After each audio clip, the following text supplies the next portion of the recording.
on, everyone? It is D Dunn here, the average gaming dad, and we're back on Giants franchise. We have 4 games left, and we are riding a 5-game win streak. Shockingly enough, we had some really intense, close games in here. Win by 10, win by 7, win by 3. The win against the Vikings was by 6 on a walk-off. I guess you would call it a walk-off. Yeah, we'll call it a walk-off. Danny Jones rushed for like 20 yards to scamper into the end zone. And then last week versus the Commanders with a pretty strong double-digit point win there. Now we face off against the Eagles, who beat us last time by 10. The Chargers, which we haven't played, the Lions, and the Cowboys. I don't think we've played the Lions or the Cowboys. Nope, we lost to the Cowboys week 1. We haven't. And who was the other team? Lions, Cowboys, Lions, and Chargers. We have not played the Lions. We have not played the Chargers. I anticipate both teams will be good and give us a run for our money. So these final 4 games, we've already lost to 2 of these teams. And the other 2 are certainly no slouch. We definitely got a little lucky, right, with our schedule. We had some beatable teams in here, and for the most part, we beat them. Oh, we did play the Packers. Okay. So maybe we win out. Maybe we lose all of them. Maybe we win 2 of 3. I don't know really what to expect headed into these last 4 weeks. The playoff picture looks pretty good. We're right on the edge. We're at the 5 seed right now, and we would be taking on the Packers. Now, since we play the Packers in one of these last 4 weeks, that could change the outcome. And of course, a lot can change very quickly in the NFL. So, just some things to think about. There's really not much to recap from the last episode. We just won all of our games, and it was pretty awesome. We had some really close games, and we had some, I don't know. So, getting a little lost in the sauce here. Let's see some weekly awards. Deontay Banks, 10 tackles, a pick, and one of those returned for a touchdown, gets him NFC Player of the Week. And we have a DB Breakout Part 3. This is the dumbest storyline. And I kind of I like the idea of storylines. There's something here. But if this is continuing on from the Michael Carter storyline, and it is, so he's been injured for the last 4 weeks while this entire thing has been going on. He's been on the bench, but they keep saying that he is accomplishing whatever goal he has for the week. And now he has to get 4 tackles and 3 pass deflections for a dev trait upgrade. I think he actually is back this week for the first time, though. I think he is back. No, he's not. So this is his last week, so he's injured. So he obviously won't be playing. There's no shot for him to accomplish this goal, but it's given to us anyway. I don't know what happens after that. We had a goal a couple weeks ago to get like a pick, and it just gave it to us. I don't know why.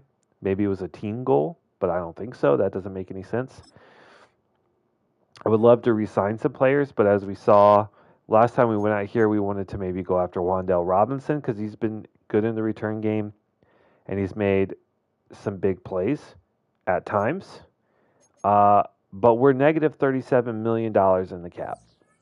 And I can only surmise that is because of the Brian Burns trade, which doesn't make any sense to me, but I guess I just don't know how the salary cap works. But apparently, even when you trade a player away, you incur the salary cap.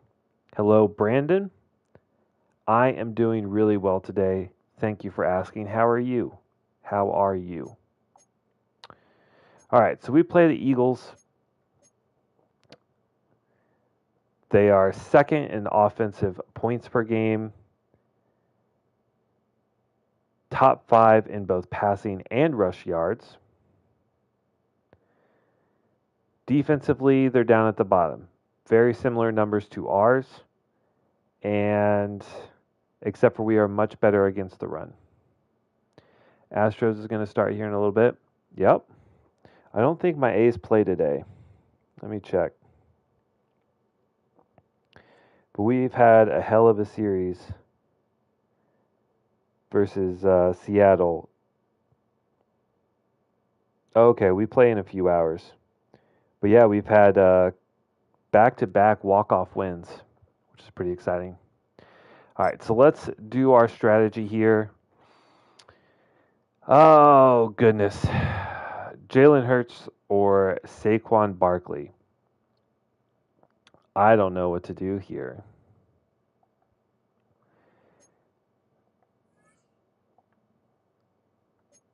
Saquon's elite, but so is Jalen Hurts. 291.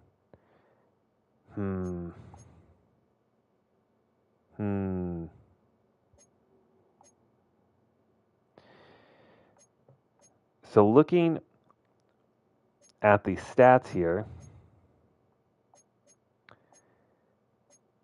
the greatest amount of attempts by far, running or passing, is 168 short pass attempts.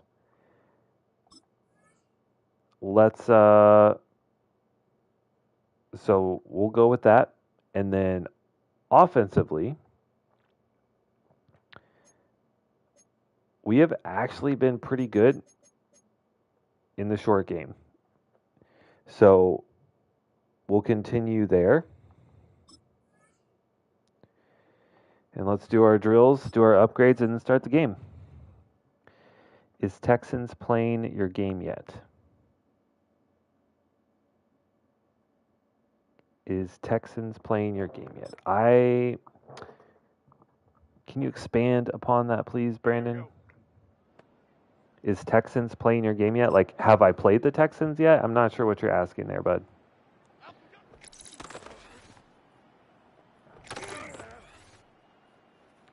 There was a Madden update. So, something to think about there. The game may play differently. These drills definitely are playing a lot differently. I will say that. Normally it's like on super rookie mode and we just rip through everyone. But I definitely noticed a difference so far in the drills. These are my first games since the update, so I am not sure what to expect in terms of gameplay. They did acknowledge Madden, or EA, whatever you want to call it. Haven't tried to Texans yet. No, I haven't tried the Texans yet.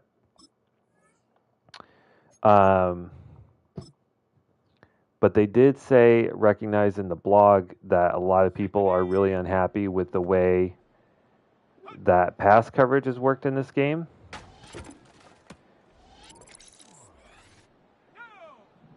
And so they're looking at changing that for future patches. But nothing has changed now. So I don't think much is going to change. A lot of it was like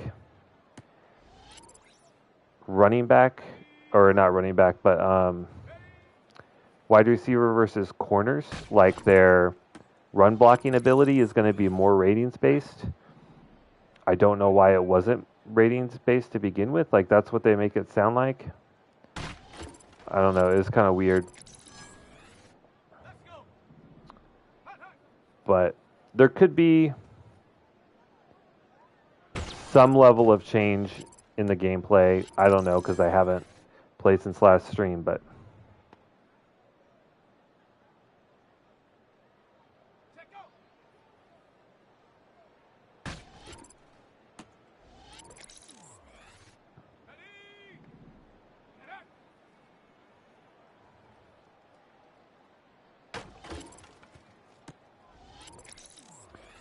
Damn, only bronze.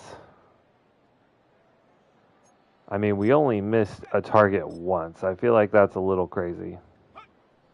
We'll do it again. It doesn't take that long.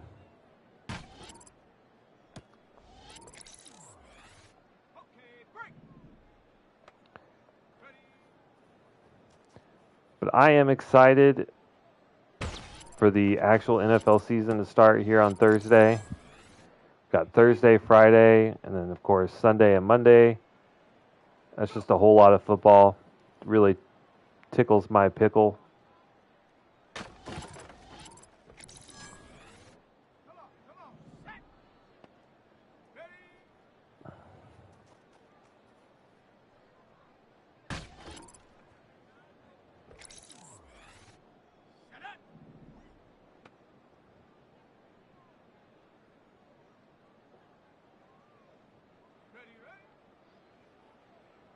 Gonna try and hit this deep in here. Too early.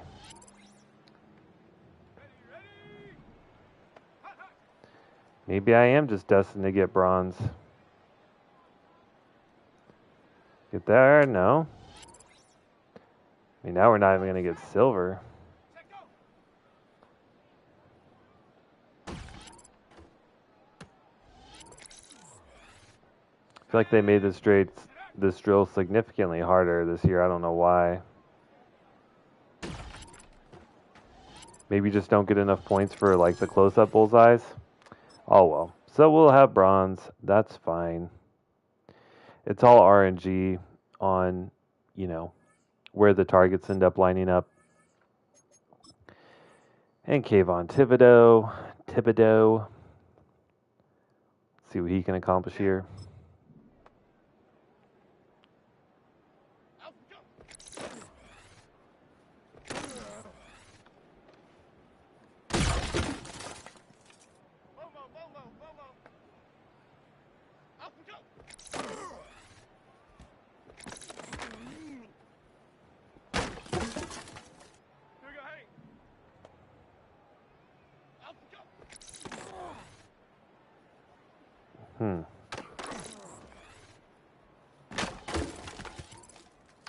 All right, gold for Thibodeau.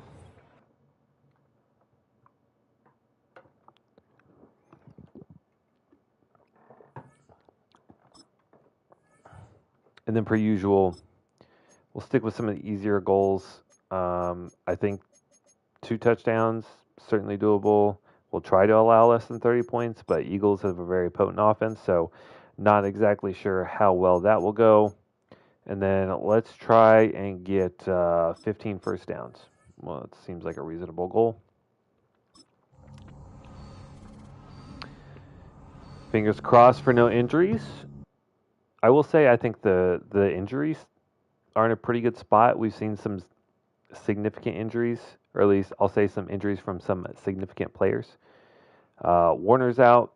He's like our last wide receiver. I'm not super concerned. If he's in a position to play, then we have way worse problems. And then down the board here, no one on defense. So outside of Michael Carter, who is on his last week on the injury list, no other, well, one other injury, but to no other starters.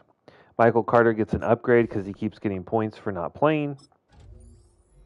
Is up to an 84 overall. So he went from an 80 to an 84 so far this season, +2 to man, +1 to zone. He's also gotten star dev for not playing.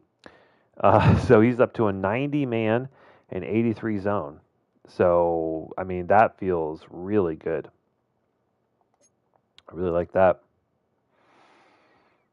If we can find like a future, like our, future safety of the future, that's saying future a lot in there, but if we can find that guy maybe in the draft and there's someone that we're looking at, we could very well have an elite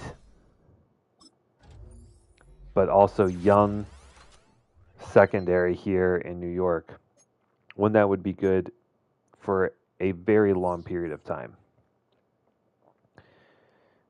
if we can lock down, 380+ overall corners with 85 to 90 man, I mean, that's going to be really good. We're continuing to develop our defensive line and our outside backers and their pass rush ability. Kenye Nwangwu putting together a pretty good season, about 750 yards.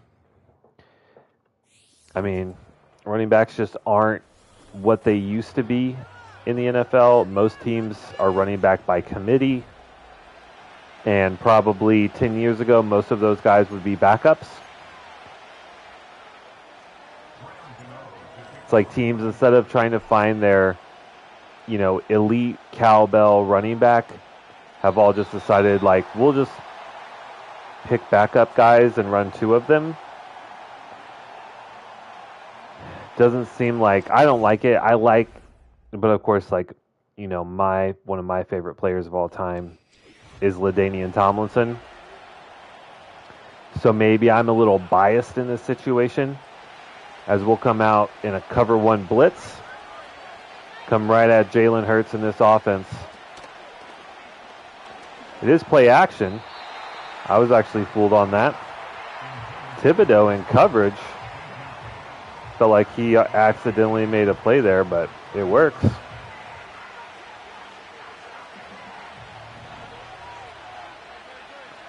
We'll pass commit here in an empty backfield.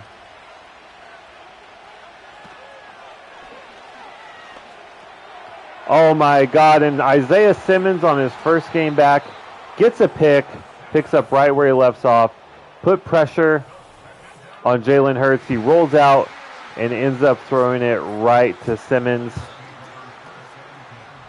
Second play of the drive, we automatically get a turnover. And it definitely feels like focusing on the short pass game has been really effective for getting turnovers for us these last few weeks. And honestly, a big part of our success. We'll see Daniel Jones here, 22 touchdowns, 13 picks, and just shy of 3,000 yards on the season. I think he could probably get close to maybe 3,800 yards as we close out this year. Maybe 35-ish touchdowns, which honestly, not bad. A lot better than we expected. He's been a lot better at not turning over the football. And shockingly enough, if you take the ball away and also don't turn the ball over, typically your team will do well. And I feel like that is a big part of our success over these last 5 weeks. Second rush there for Kenye Nwangwu. No gain.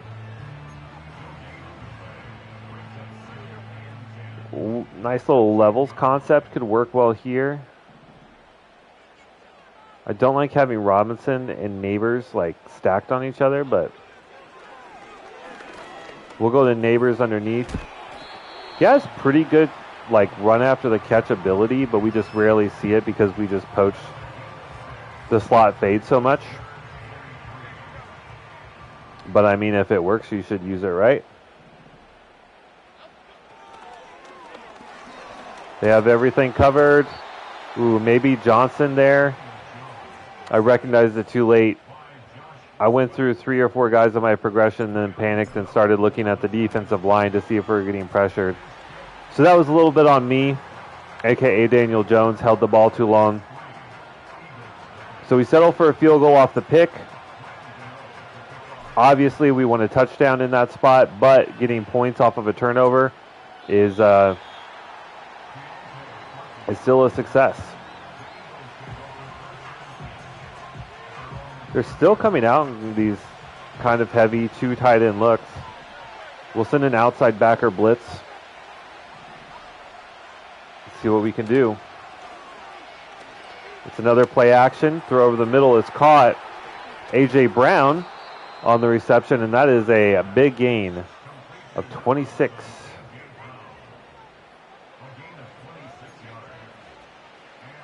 if I had to guess, I would say we probably bit pretty hard on the play action is how he got so wide open.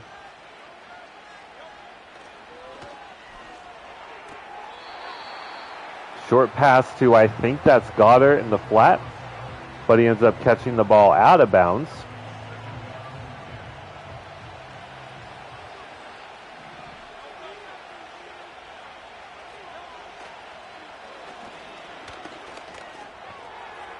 Another pass just floated in the middle, and oh my God.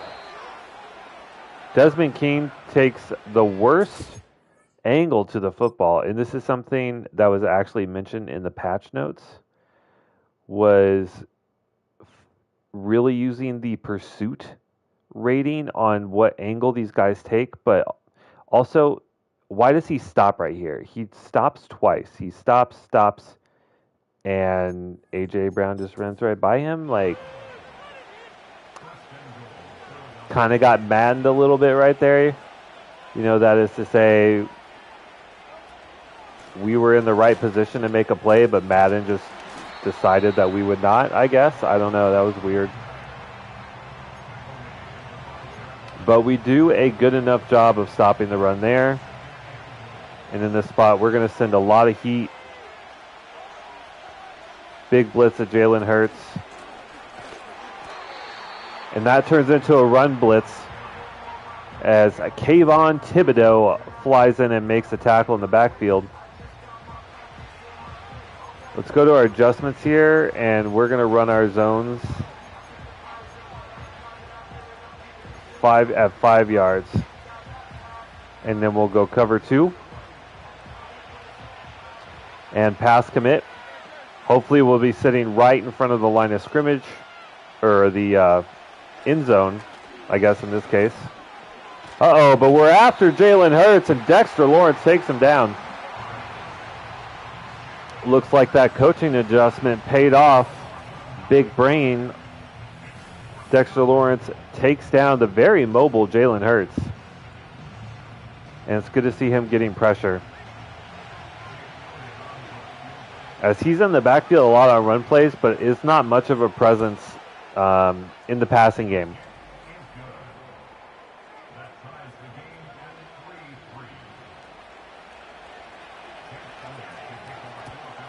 All right, so tie game. Less than a minute left in the first quarter. Darius Slayton cutting back. A big juke move, and he's up to the 37. Really nice run there. Eagles are stacking the box.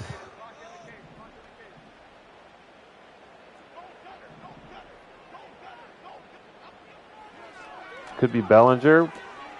We go with a quick out. And that's dropped. Oh, no surprise there.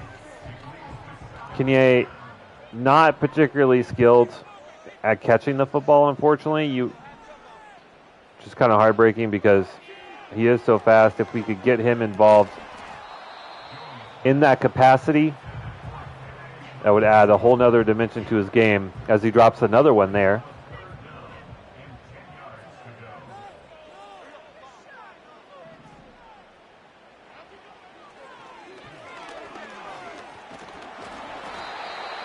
I think that was actually ruled a fumble. It was. We were winding up to take a shot. Pressure ends up getting to us, and it is ruled a fumble. Luckily, we recover.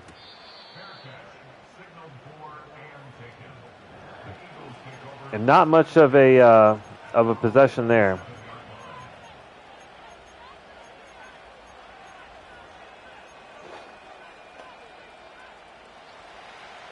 This is likely to be the last play of the first quarter.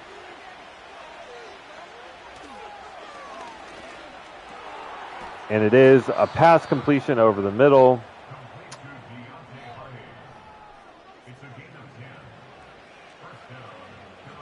And there we go. That's the end of the first quarter. It's not the worst. I was really disappointed by that last drive. We looked rather feckless with a couple drops by Kanye.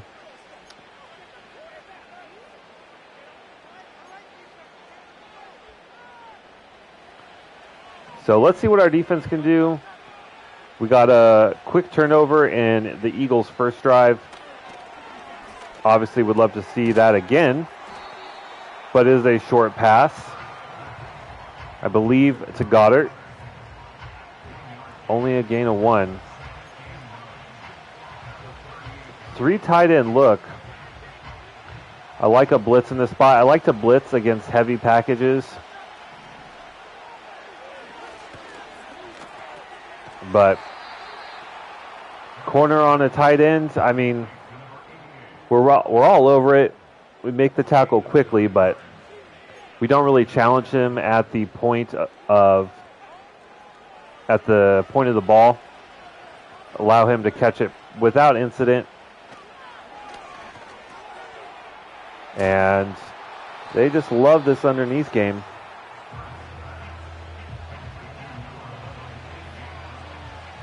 I mean, if they keep going to it, at some point we might have to make an adjustment and run those zones really shallow like we did at the goal line. So that's a big stop in the backfield for our defensive line, McKinney and Lawrence, and on that play. And I think here, again,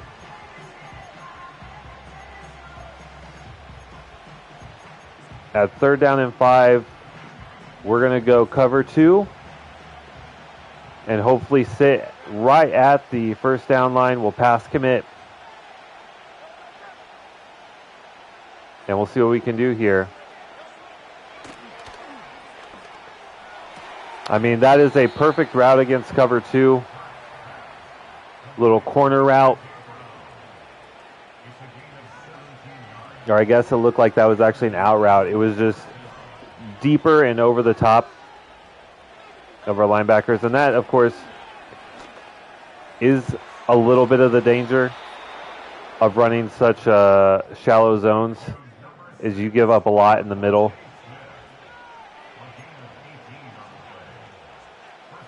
But we can only react to what we think they're going to do, and what they've done is pass it very, very short.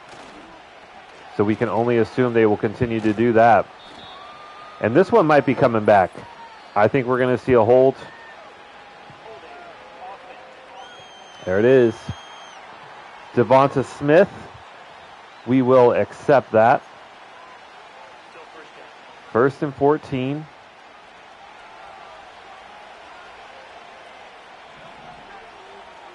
Let's go with the man concept and see what we can do here. They might try and run the ball to get this in a better position for 3rd down. They don't. It's another short pass over the middle, and we're just not there. A.J. Brown with a touchdown. Good throw with anticipation from Hurts. Threw the ball before the route had even broke. And we just have to be better in coverage.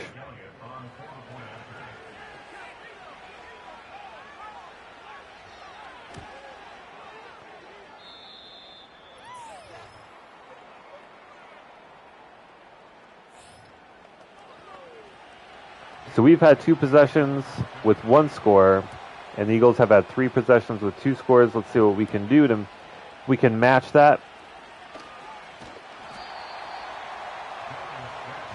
Slayton tries to get to the outside there, but can't quite catch the edge.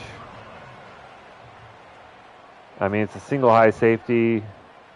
We have the best slot fade guy in the league. But we're actually going to go to Slayton. Good defense there.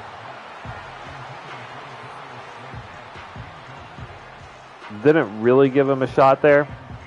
And McKinney's out. Has an abdominal tear. That's concerning. He has been very good at that right end spot. And once again, we're seeing heavy box. But Malik Neighbors is going to be wide open.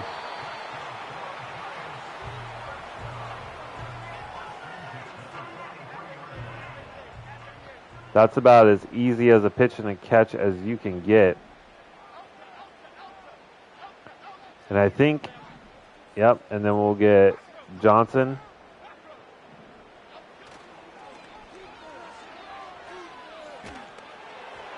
try to get it out to Neighbors, but that was a deep throw. It takes Daniel Jones a while to wind that one up and ends up getting hit.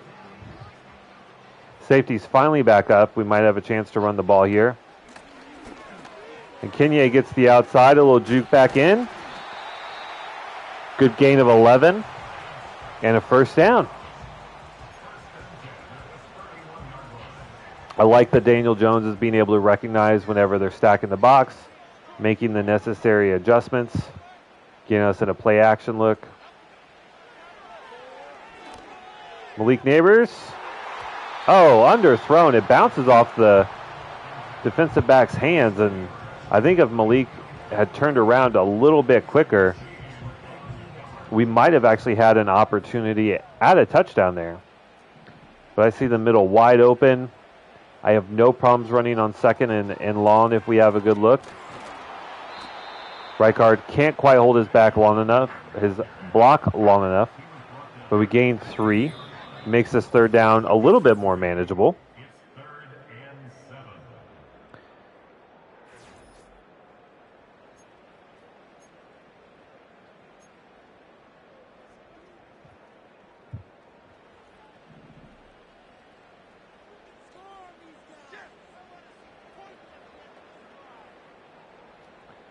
I think we're going to look triangle to X to R1. Triangle X, that's a bad throw. Maybe should have lofted it out there. I just thought the linebacker was going to keep sitting. He ended up turning and running with Johnson. Oh, we fucking miss. I don't know what it is about this kick meter. I just feel like it doesn't. Like, I'm not that bad at video games that just a little meter shouldn't be this difficult. I feel like there's some sort of delay, and I just haven't figured it out yet because we kick 1 field goal every few games. But either way, that is a missed field goal and a missed opportunity for points that we really needed.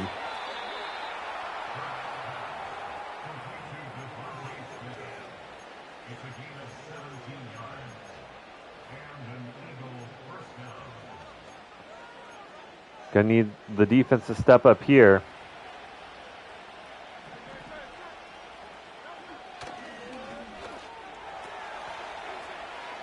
Oh, linebacker in coverage.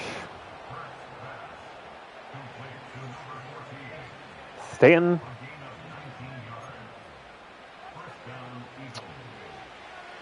We're just getting cooked in coverage. That's all there is.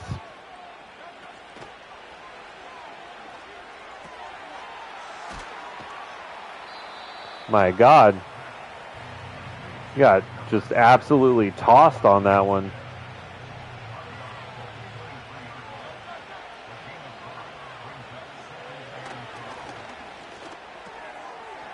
Like, we just can't vacate the middle like that. I mean, there's no one within 10 yards of him. And I think that's one of the gripes of the community that I was talking about. Is like, that's ridiculous coverage. Throw to the goal line. Catch is made, but we do make the stop. Just barely.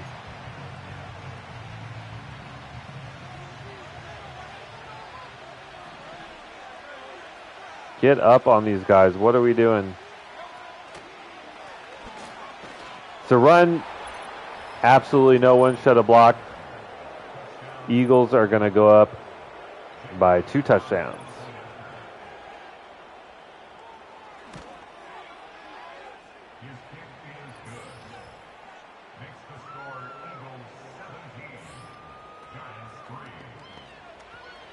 All right, they did give us 34 seconds. We have scored in less time before.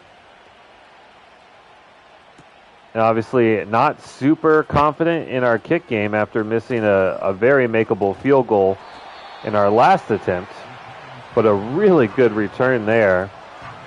So we're going to start, 15, 20 yards from field goal range. Still have all 3 timeouts. So this is very doable. We'll call our first one here.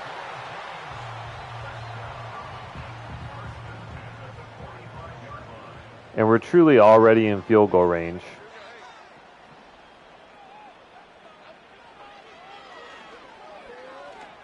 We're going to go for the deep shot with Neighbors. That was honestly a pretty good attempt. Just very good defense.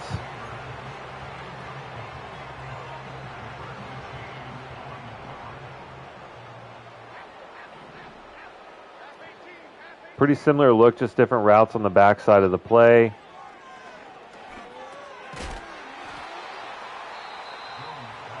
We go with the safe yardage. 11 seconds left, enough time for 1, possibly 2 plays, but more than likely just 1. I'm looking at Slayton. I'm looking at Neighbors. We're going to watch the safety, see what he does. And we get sacked.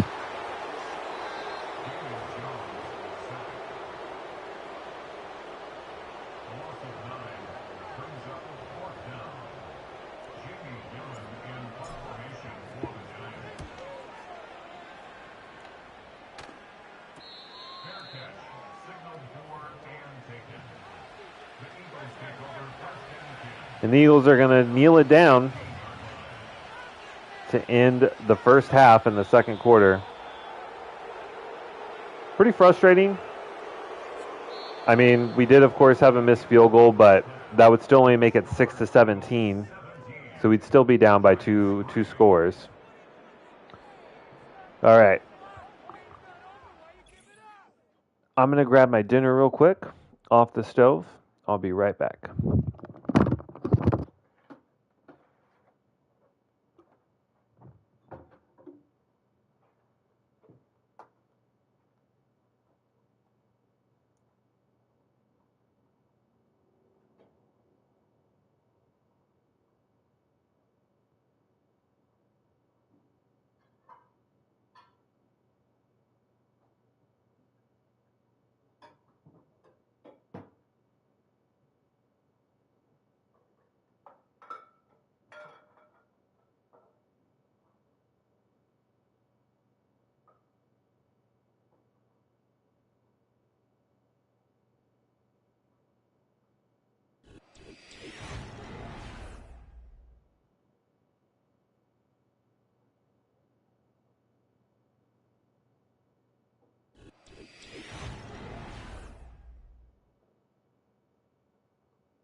All right, offensively, let's see if we can run the ball outside, establish the run. That'd be nice. And then defensively, let's defend the outside run. I feel like with a lead, the Eagles might actually start trying to run the ball. And so if we can shut that down, might give us a chance. Decent return by Wan'Dale Robinson gets us to the 28 to start this one. And it's still early. I know we're down by 2 scores, but we still have a whole half of football. If we can rip some good runs, maybe get, some deep play action pass off that, which is really where our success came in the first half. Maybe we can find some success, but first attempt is not a good one there. Absolutely shut down.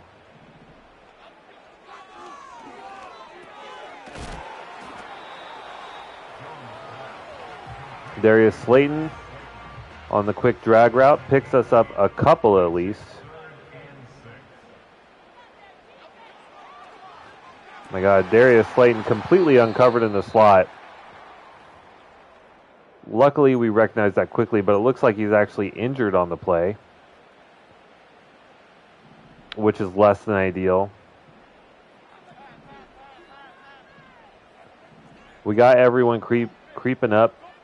We're going to go play action. Throw underneath to Kenye. He doesn't drop this one, thankfully.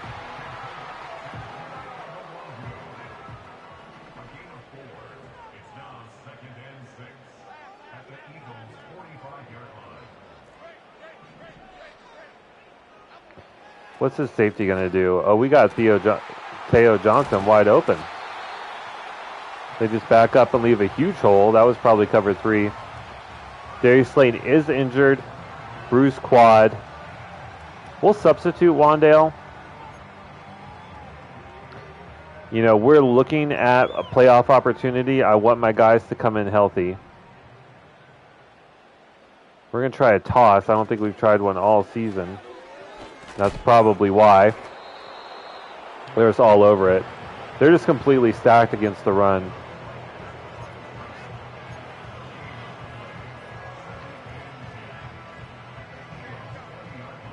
Which is weird because that's not the strong suit of our team, but, you know, you do you, boo.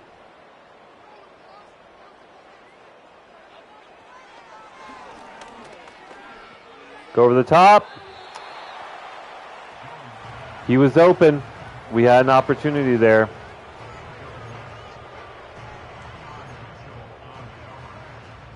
Daniel Jones just overthrows him.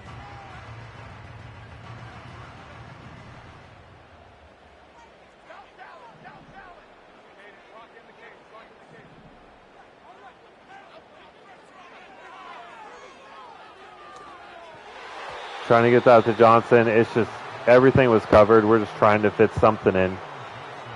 So we'll settle for another field goal attempt here. This one looks much better than the first, and that one is good.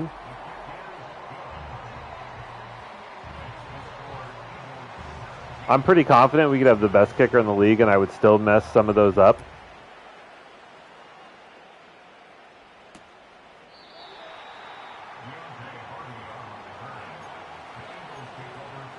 All right.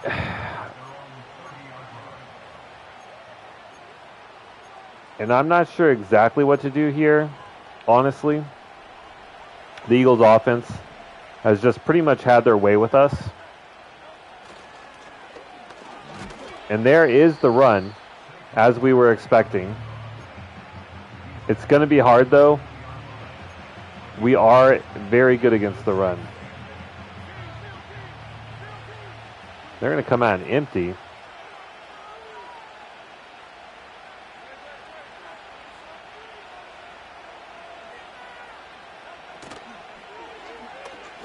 And Dexter Lawrence is there, but his animation took 5 years to get past. Where is Ojulari?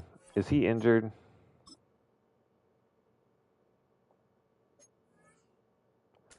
Oh, maybe he's on the right side of the... Oh, okay. He's on the right side of the line because McKinney's out. Quick pass. We're just not there.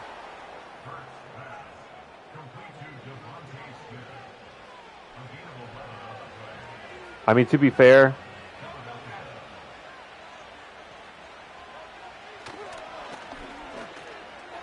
the Eagles have incredible wide receivers. And we just can't seem to match up one-on-one.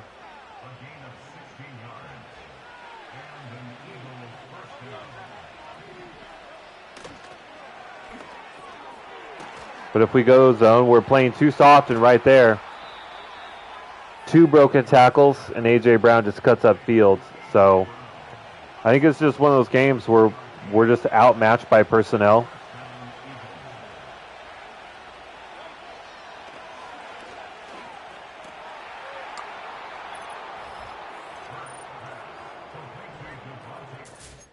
What is the, I'm just curious, like, I'm not, it is what it is.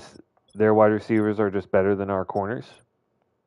I mean, A.J. Brown a 96 overall, and Devonta Smith is a 90 overall. So, way better than our corners. And we don't even have our best one in. So, something to keep in mind is that we also don't have our number 1 corner even on the field. So, that's unfortunate. They've played well the last, few games.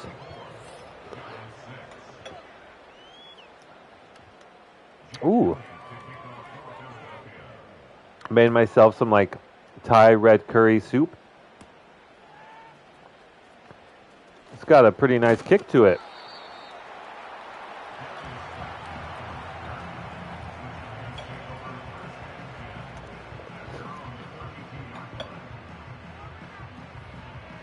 Hopefully it's not too gross hearing me eat. I'll try to mute myself, but I'm pretty hungry. And yeah, they don't give a damn.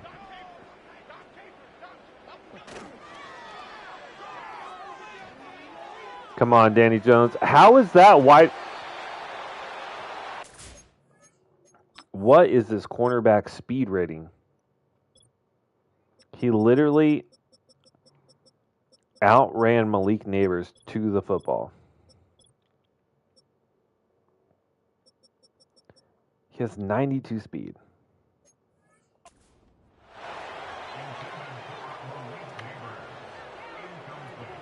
Okay. I didn't have white corner outrunning Malik Neighbors on my bingo card for this game. But it happened. Kinye gives us 7 back. And we're going to have to honestly start working pretty quickly.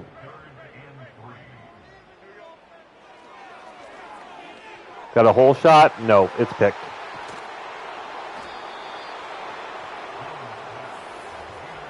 It goes from bad to worse. Cooper DeJourno just flies in and makes that pick. We had a hole there, but I just don't think we pulled the trigger soon enough. Gave the corner time to react, and he made a play. All right.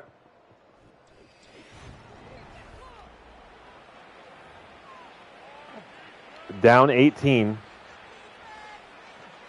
Headed into the fourth. Not good. Not good at all. And they're going empty. So we come out thinking they're going to try to run the ball. So we commit to that defensively. And they're still passing like every play. Coming out empty again.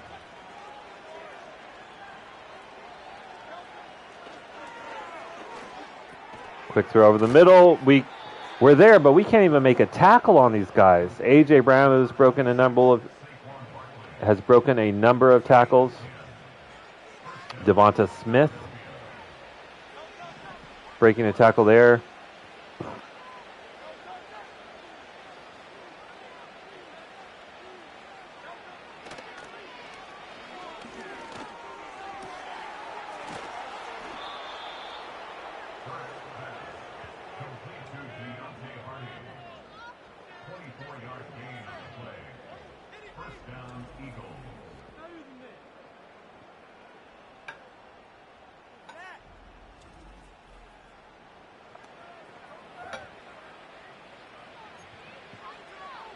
What do we do? Maybe zone? It hasn't worked so far. When we go zone, they have just thrown it underneath and absolutely cooked us.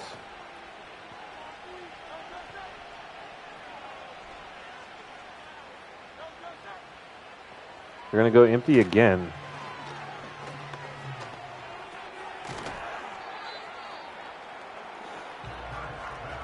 And it is just too easy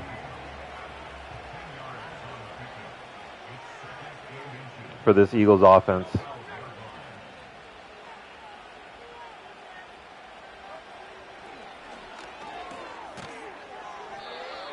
I mean, we need faster reaction out of that.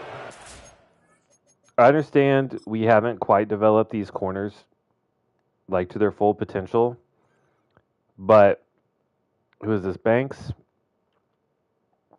Right?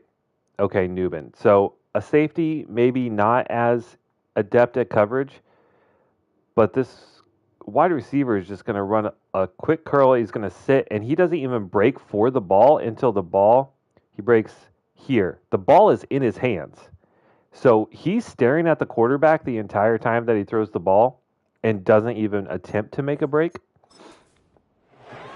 That's kind of, I think, the complaints in this game about how bad the coverage is. I think that's what they're referring to.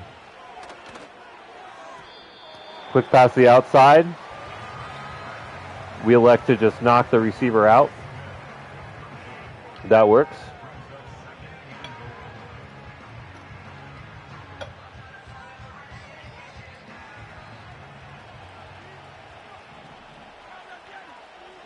Try a little zone blitz here. Not something we run often. But we can still keep them out of the end zone. And I think we're going to go man blitz this time. Press up. It's going to be a read option. We don't recognize it. And Jalen Hurts walks into the end zone untouched.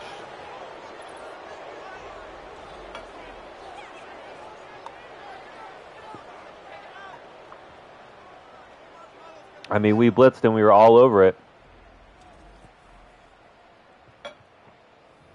Just no one with the play recognition to see that it was a read option.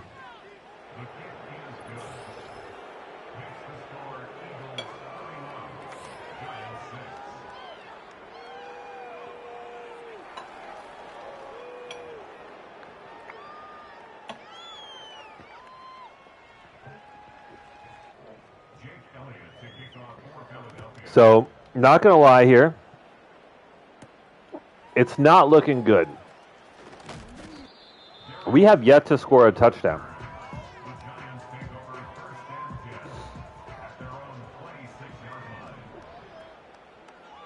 And that feels depressing. Good route by Malik Neighbors there, and a good ball from Daniel Jones. We're going to need a lot more of those, and I mean like a lot more of those if we have a shot at even getting close to getting back in this game. Bellinger, that's just an absurd play.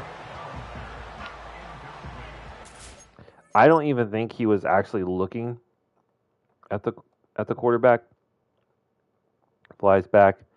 I guess sees the ball in the air and then just immediately turns on a dime, locates it. I mean, that's just elite play right there. Nothing more to be said, honestly.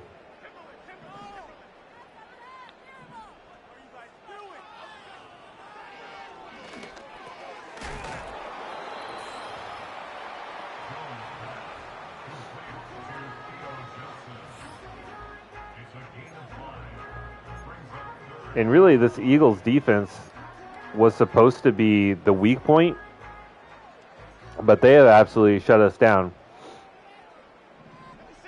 And we're not, a bad offense. Just bad today, I guess.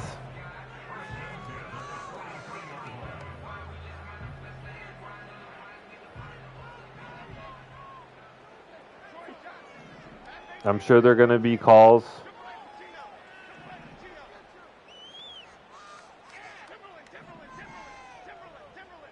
for the rookie if we continue to lose.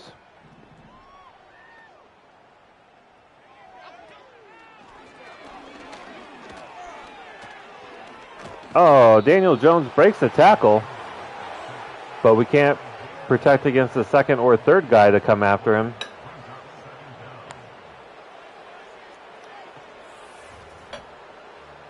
And games like this have been a lot easier to take when they're not every damn game, like we saw in Season 1. Hit as we throw. And we throw right to the defender. We had one-on-one on the outside. We try to take a shot. And we get hit. I know Giants fans, they're booing. I just want to look. Should I have recognized this earlier? I'm looking at both slot receivers. I guess I have a chance at Teo Johnson here. But then I see, middle linebacker lurking over to his side. And then I see, oh, look. We have a one-on-one shot here with Malik Neighbors. So we wind up to take that shot. And we're hit. How much time do we have? 1, 2, 3. Just over 3 seconds.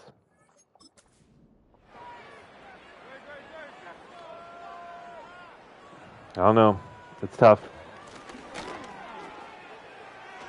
Thibodeau breaks, or Azeez Ojulari breaks through instantly, but gets shoved aside by Saquon.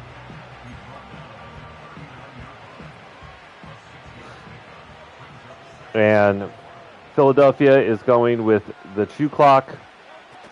Just going to be burning time. We'll call a timeout here on 3rd and 5.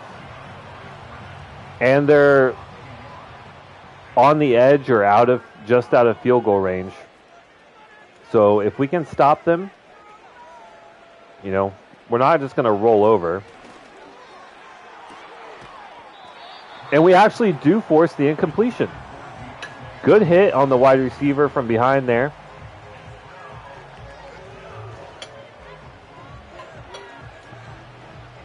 And they are going to go for a field goal from the logo. 57-yard field goal, no problem.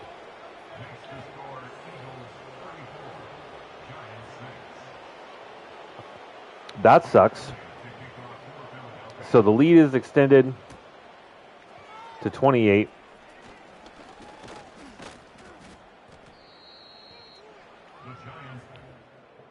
So coming off a pick, I'm going to say that's not really Daniel Jones' fault. Went through the progressions quickly enough. Tried to deliver a ball, but just keeps getting hit as he throws. Like, what are we supposed to do? But I guess throw it to Malik Neighbors deep. Instant touchdown. Would feel good about it if it changed the outcome of the game, but it's likely not going to. So, yay, but also, But we have to get Malik to his mandatory 100 yards a game. It's not even an effort at this point. He just catches 3 balls for 100 yards every game.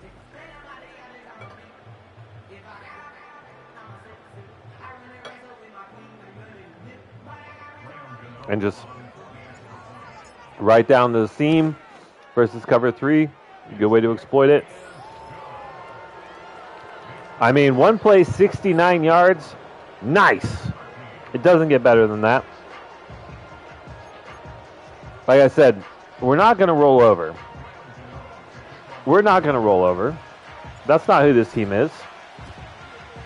Hit him hard. Hit him hard. Hit him hard. We don't hit him hard. So they recover without incident. You got to think they're going to go back to the ground game. We scored quickly enough. We do still have the 2-minute warning. But Saquon has a first down and a whole lot more. We're not even close. Like, what the hell? Why? The game wants to come out in a dime and dollar look. I feel like that's not our best option here, right?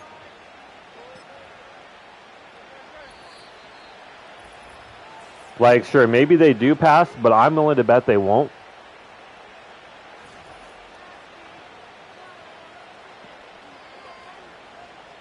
So I'm liking the 3-4 man blitz. Watch, Jalen Hurts is just going to throw a touchdown right here just to spite me. Nope. We're all over the Saquon run. And we get an injury timeout. We are going to run commit here. We're all over it. We will call a timeout.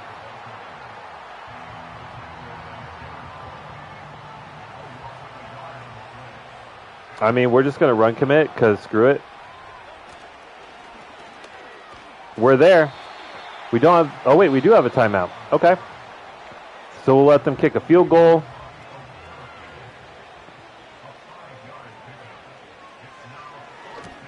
Nope. Our idiot gunner sprints right into the kicker. Does not even attempt to actually block it. And I mean, not even an attempt. He was clearly trying to just kill the kicker and get him out of the game. Just runs right into him.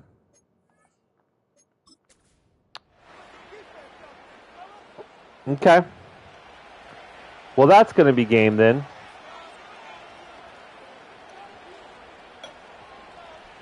Whatever sort of shot we had at a miracle comeback is gone.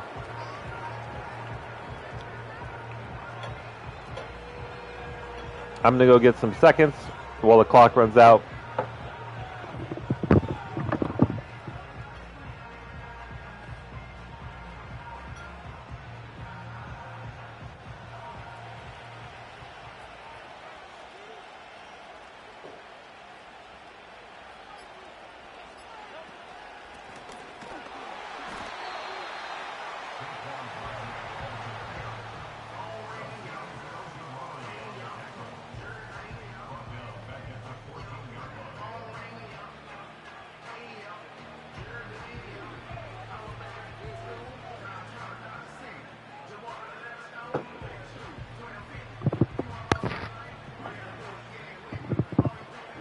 All right, so after some really good competitive football games, these last 5 games on our winning streak, we're going to fall to the Philadelphia Eagles.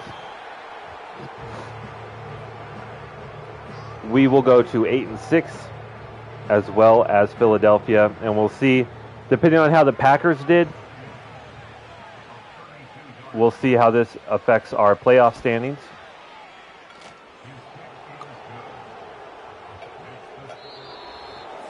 Maybe you should have injured the kicker. Why are we kicking field goals when you're already up 21? That feels a little disrespectful.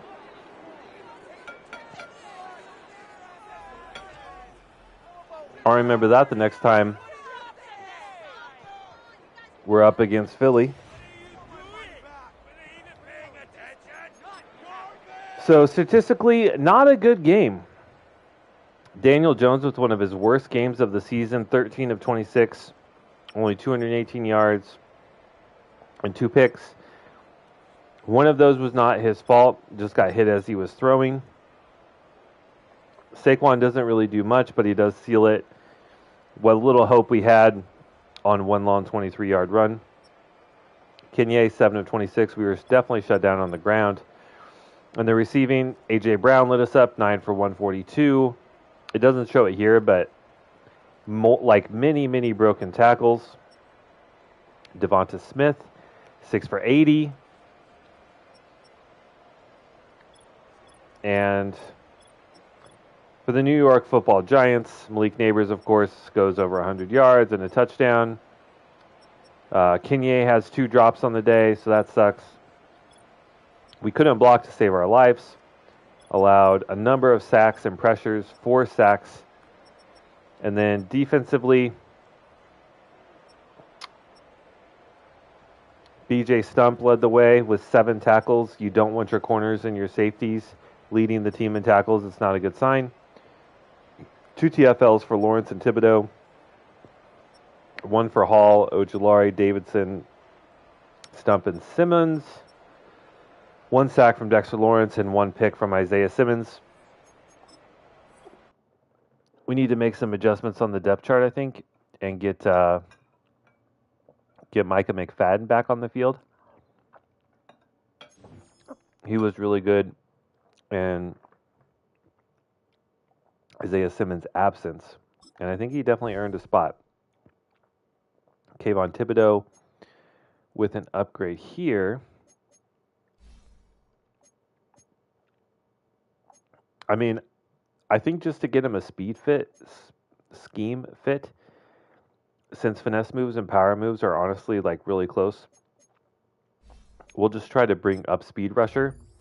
It will also give him power rush from time to time. Pretty bad upgrade there, just 2 to finesse move and nothing else. BJ Stump, we gotta be better in man to man. That's what we want to be. Plus 3 to man is very good. So, I mean, we have really good man coverage guys. We should be a lot closer. I've already made some changes to the sliders. I think this week was just especially bad because we played against some especially talented wide receivers, and that's just going to happen. They just had a better offense. So I'm assuming we're going to talk about Michael Carter II, who once again did not play, but was given a goal to get tackles and pass deflections.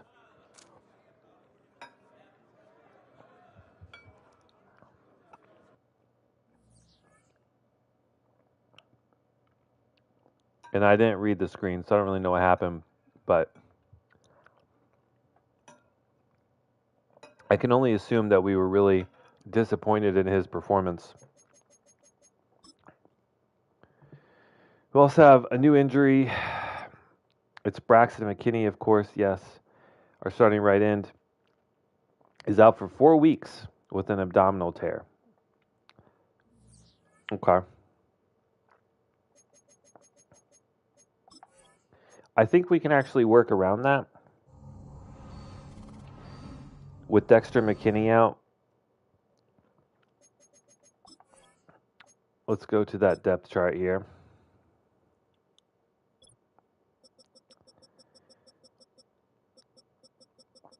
And so at right end, yeah.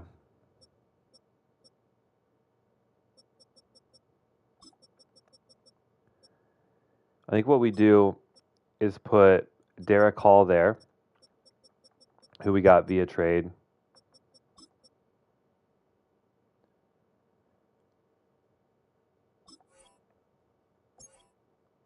And then at left outside linebacker, or right outside linebacker, my apologies, we're going to put Micah McFadden in.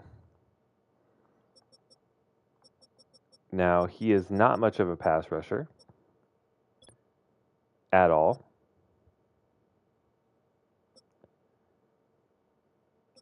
But neither are our other two outside linebacker or middle linebackers, so we're not going to replace either one of them. So we'll be McFadden at right outside linebacker, and then at right end we will substitute in Derek Hall. So we'll have a lot of speed on the field. Maybe not a lot of top end talent right now, but at least a lot of speed and a lot of promise for the future. I guess we'll put it that way. So the Chargers are 5-9. They match our overall. We have a slightly better offense, and that's about it. So really tough road here these last 4 weeks. Let's do our strategy and hop in. Okay, kind of weird to see Justin Herbert in the short game, but we'll trust it. And then offensively, really wants us to take some deep shot.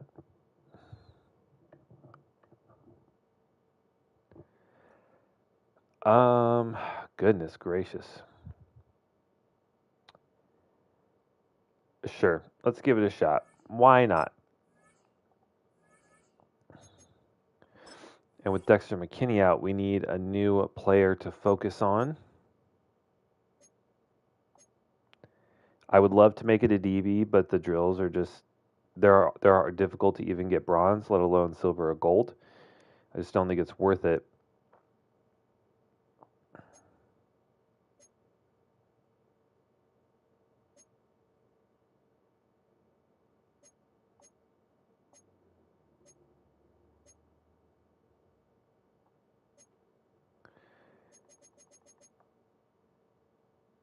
So Steve Ramirez, our starting center, does have star dev. So we finally found that out for sure.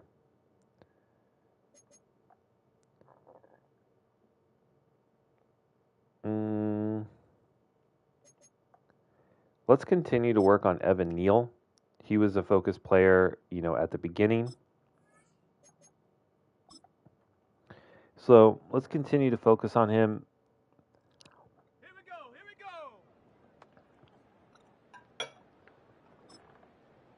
He's been better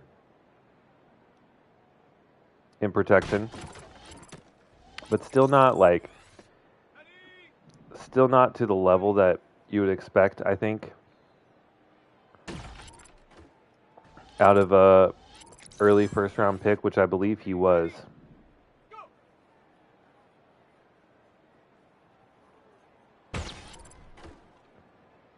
Man, how are you supposed to get that back? That back target.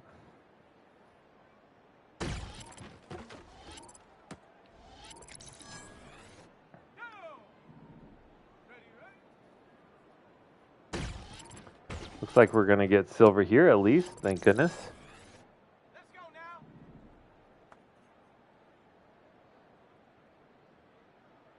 Really don't like any of these, like where these are at. And we... Oh, give me some better targets.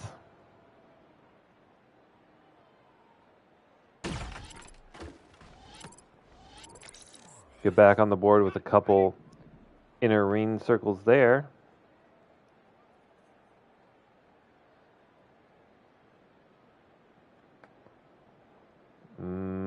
Maybe we can get two here if we go to square, like as he's coming way across the field. We get one and two bullseyes. That gets us gold. That alone is worth a start for Hutchinson.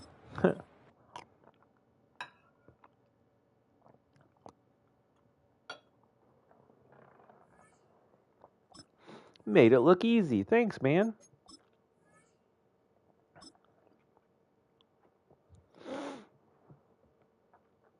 Here we go.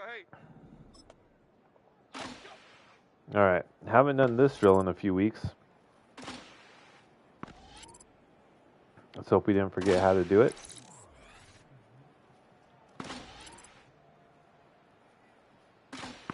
Yikes.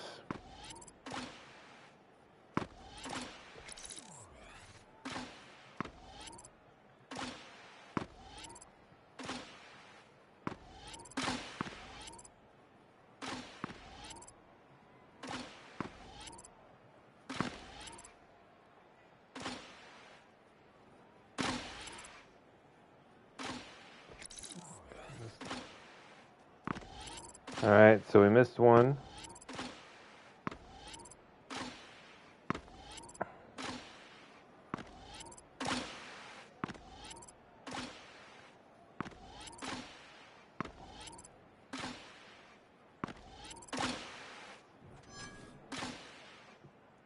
All right, we end up with silver. Every, few hundred XP, it adds up.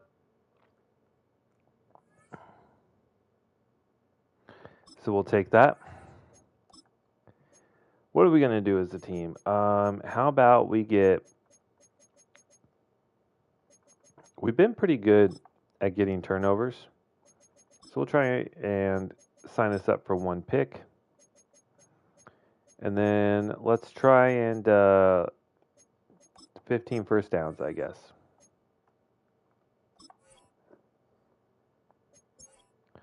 Oh, we forgot our Kayvon Thibodeau drill. Don't want to forget that. That could be, superstar for him.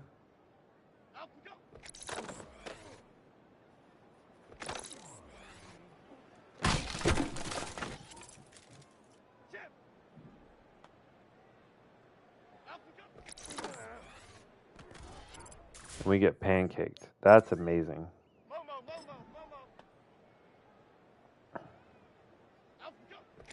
I can definitely tell that they changed the difficulty, I feel like, on these drills. I'm not sure if that was in the patch notes, but it's been a lot more difficult than previous weeks.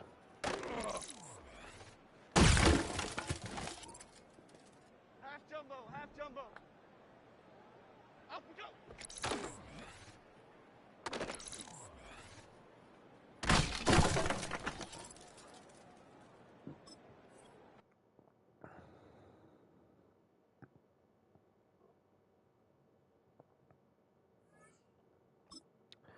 All right, now we can start training.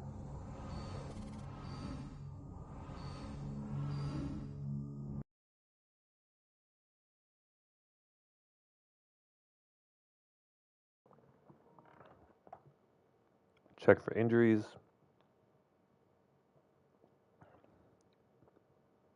Okay.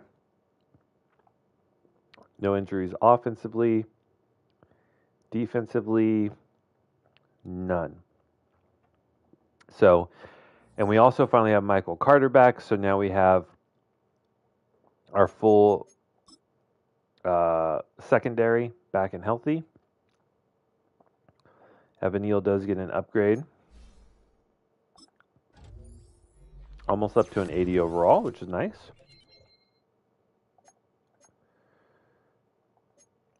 His pass block is coming along. It's up to an 86.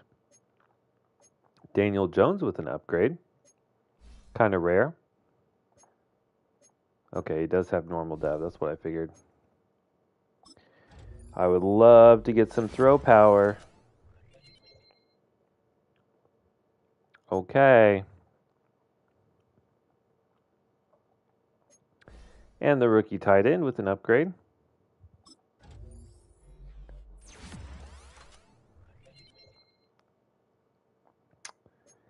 Lots of upgrades there, of course. You see that a lot with tight ends because there's just so many different attributes.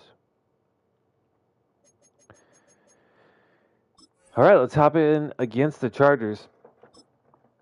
I wonder what would happen if you replaced your entire receiving core with tight ends.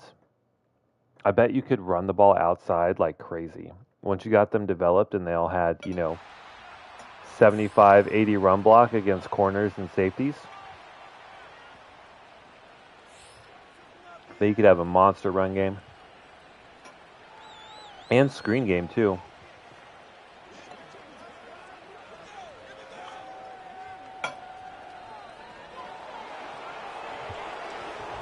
All right. So we actually get another home game, which is kind of fun. I think it's safe to say we owe it to our fans to put on a better performance than we did last week.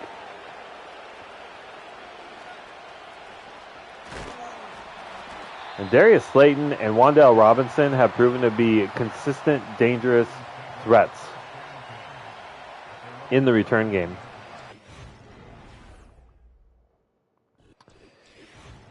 $23 touchdowns to 15 picks. Not a great ratio that you like to see.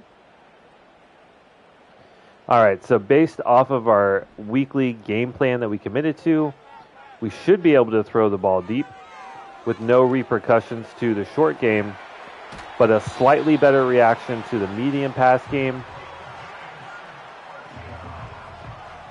And ideally, it should not impact the run game at all. Now we're facing a pretty heavy look here. Holy hell. Kenya gets absolutely rocked in his socks. But we have seen at times the ability to establish the run game and how instrumental that has been to our success. And it's runs like that. He can just outrun pursuit defenders, get around the corner. We got a nice block. Malik Neighbors would have liked him to hold that block, but he still goes down the field, blocks up the safety.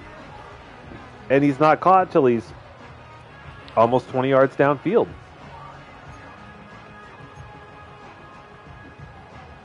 Which to me is a good run.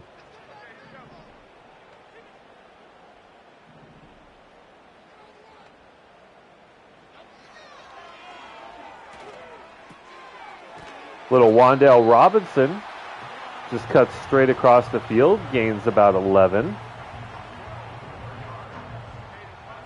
Do we have Teo Johnson in the corner here? Maybe.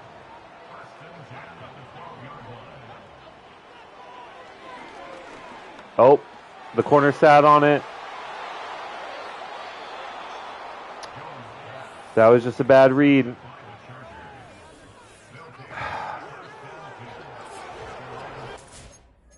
Take a look again here. I thought we had Teo Johnson. He breaks out. And I don't know why, but I thought this corner was going to start trailing the receiver. So I commit to the throw. And I mean, that's just an easy pick. That's just a bad read from Daniel Jones, aka me.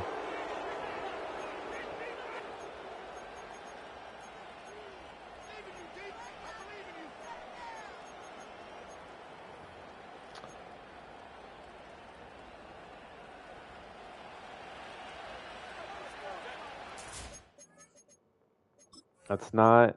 Did we not make these adjustments here? Left end, Ojulari. Right end, Hall. Ojulari's not even a backup. I guess he is listed as the rushing right end. He is. Okay. So let's change that. Who was it? Left outside linebacker, right? Is that him? Hall. That's who I'm looking for. So Hall needs to come in. And then it would be, I think, Far probably behind him. That way Ojulari can stay in his spot. And then if worse comes to worse, Ojulari is third. Okay. So that should fix that. And Ojulari can stay at his prime position where he has been most effective. It's going to be a quick pass. And a gain of 9.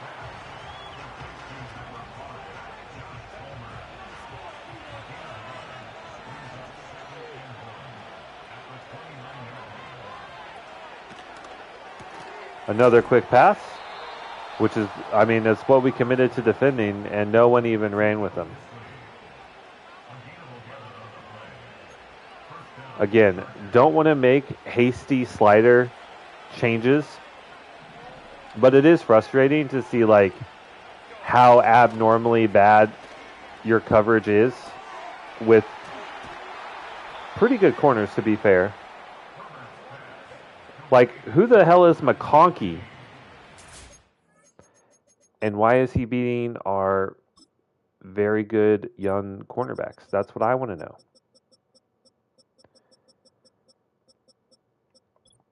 I mean, I don't know if I need to make changes unless I actually look. McConkey's their number 1 wide receiver. He's an 80 overall. He's got decent speed, but he's not that much faster or faster at all than our corners. We have elite top-end speed at the corner position. And man coverage is like 88 and like 90 on our top 2 corners. We should be closer than that. Just saying.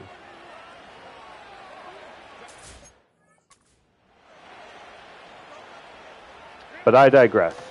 Let's try and focus on the game. There we go. See exactly what I was saying. No problem at all. No problem at all. No slider adjustments needed.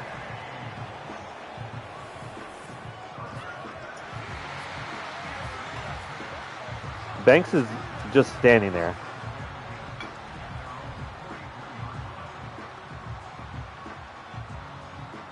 All right. Maybe that's just the difference between like seeing a medium throw versus a short throw versus like what we committed to. Teo Johnson drops a contested catch as always.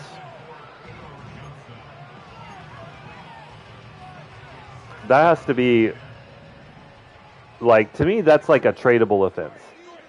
If your whole thing as a tight end is your ability to, overpower defensive backs, but you can't make catches over the middle, then, like, what the hell are you doing on the team, bro? Hopefully I'm not crazy for saying that, but it makes sense to me.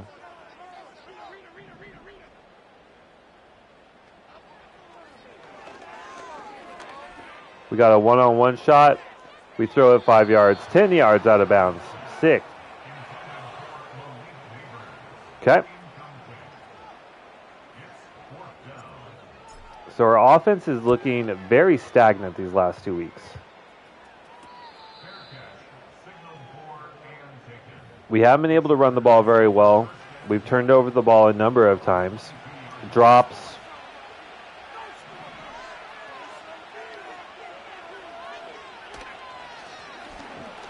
Herbert rolls out. We're all...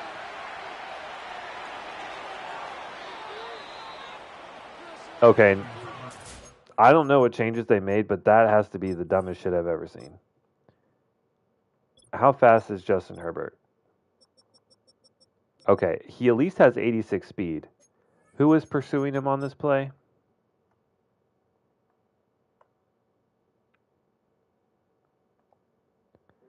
Isaiah Simmons. Let's look at his ratings.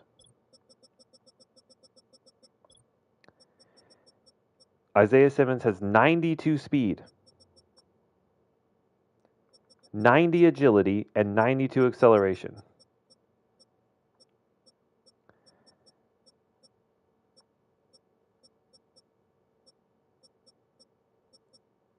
Where is his pursuit? His pursuit is an 84. There's absolutely no reason whatsoever that Justin Herbert just rolls out and then just literally runs past him. That is honestly mind-boggling to me. That is like the definition of getting like Maddened right there. Like that makes no sense. It does not accurately reflect football in real life.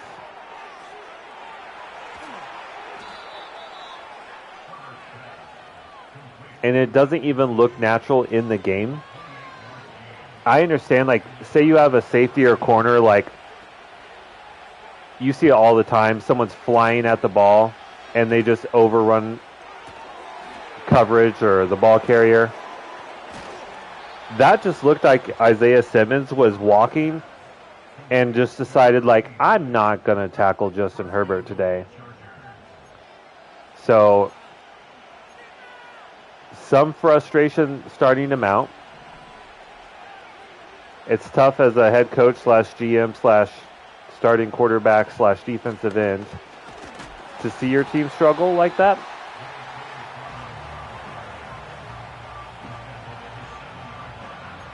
But yeah, here we are. But here we are. Second down. Chance to stop them inside the red zone. Quick pass out to the flats. We're all over it.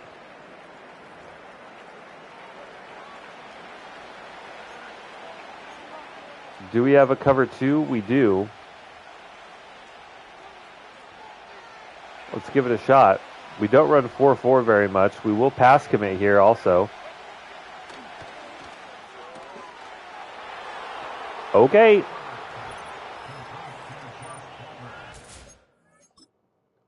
We were supposed to have a hard flat here. And I think this is called a cloud out here.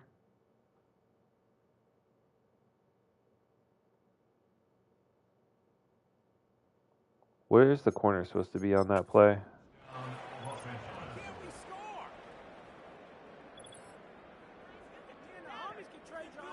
I don't know. All right. So LA scores first.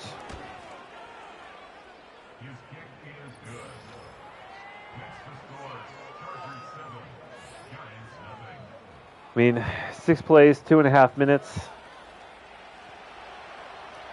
That's kind of a long time, and in Madden time. So I guess we at least forced them to run a number of plays. But I wish we could just get some sort of like ball control type offense going. We just can't seal the edge there.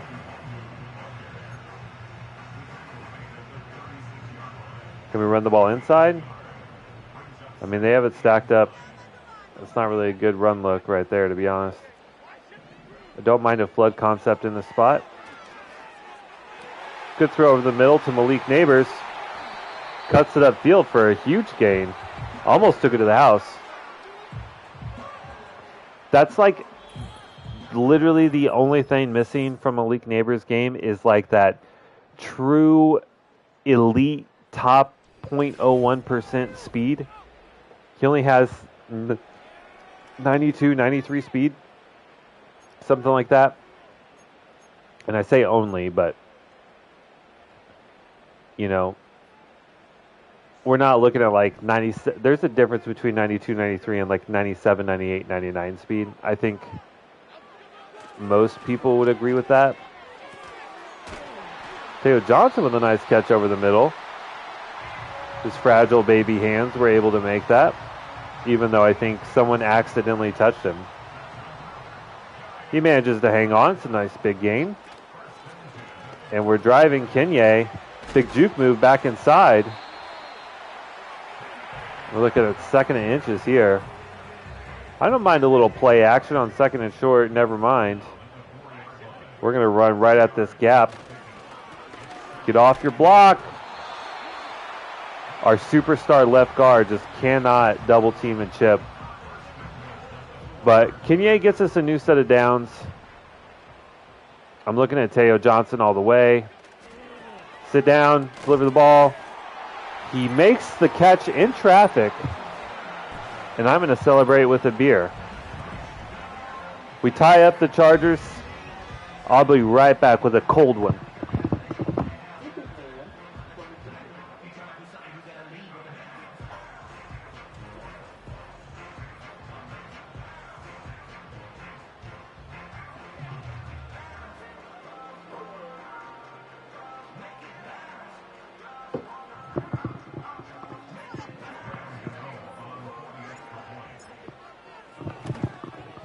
All right, and for anyone wondering, today's beer of choice will be Wren House Brewing, local here in Phoenix, dry hopped Big Spill Pills. 1 pint. And here, I'll crack one so you can hear it. Hopefully you guys heard that. Delicious, refreshing, light hops. If you ever find yourself in the Phoenix Valley region, 10 out of 10 would recommend Wren House Brewing. But anyway, back to football. You can pretend that that was like your Budweiser commercial, like you're watching the game and the Budweiser commercial comes on, except the beer actually tastes good. What do we think we can do in zone here?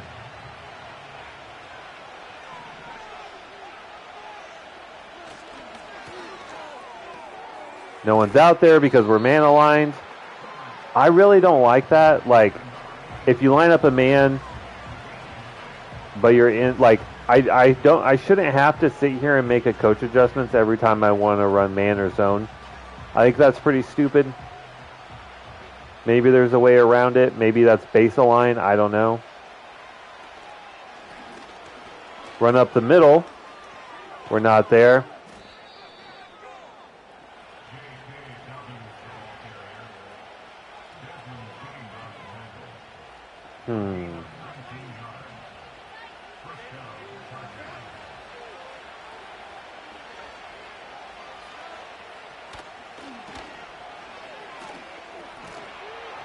Good defense there on the play. Knocks the running back for 4 yards. It'll be 2nd and 14.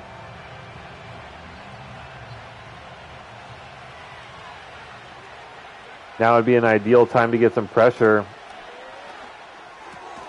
We do not.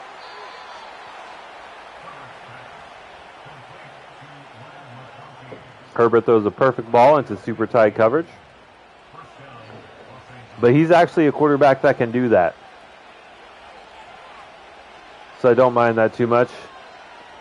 It was nice, I guess, to see that we were at least close on the coverage.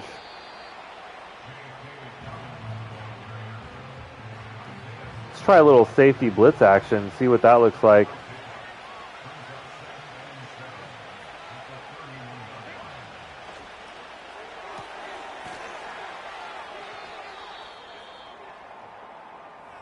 Uh-oh, and the Chargers down. Certainly don't want to win by injury.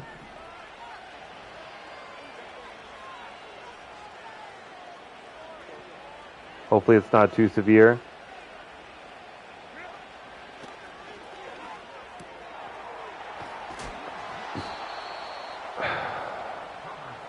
Did we not set our zones?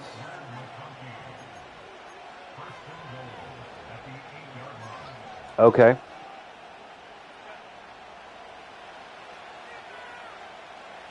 I guess that was a full 10 yards deep. Just trying everything to make this coverage like function like it might in a real football game.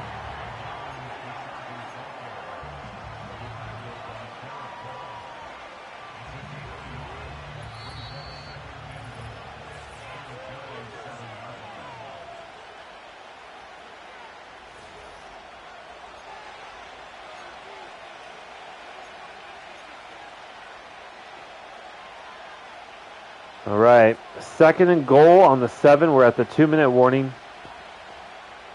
We either need to hold them to a field goal or just let them score, honestly. It looks like it's going to be a quick score. That gives us the most amount of time to go down and try and match it.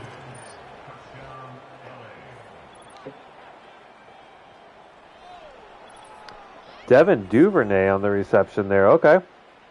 Just a quick slant.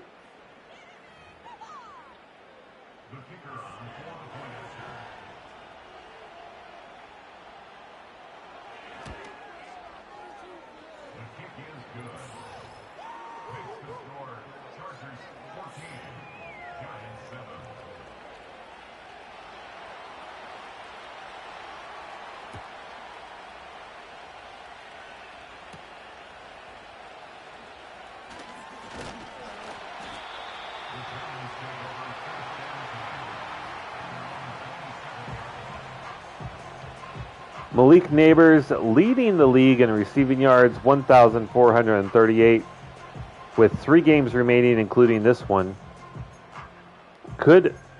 If we have a big day with him, he could very well come close to breaking the single season receiving record again. As a rookie, he was less than 100 yards away. Not quite as big of like a flashy season as last year, where he put up, 250 yards in plus in multiple games. But certainly has had his opportunities and certainly has continued to make a big impact. And how do I get my linebackers to run with someone in zone? Like, actually, I really want to know this. Let's watch middle linebacker here. He shifts over, and then as soon as Neighbors crosses his face, he just sprints with him. Why don't my linebackers do that? I can assume that there must be some sort of adjustment that can be made. Like maybe in the coach adjustments, but I don't know what that is. Teo Johnson with a nice catch there over the middle. And I think we're doing a good job of working the ball methodically down the field. Using Teo Johnson a lot. He's got good speed, good agility. It's just he has to have a huge open gap in coverage. Otherwise, he drops the ball very frequently. Get out to him quickly in space. He might be able to outrun the coverage here. No, he is dragged down from behind.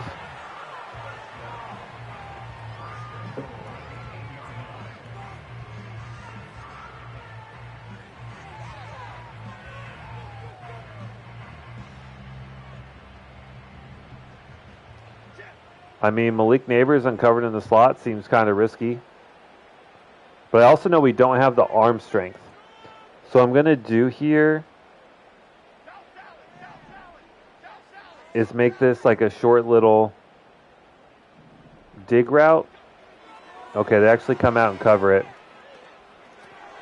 We flip it out to Slayton. I probably should have ran it. If we run it there, I think we honestly get a touchdown. So maybe my bad. But call me crazy. I actually want to run against this look. I feel like they're going to be playing super soft. And I also just realized there's only 10 seconds left in the half. Holy hell.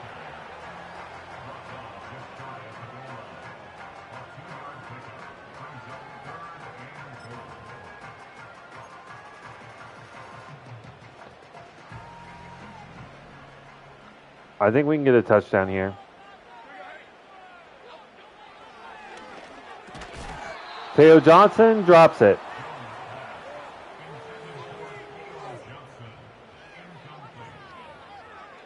If I can find...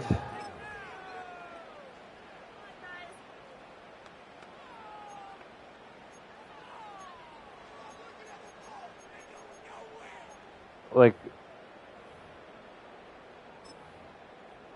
There we go. QB run. I know this is super aggressive, but I just want to at least take a look at it. I'm going to go for it. And it works. So maybe a little bit of a misplay. Bad head coach not paying close enough attention to the clock. But we do end up getting the touchdown in the end. So I guess no harm, no foul situation. We tied the game with only 2 seconds left in the second quarter.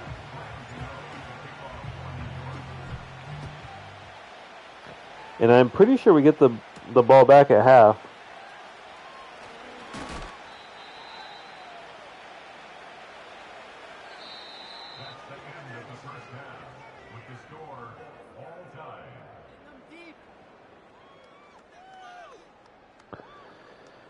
All right, so not a terrible half of football. It definitely could have been better.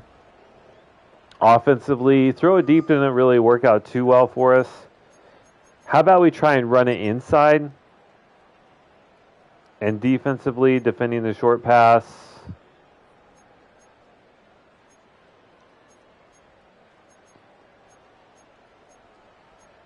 I mean, they had 100% completion percentage during the short throw, so we got to try and do something to stop that, right? All right, we do actually kick off to start.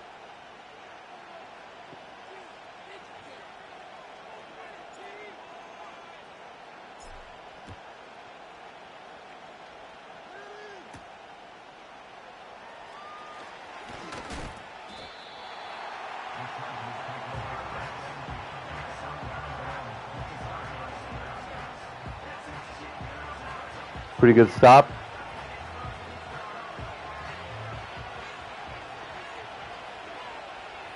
They come out empty. We'll pass commit. Oh, wow. I gotta admit, that was really good tight coverage. He just went for the ball and whiffed. I mean, what else more can you say? But that was good tight coverage. I can't complain about that too much. And there again, we're there to make the hit.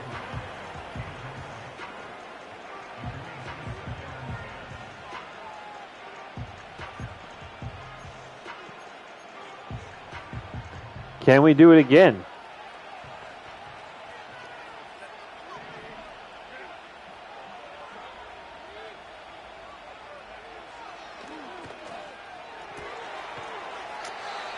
Just doesn't react fast enough.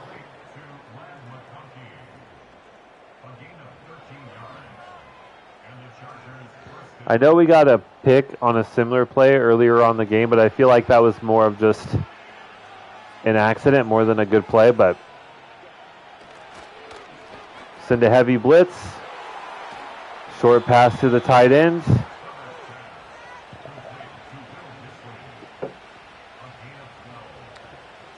I'm not sure who was on coverage with him, but he was off by a little bit.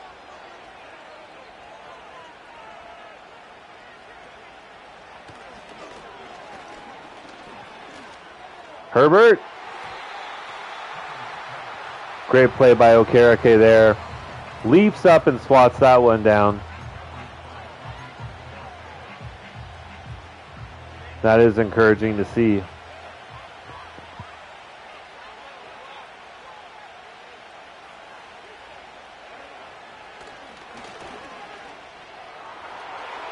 Okay, good pass break up there. Severely underthrown ball by Justin Herbert. That could have been easily a pick, but I'm okay in that spot. We're just swatting it down. Now let's see if we can get some pressure on Herbert here. Throw over the middle. Be right there and make a tackle, but we don't get another pass deflection. Let's shade inside. No one moves. Okay. Wouldn't be surprised at a run. It is still a pass. Over the middle. Caught. Touchdown. Sick. All right. So the Chargers go drive right down and score. We had a number of good defensive plays, but just none when we really needed them. I mean, there's only so much you can do, I guess.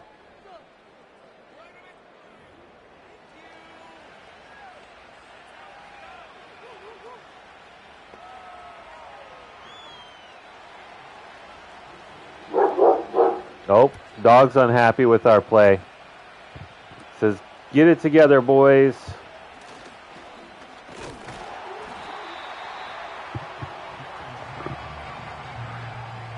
So Darius Slayton gets us out to the 28. And honestly, like, Daniel Jones has played pretty well. I don't think we have any turnovers. Maybe one pick. And if we can seal this up, this is a huge gain. We don't seal it up.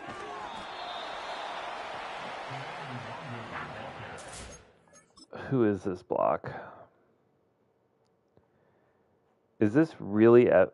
what's his name? Feel bad, I'm blanking on our... Andrew Thomas? Is that right? Just gets beat like a drum here. Yeah, tries to reach out.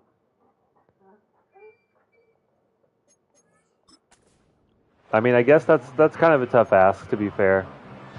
That's a tough block to reach out there and make that. But he's like a 90 overall. Throw it down underneath. Good juke by Slayton, and he takes a huge shot.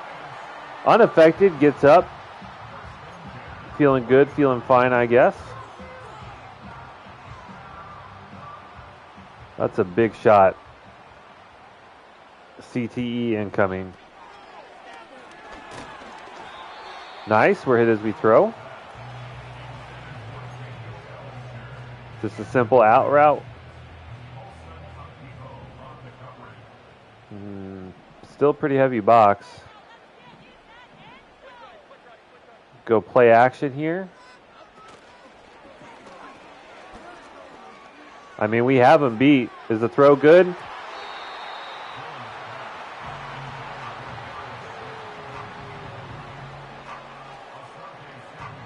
I mean, it didn't feel like a bad throw. I think that was just maybe a better defensive play, unfortunately.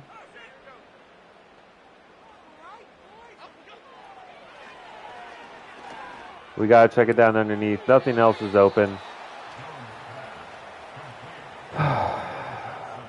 Johnson can't turn it upfield.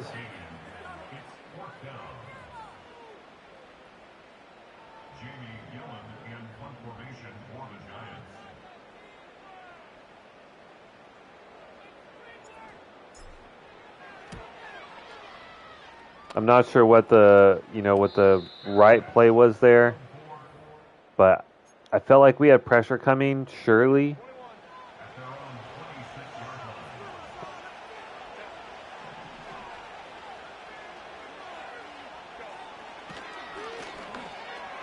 21. another short pass.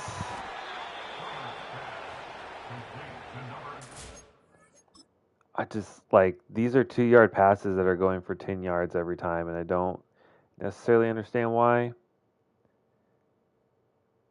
Because, like, what are we doing, man? No one else seems to be following the tight end. And so I'm assuming it's Okereke here. Why are you drop stepping? Like, it just takes them so long to react to what what the receivers are doing. Like, an absurdly long time. And I understand that Okereke is a linebacker. He doesn't have the best man coverage, but it's like 75 man. It's not awful, especially not for a linebacker. It's not like he's playing against Travis Kelce here. I don't understand why the coverage is 10 yards away.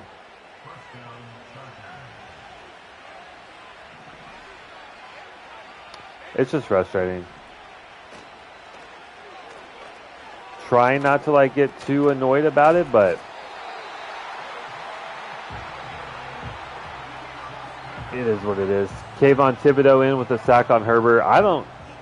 I guess we had everything covered downfield. I was trying really hard to, just make a play on my user.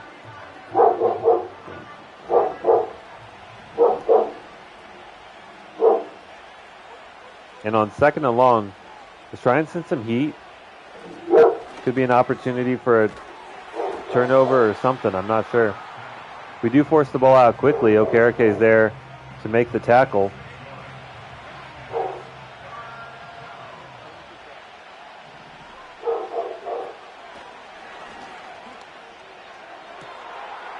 What are you doing?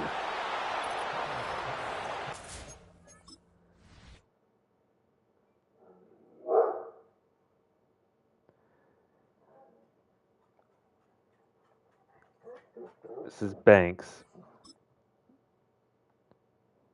You're fine. Talking to my dog. So, okay. So the wide receiver just teleports 2 yards right here. I guess, okay, we'll just say he got beat off press. That's fine. But you're telling me Banks has 94, 96 speed? So he's just running away from him, and then the ball comes, and he just slows down? Like, I don't understand what this logic is from the defensive backs. It's been especially bad, like, the last couple weeks. Like, I don't know what they did during this patch, but it feels awful. Like, it feels like, if anything, we've regressed. I thought that the coverage actually, like, felt pretty good. But we're back to where quarterbacks are just completing, like, 85, 90% of their passes against us for no reason.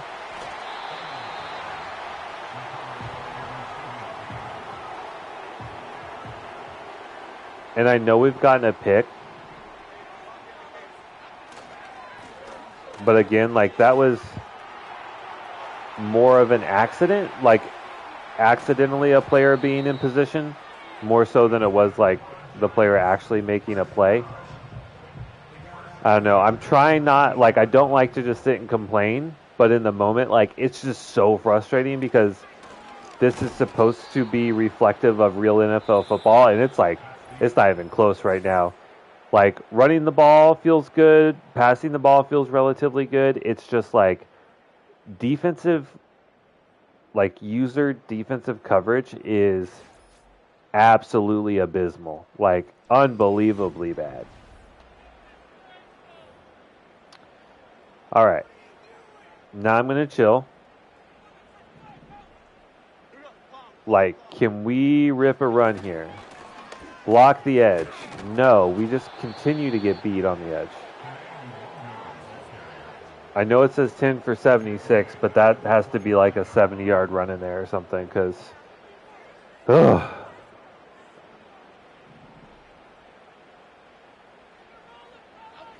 Oh, I think it's because we chose inside run. Because I forgot, when you commit to a game plan, you just completely can't do the other thing. If you choose you want to run inside, you can't run outside. You just cannot. And vice versa. So stupid. Luckily, Darius Slayton completely uncovered in the slot. Blown coverage. We make the play. We score.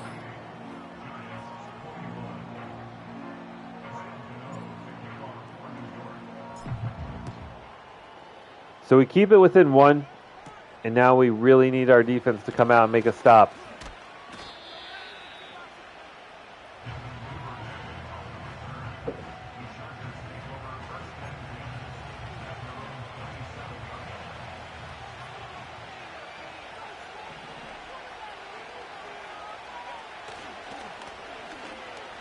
Run up the middle. Finally make a tackle after 8 yards.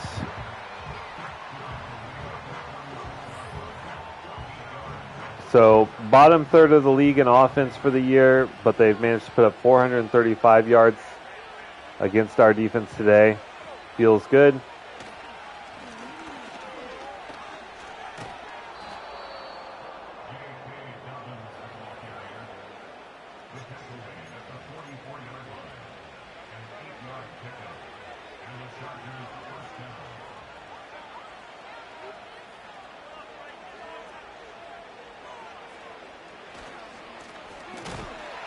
Good stop there.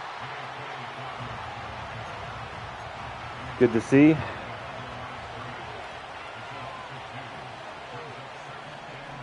We do pass commit on 2nd and 12. I don't think they're going to go back-to-back runs. They don't. Pass underneath. We rally. Like, that's still a gain of 10.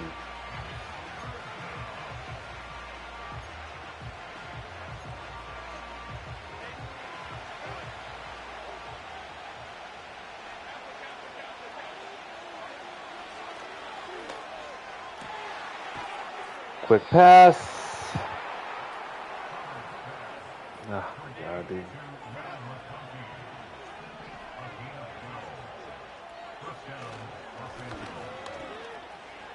All right.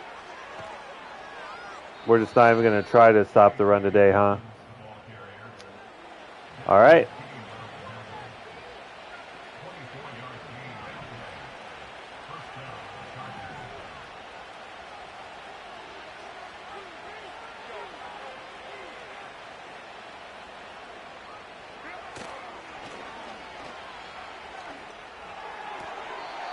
Pass to the end zone, and he steps out of bounds.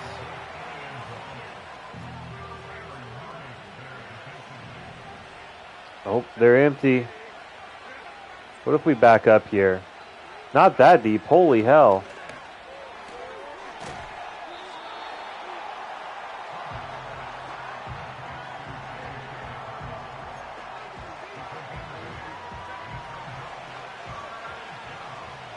Third down and 2. We have a chance to at least force a field goal here.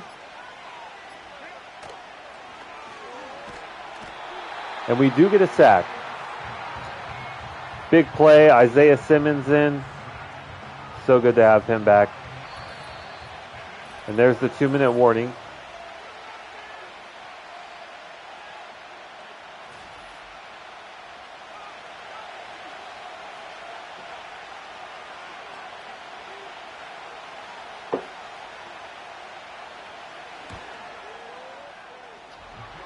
So the short field goal attempt is good. Chargers go up by 10 with less than 2 minutes left. So we need to score really, really quickly and then get a defensive stop.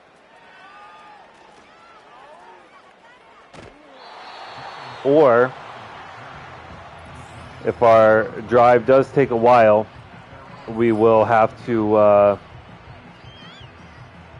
go for an onside kick. So with that said, we definitely want to score quickly.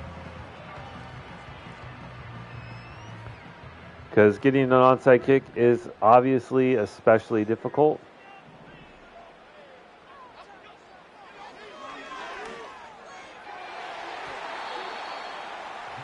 Pass out to Slayton. He's there. But we just can't quite elevate the ball enough.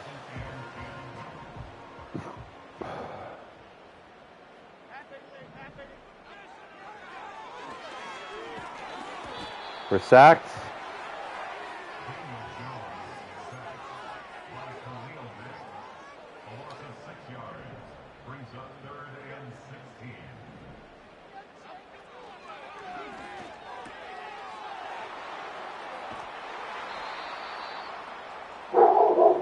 I mean, I see him there the entire way.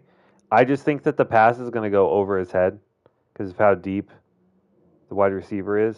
And I can't loft it, right? Because if I loft it, it's going to end up like way over here and it's a pick by the safety. But instead, it just gets thrown right into the linebacker's hands. And this is just one of those instances where just Daniel Jones doesn't have the arm. Like it has to be a bullet pass to make it into this space here. But it should be a lob over the linebacker. But again, if we lob it because of his weak arm strength, it ends up like way over here and ends up like certainly also a pick. So, I mean, that's pretty much going to seal it. Let's try and run commit here and see if we can get something.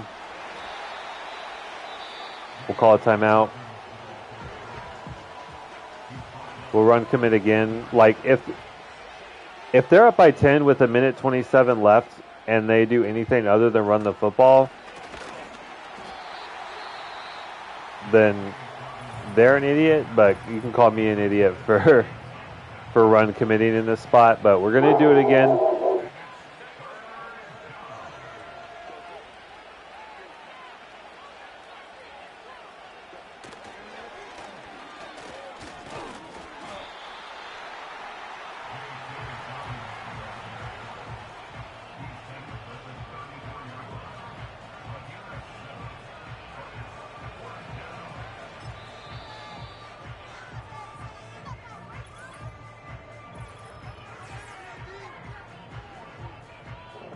All right, so we get the stop. We do force a long field goal.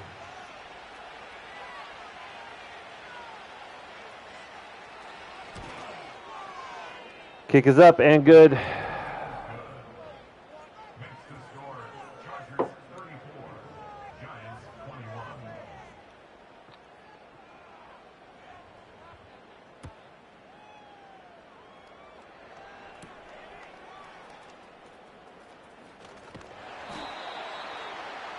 All right, so we're just going to have to chuck it downfield, kind of hope for the best. We'll see if we can make miracles happen. Let's watch this safety in this corner, see who goes where.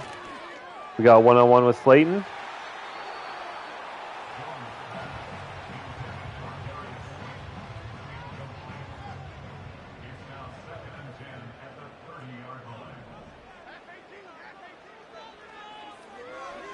One-on-one in the slot. We'll chuck it deep. It's caught.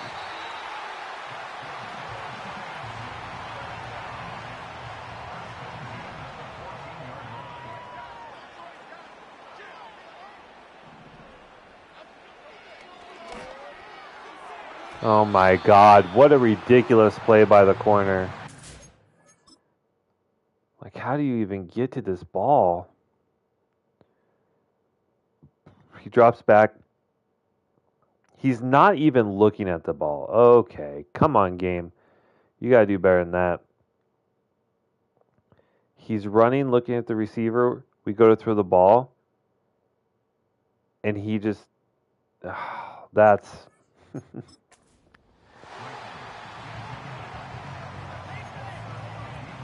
Okay. It happened. It's hard to believe that was the result, but I thought we had a beautiful ball, but we get one there. Darius Slayton touchdown.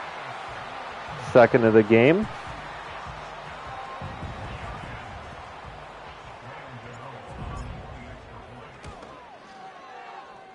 The extra point is up and good. So once again, we find ourselves in a position where we need a onside kick.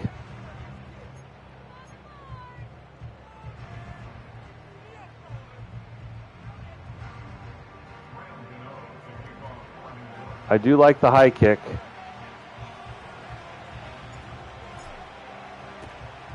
It's up. We're there. We touch it too early.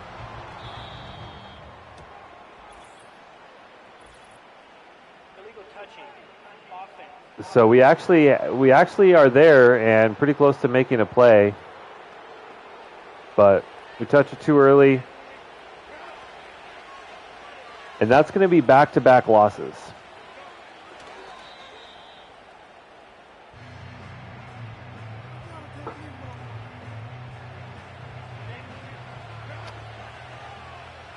We put up a decent fight, but I think we're just like, we're getting maddened right now. Like, the game is beating us. Herbert completes 82% of his passes. We get a pick, but again, that wasn't like excellent coverage. We just like accidentally had a corner in the right spot. Very frustrating game.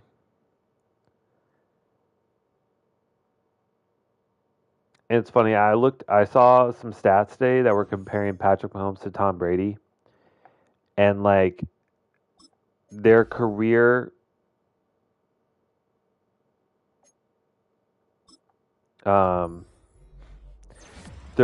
pass completion percentage is like 62% or something like that. And they're the most elite quarterbacks in the league. And here every week, everyone's completing like 80% passes against us, sometimes 90%. It's just like, I don't want it to be easy. I want this to be a challenge, but I also want it to be somewhat realistic to real life, and that's just what is frustrating me so much. I do want to apologize if you're watching this and you just, hear me complain, but just know it's because I want the game to be better. And it's just one of those things where, like, when you understand like the game of football and how like players are supposed to react in certain situations, like how like zone and man are supposed to be played. And I'm not like elite knowledge, right? Like I'm not like, you can't put me in an ESPN booth and like have me break stuff down, but I know enough to know like bad plays versus good plays. And I guess in the league, like across like, we're looking at the top starters in the league, 76% makes at least a little bit of like, that would be an insane year. Let's see. Let's look at stats. So if we go to completion percentage, so this was in the game. So yeah, it's like basically up about 7-ish percentage from real life.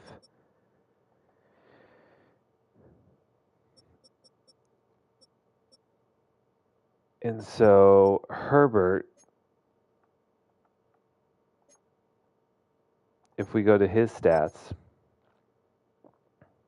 65%. So he should be completing about 70 something percent of his percent, like 70 something percent of his passes in a game. So I guess that makes sense. Gio Reese, who was supposed to be a top 5 quarterback draft pick in last year's draft, went with the Saints, not having a good year. 22 touchdowns, 18 picks. There was another QB as well who I actually considered taking, but we decided to trade up for Hutchinson. And I'm just wondering where he went. Oh, it was David Foster, right? Out of Fresno State? Out of Fresno State, baby. So he's a 73 overall. He's with the Browns. Foster, right? Foster. Foster. So it doesn't look like he started every game. He only has 89 attempts, but 69% completion percentage is very nice. 5-to-1 touchdown to interception ratio. He could also run the ball too. He might have been the better pick. I'm not sure at this point. But Daniel Jones, I mean, it's just the touchdown to interception ratio. And I feel like a lot of those are just because he just doesn't have the arm strength to make all the throws that you need to make in the NFL. It causes us also to take sacks because we have to hold on to the ball because we know, like, oh, I can't make this throw.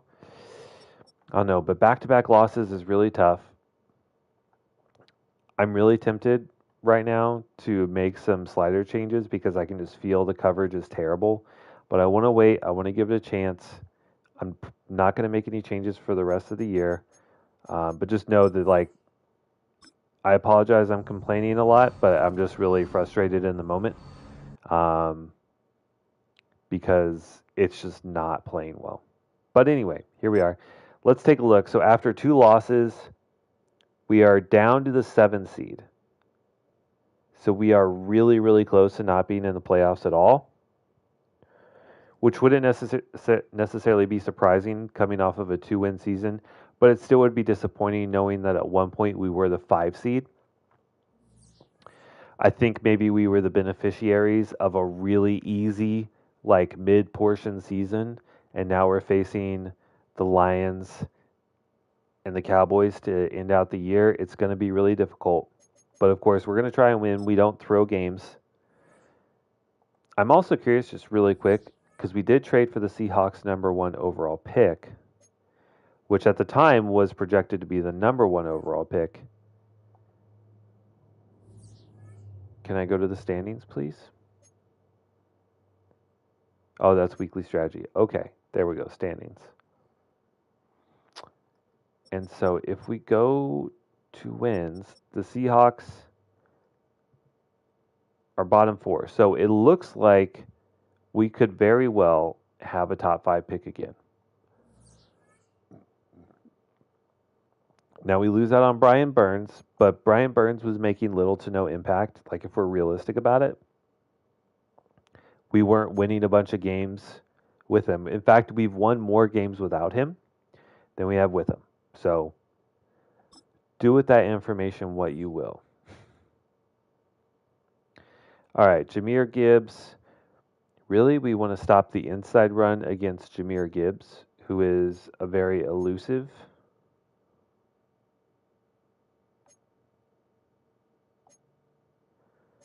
Interesting. They average more yards per carry. But here's the thing. Even though I know this makes us terrible at running, at, like, defending the inside run,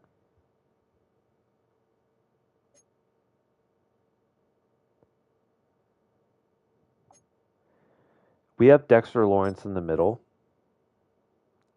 And even if he is not as good as he would normally, he would still be better than most in the league. Defensively,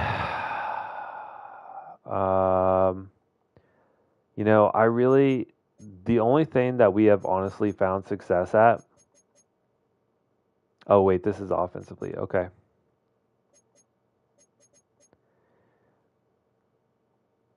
You know what? Let's try and get the inside run game going. I want to be able to run the football. Like, we know that Daniel Jones is not an elite quarterback and cannot be expected to carry a team every week.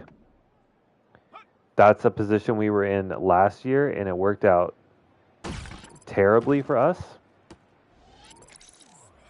So we need to be able to run the ball. We've done better this year.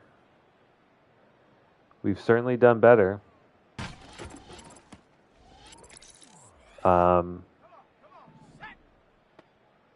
And, we really put our trust in Kenye, getting rid of Devin Singletary.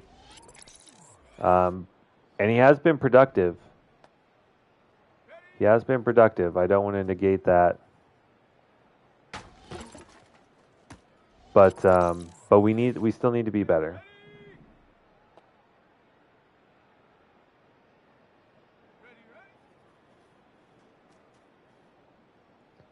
Oh, we're not going to get a single one. I didn't roll out far enough.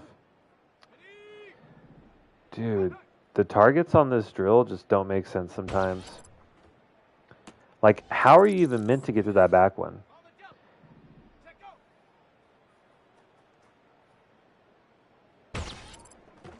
But we get a couple there, which is nice. I would just be happy with silver, but I'm just not sure we're even going to get that.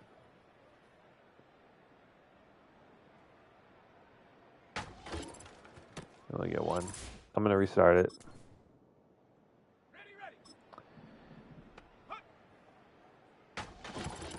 All right, so we get 2 knocks right there. None of them inner ring, but we still get 2 knocks.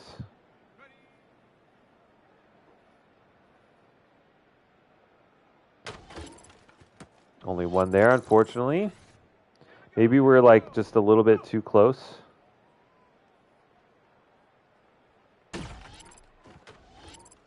I'm not sure. But we start off with a bronze. Just a few attempts, so that's good. Roll it to our right. Try and get these 2 off the break. Okay, we get some inner rings there. That is good.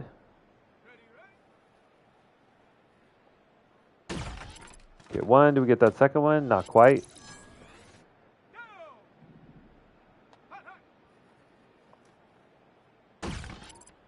Sometimes, like, we almost have too much arm strength. And it just doesn't necessarily translate well in this drill. But we get 2 inner rings there. We could actually get gold. We got to roll way out here. Get 1, get 2, and there's gold. Okay. Positive result.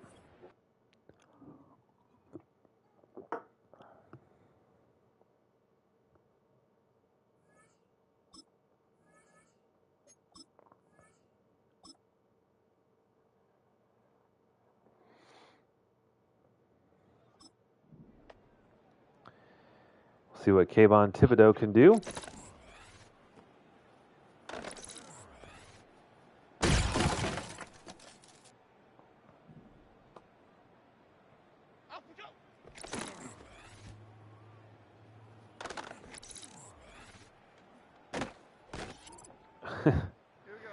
So he misses tackling Daniel Jones into the target. Hopefully that doesn't affect our chances of gold. It does not.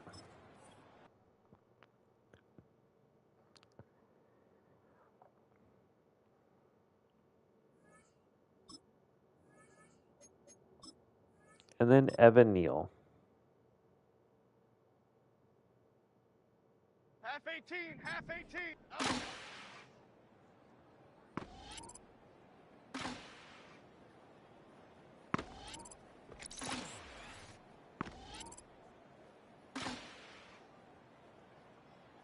No. Turn and burn, baby. Turn and burn. We whiff. Unfortunate circumstances there. Sometimes the angles that you're just running at these tennis balls, it's just like that. Ah.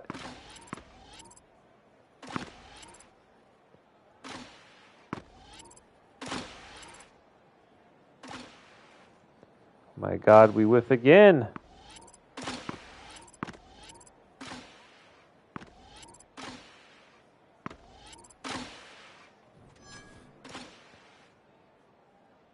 Did it not say that we still had a minute on the clock, or is it counts up to a minute? That's probably what it is. It counts up to a minute. Fine, we'll take bronze.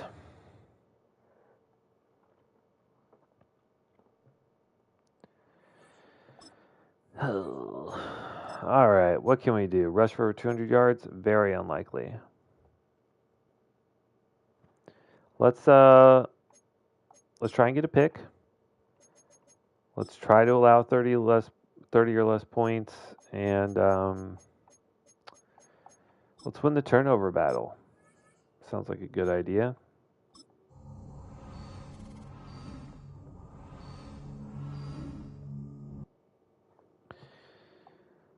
All right. ACL sprain for Wandale Robinson. So third string wide receiver out, as well as one of our kick returners. And he is good in that capacity.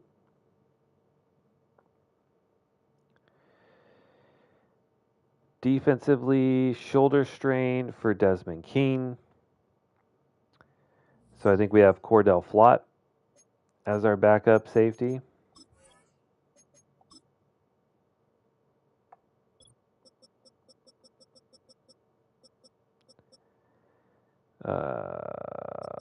Strong safety. No, Dane Belton. I don't like that. Yeah. What is Flott's pursuit rating? 66. That could actually explain a lot why he is so bad. Like why he gets cooked all the time. I think it's interesting that it seems like they've made pursuit really important in this game.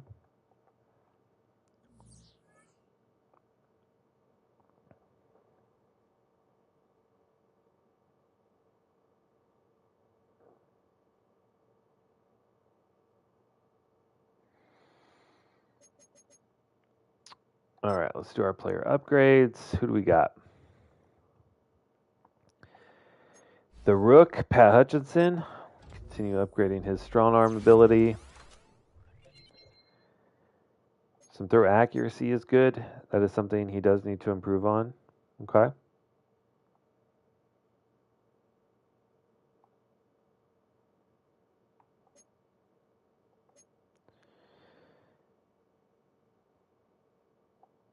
Lots of upgrades here. What did we do? Progression history, training, fantasy goal, 3 passing touchdowns.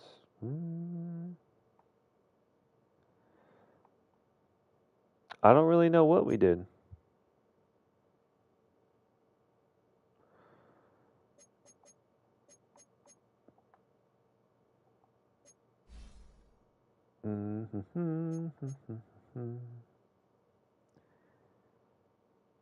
Run block is in a tough spot.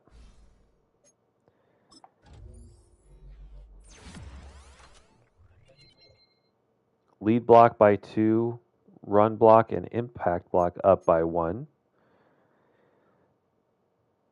So lead block is an 80, impact block is a 78. So those are good. It's so weird. This is like such a weird player. Okay. But he's superstar dev, right? So he's going to upgrade quickly, at least so you would hope.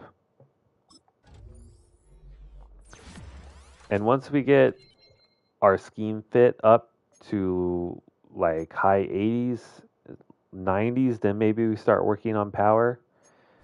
But I think it's important to be like really good at one thing and then start to develop the rest of your game. At least that's been my philosophy when upgrading these players. Nick McLeod, a guy that we could see come up. He has good enough speed. It's just as a team that wants to heavily emphasize man coverage, he's just not that guy. Depending on what happens in the draft, maybe he steps in at safety. I don't know. But there's that. And now we're going to take on the 5-10 Lions. I didn't even notice that. So the record, they're not playing up to their talent. So maybe this is a winnable game for us. We will see. They are, of course, an 86 overall to our 84, but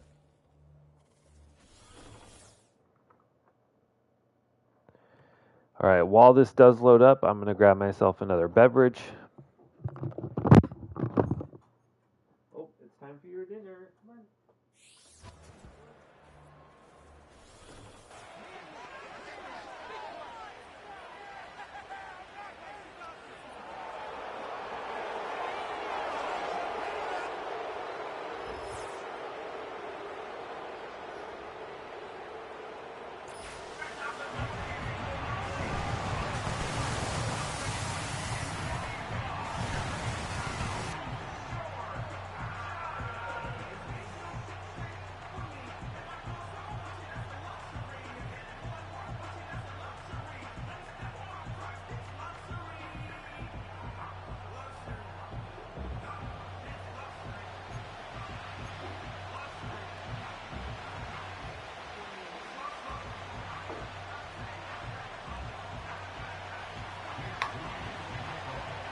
All right. Back just in time to watch Tracy Jr. run right into the defender.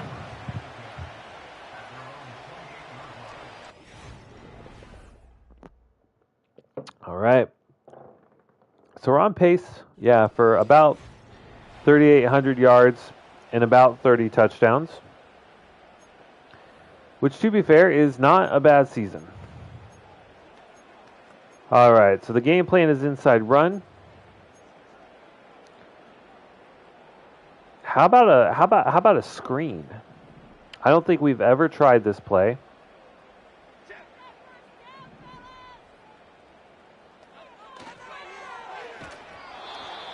We get hit instantly. I'm backpedaling, and we get destroyed. Okay. Inside run, they are stacked up like crazy. This should get Slayton wide open. We're sacked. They were sitting on that anyway.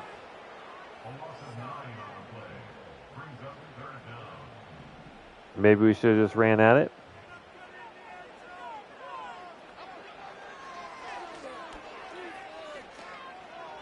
Teo, good catch in traffic. And honestly, really good protection. I didn't think we would have enough time to figure that out, but Teo Johnson and whoever was in the slot there got tangled up. And it took them both a really long time to get out of their routes.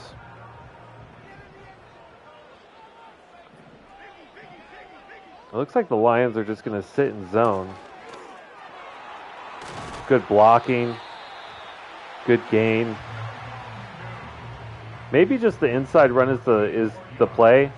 Since most of our guys are like an agile scheme fit, you would think that, zone plays, stretch plays would be the move. As Kinye gets absolutely blasted into Narnia. Shakes it off.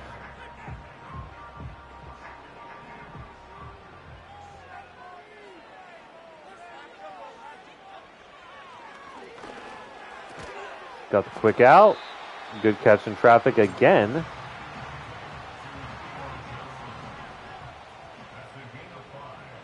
Can we get a slant out of Slayton?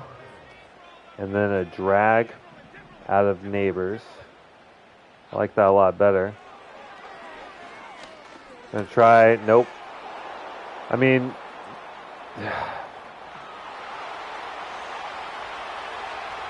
we just had pressure coming in, unless I was just imagining it. Had to get rid of the football. I was honestly just kind of throwing and hoping. All right, so, yeah. So the left tackle gets beat. And, oh my God, what is this bump, man? We gotta have better physics than this. He just shoots, 2-3 yards out of the way, and then has to work back through the corner. Just not how physics work. So what was the play? I mean, they're really, at this point, when this guy's running at me, there's really not a good throw here. Maybe you just chuck it up here to Bellinger and hope for the best. But that's kind of what we did because, we're throwing at one of our better receivers. So we try to throw it up. I mean, it's an easy throw to intercept. I'm not saying it was a good throw. But, yeah, I really just don't know what else to do besides take a sack. We have to change the depth charts again because they don't change from game to game. So that's fine. Yep.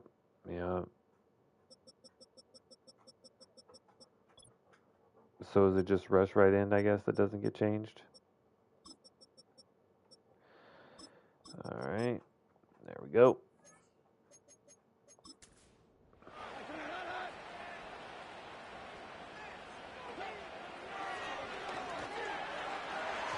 Goff actually overthrows that one.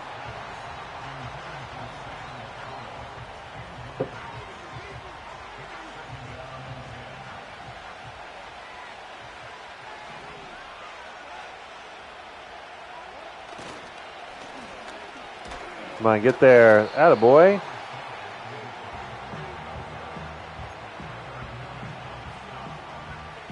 Can we cover a nickel? The pass can be here on 3rd and 9. Nope.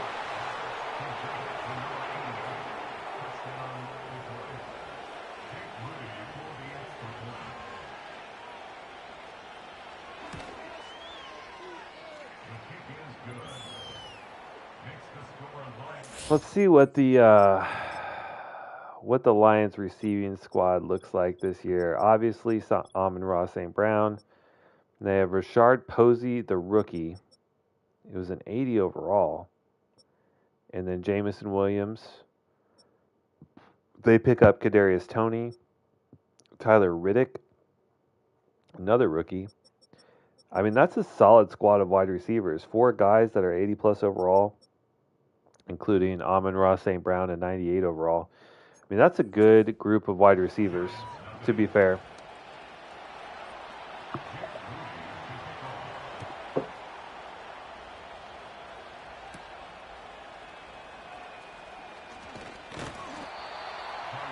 All right, so Detroit goes up 7-0.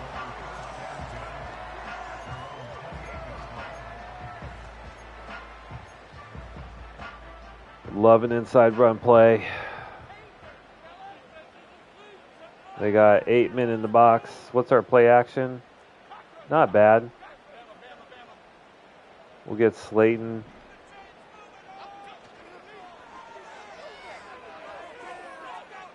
I mean, Malik Neighbors wide open. We'll take that all day, baby.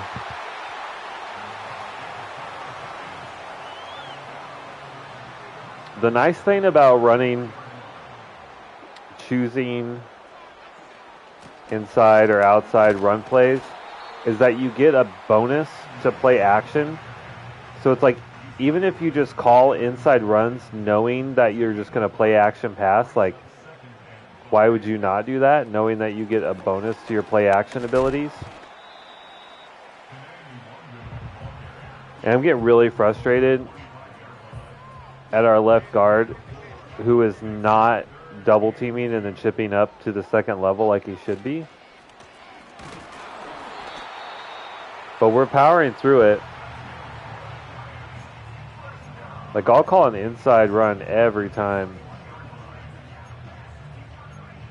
And it's funny, my last video, even though, like, obviously I do not make any money or attempt to make any money off of these videos, I feel like that should be not surprising. But the last one got flagged for copyright because of the POD playing in the background. And that was just a blown coverage. Malik Neighbors completely uncovered in the slot. Goes up the seam on cover 3. And I mean, that was an easy score as ever. 5 plays, 72 yards, just 2 minutes off the clock.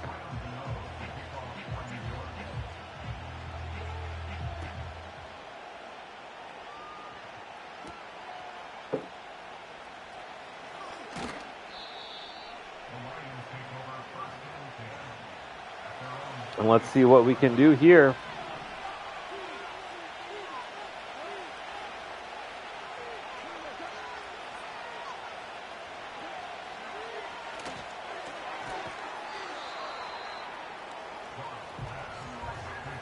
Okay. Base doesn't really seem to make sense. I guess we'll go man.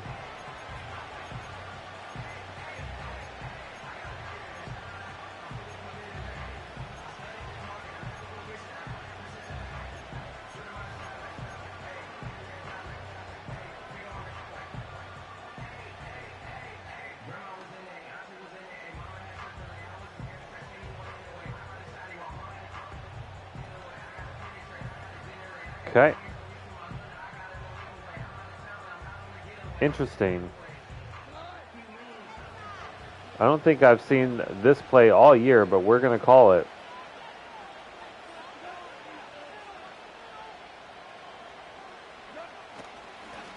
To run up the middle. Ojulari misses the tackle.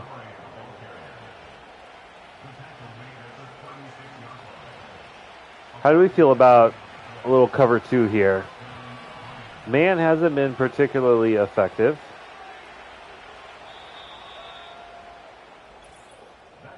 And I guess we're not going to get to see as that is the end of the first quarter, and we have a tie ball game. And after winning 5 in a row and then losing 2 in a row, obviously looking for a big bounce back here.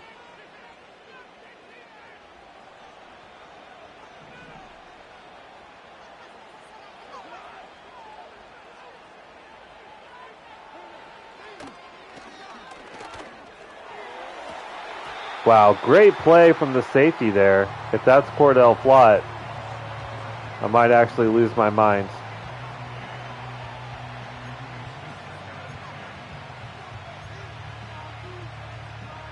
You should never be surprised to see one of your defensive players make a play, but anytime he does anything positive, it is shocking.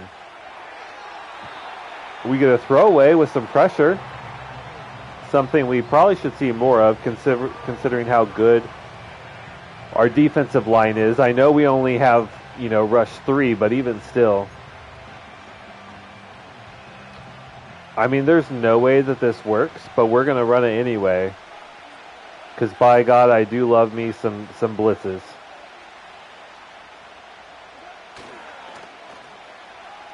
And it works to perfection. They go play action on 3rd and long. We don't bite on it, and that gives us an opportunity to just fly in at the quarterback. Bobby Okereke, I think pretty much untouched on the play, ends up the one taking down Jared Goff.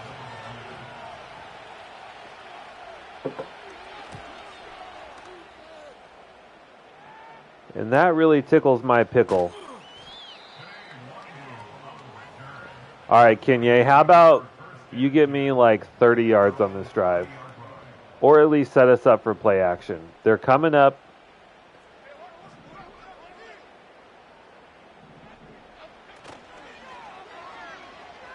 We got the tight end wide open. Teo Johnson on the run, up the sideline, stiff arm, drags the defender down. Huge gain. And this is the benefit truly of actually committing to the run, is when they come up like this, if you just audible out of it into play action, you're almost guaranteed a huge play.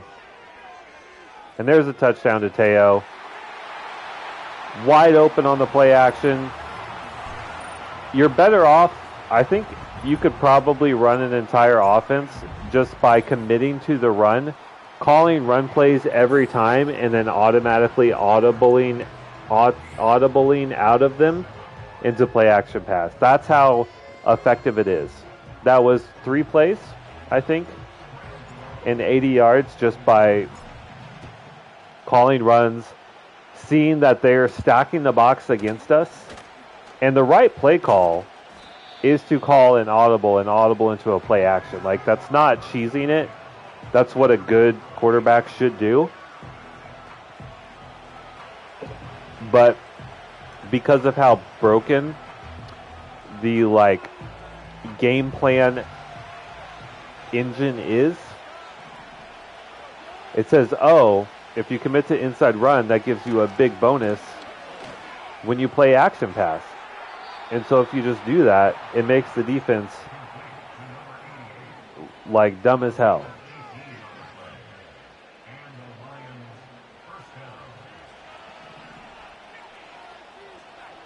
Anyway, I digress. Quick pass out to the flat. No one's there because we're man aligned, because if we don't and then we run man, everyone's out of position. How about we get a little press? Good defense there, but Reynolds holds on through pressure.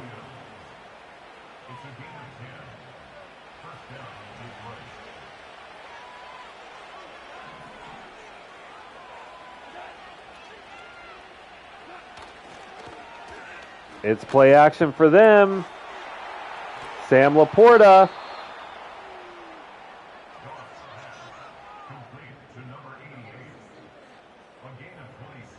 At least I think that's the Laporta. I mean, 88's a tight end number, so I'm assuming that's him.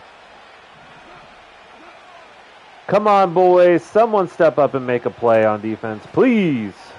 Play action. No one can get off their blocks, man.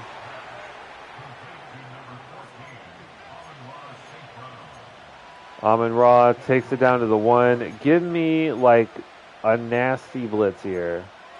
No? Okay. We'll do a little safety zone blitz. Let's run commit up the middle, because why not? It is a run, and we're all over it. Best coach in the league. We knew it was coming.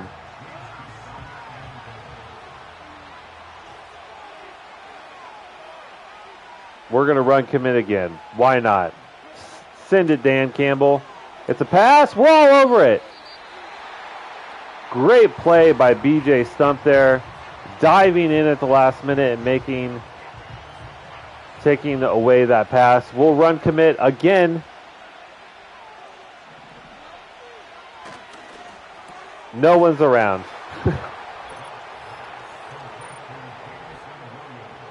We don't get to that one.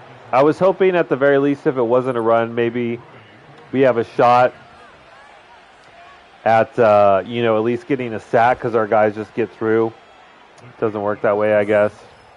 So we do end up giving up the touchdown, but you kind of, in a goal line situation, at least in Madden, I feel like you kind of have to sell out.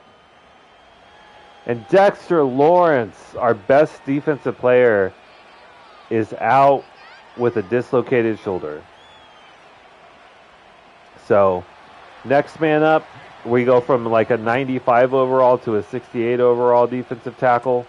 That's less than ideal, I think is a good way to put it.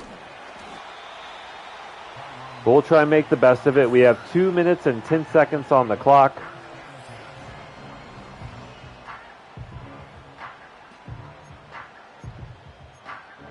And on the 30, I mean, we really could come out and run the ball. But we don't have any options, of course, because it's closing in on 2 minutes. I mean, Slayton in the slot Slayton. We're actually going to keep Nwangwu in the block. I'm looking circle, triangle, X, I think is my progression here. Can we get that in there? We can. Great catch by Slayton, and honestly a really good ball from Daniel Jones.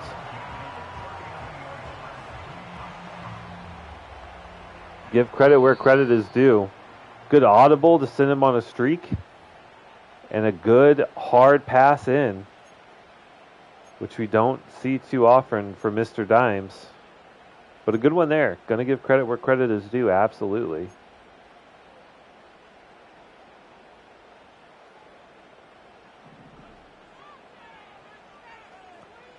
Again, they are really stacking this line hard. We'll send Malik out on a little streak. I mean, we have Darius Slayton on the sideline. He's just going to sit. Oh, my God. What are we doing, bro? That doesn't get any easier for an NFL wide receiver. No one around him. All he has to do is just stand still. Just stand in bounds and reach out and catch the ball. He tiptoes out of bounds. Oh, game.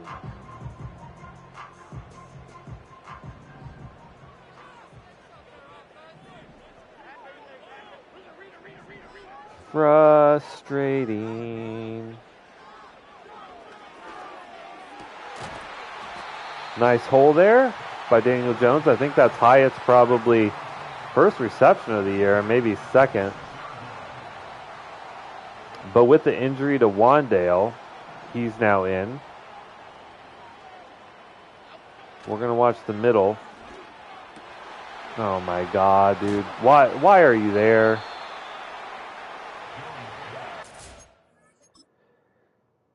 All right. So I'm watching the middle of the field because we have Malik Neighbors coming in the cross. I see the middle linebacker sitting here, so I say nope. He looks like he's going to be wide open. And instead of the ball coming out here, it's thrown behind him. Like very, very, very far behind him. And it gets picked. Bad ball from Daniel Jones, just bad accuracy.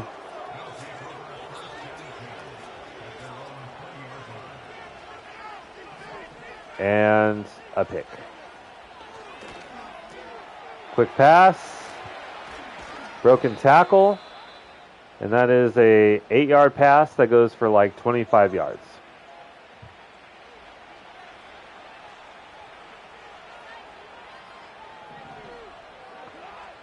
We're just going to go zone.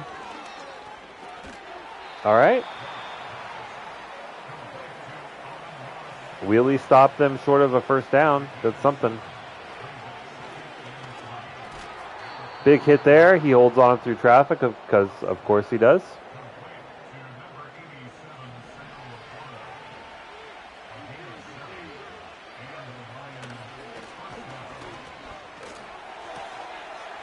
I mean, all right, we stop him there, but I feel like if he at least makes an attempt at that ball, could have been a pick. I don't know.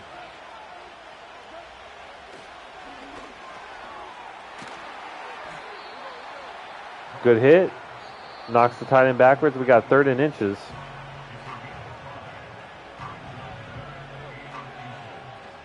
We'll try man. And we'll pass commit. I don't think they're going to run.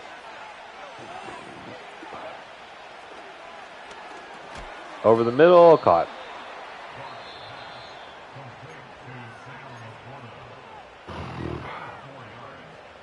All right, let's try and guard the sidelines. I'm okay with giving up something in the middle. Detroit has no timeouts, only 40 seconds. We have, okay, well, at least we keep them in bounds.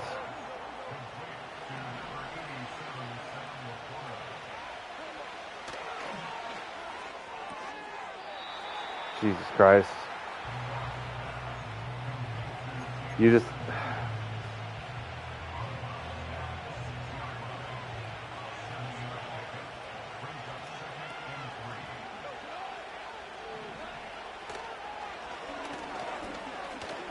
Come on, someone beat their block.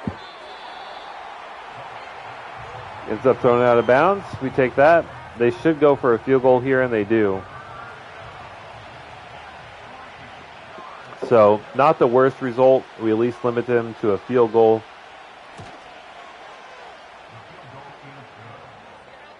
And I'm trying to remember. I think we get the ball at halftime, but I'm not sure. I'm not sure.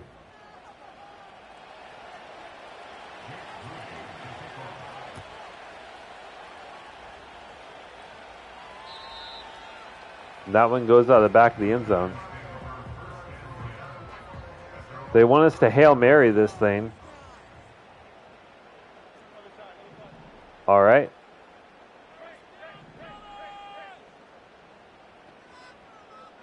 I can't motion out into Wangwu for some reason.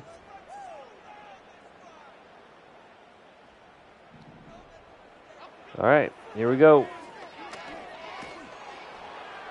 We'll give our best receiver a chance. He makes the catch.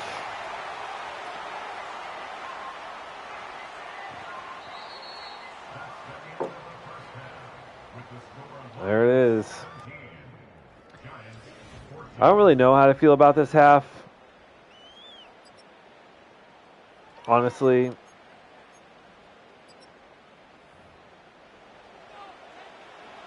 We had some really dumb turnovers with like just noodle arm from Daniel Jones. The defensive coverage continues to be abysmal. But if we're honest about it, their wide receivers are just better than our corners. So I kind of want to give the game a pass on that. But, like, I feel like if we're looking for like any resemblance of realism,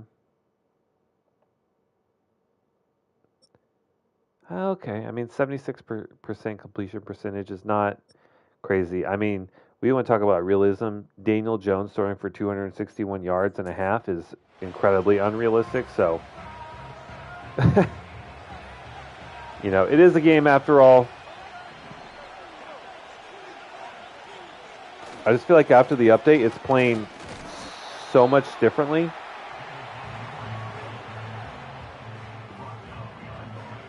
Than it was. I thought we had it tuned to actually a pretty good spot. And it just feels weird. But let's just lock in. Let's try and just win some games, have some fun playing some football. My God, we got absolutely plastered.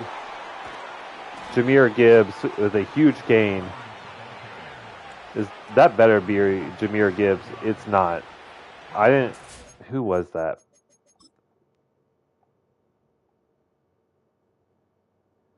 Why does it blur the names out? Like, this isn't an iPhone. You can just be clear. Wow, that was David Montgomery? Okay. I guess that would explain how he was able to just, like, blast through our linebacker.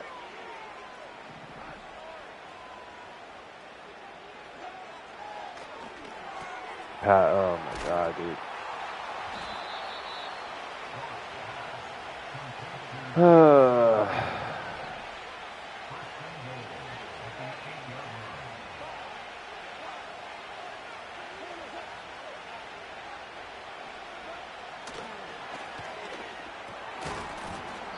Big hit over the middle.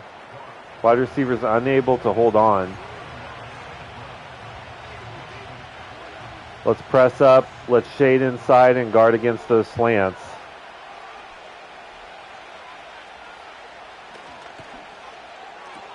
It is an outward pass,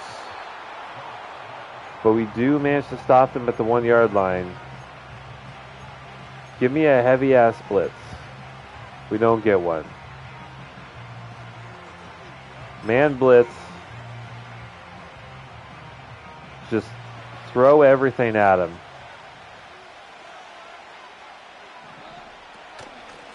To run inside, we're all over it. But Montgomery powers through, ends up getting the touchdown. We were in the right position. I think that was the right call. As the old football saying goes, they just wanted it more.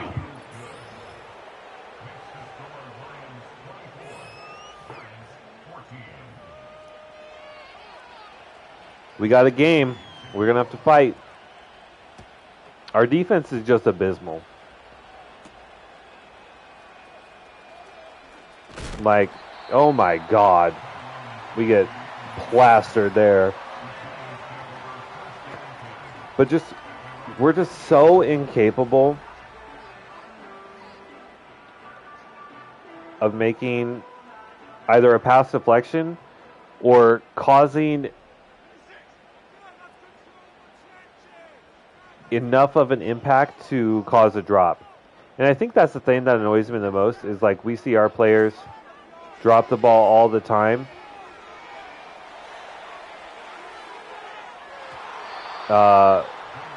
Because of pressure or getting hit on a play. And they never drop the ball. But I digress. Let's just try and get like a little quick pass. That's not. All right, well, we might be able to run on this look. We cannot. Because we chose to run inside, so that immediately means we cannot run outside. Let's flip this actually. So we actually have people running to the wide side of the field. We'll leave Kenny in the block. I mean, we have some guys coming open, but we cannot block for more than 3 seconds. It's another sack.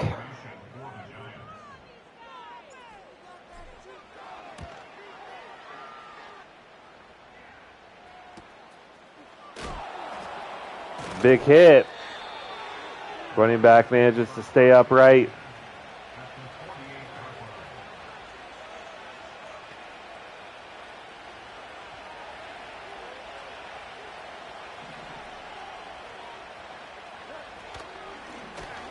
Run up the middle. We're there.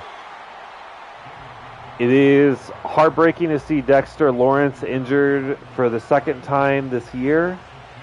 You know, he's obviously an anchor on the inside of the line. He's a big part of why our run defense is as good as it is.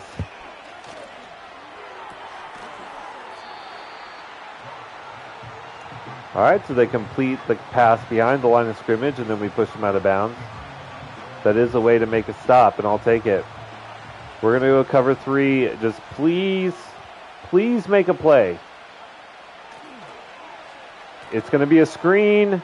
They're out in front of it, and we actually push them out of bounds. We make a defensive stop. I think more because of a bad play call, but we will take it any way we can. We still need 10 points in a quarter plus 1 minute and 26 seconds.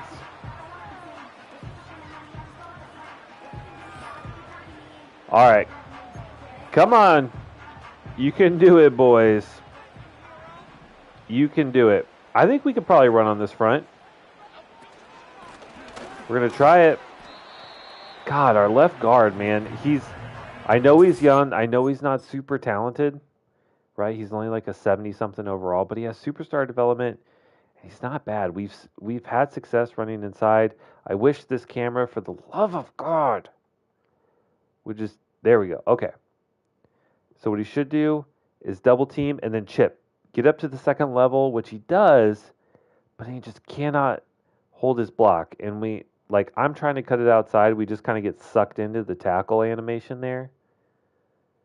But still, like, you got to work your hips around. And I know you can't see me, but I'm in my chair working my hips. You got to work your hips around. We don't have a play action pass here, so we'll have to settle for this. How about Kenye on a little out route, and then Johnson following on a drag? Does that work? Kenye makes the catch. Okay. Get the first.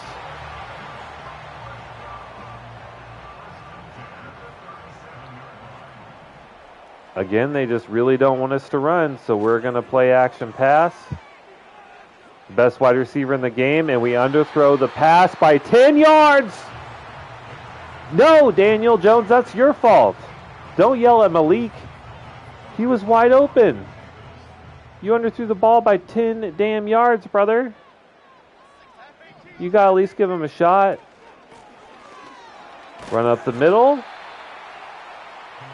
We get back 7, but the hole does close quickly. All right, come on, G-Men. We're not out of it.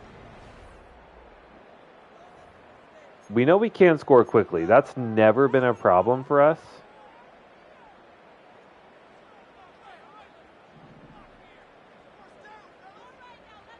I mean, we're in 4-down territory, and we have a wide open middle of the field. Let's run the ball. Again, we do not get the chip to the second level. And, that's really preventing us from making massive gains. We need that guard to get off the block, double team, and chip. Double team and chip. Get up to the second level. We got Teo Johnson on the short little under route. It gives us a first down. We have to have a touchdown or a field goal. There is no other options that we can have here. We're sacked. I'm trying to. Oh my God! Can we not throw a drag? Who gets beat here? Everyone. So they send 5, but the 5th one's way out here. He's not even really in the play. And our right guard, it's Runyon. he just gets beat. God, dude, we give up like 5 sacks a game. And it's not exotic blitz packages. It's not some sort of confusing elite defensive mind. It's just us losing one-on-one blocks.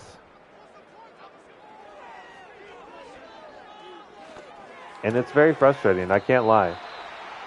Because we don't have awful linemen. They're obviously not great. But we have a good young core group of offensive linemen. Malik Neighbors in the slot. Anyone going to cover him? Middle's wide open. My God, we actually got it there. I thought that very well could have been a pick. But we get it just over the linebacker. Either that or the linebacker just didn't know what the hell was going on.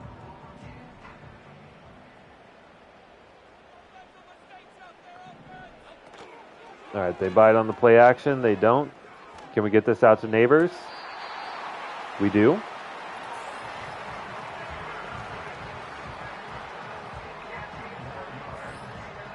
Okay.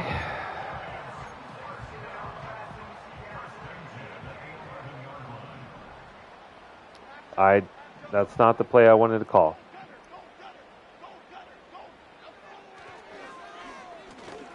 Underneath. Okay.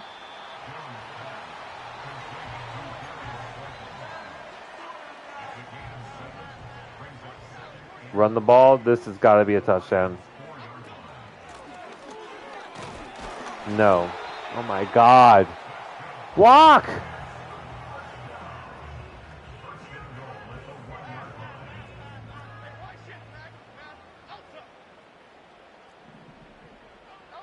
Please get in on this play. There we go. All right. So we finally get into the end zone.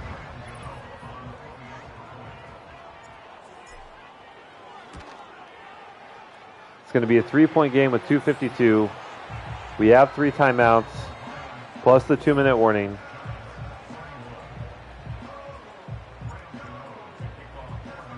We're going to kick it deep, and we are going to do our best to make a play.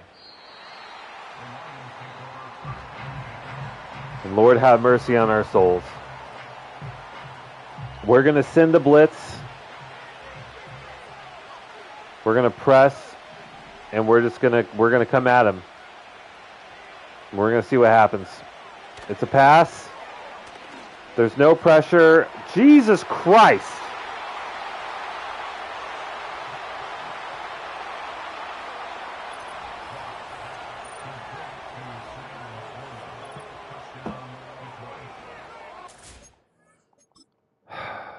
What the fuck happens here, man?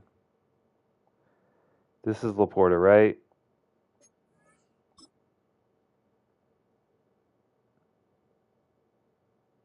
Comes off. Safety's trailing. And it's just like, what? Like, I really apologize for language, but like, what the fuck is this? Like, you're trailing by how many yards? And then the angle you take is, this is both awful coverage and awful pursuit. Does Sam Laporta have like 90 speed at tight end?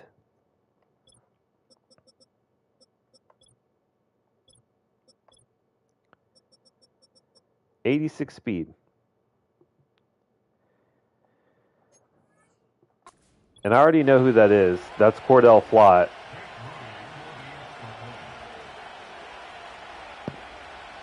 I just cannot fathom worse defense.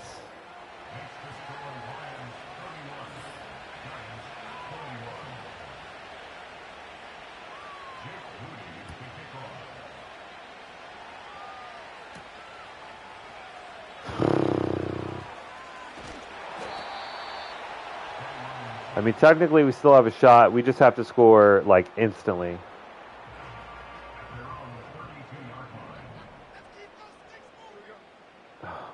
I just know that I'm getting beat by the game and not by like the players making plays, you know, and that's the frustrating part.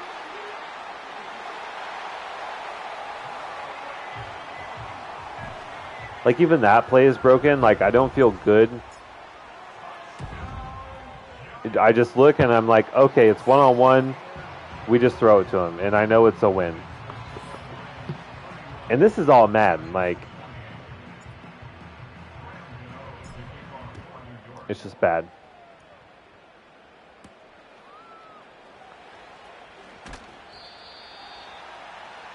All right. Let's try and stay positive. Let's try and stay focused.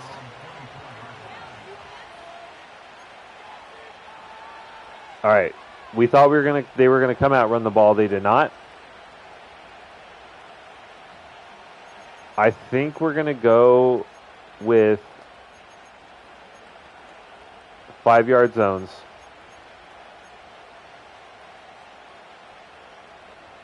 Curl flats 10. Hooks 10.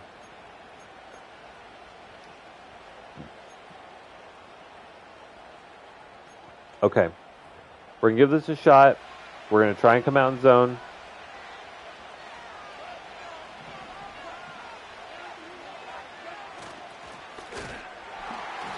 Big stop. We'll call our first time out. I mean, they lost 2 on that play. I don't know if they're going to continue to run it, though. That's the only thing that bugs me. Like, they ran it there, but I don't trust that they're not going to continue to run it. We'll come out in a Tampa 2 and see what that looks like.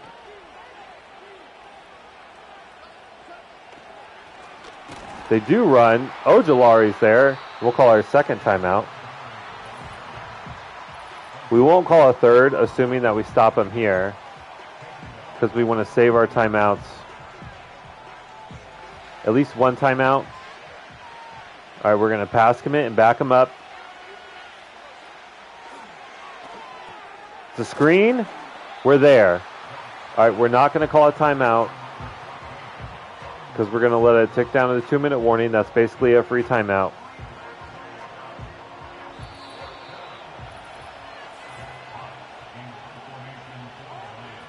We finally get a stop.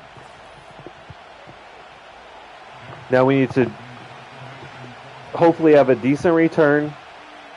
We'll have one timeout, 2 minutes. A touchdown wins the game, most likely. A field goal ties us and gets us to overtime. Anything but a turnover. Anything but a turnover. That's the motto.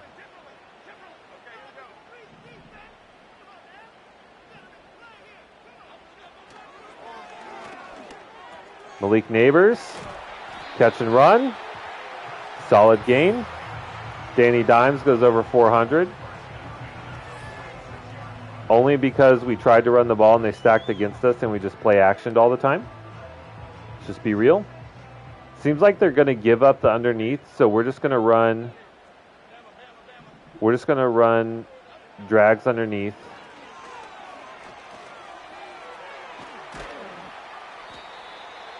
Hyatt gets a catch. That's a gain of 3. I'm sure they're happy about that, but also so am I. Flood drive. Actually, just don't want Nwangu out there. He usually doesn't catch the ball anyway. And then let's streak Hyatt. Roll out with Danny Jones. Can we fit that in there? Please don't be a pick. That was a dangerous one.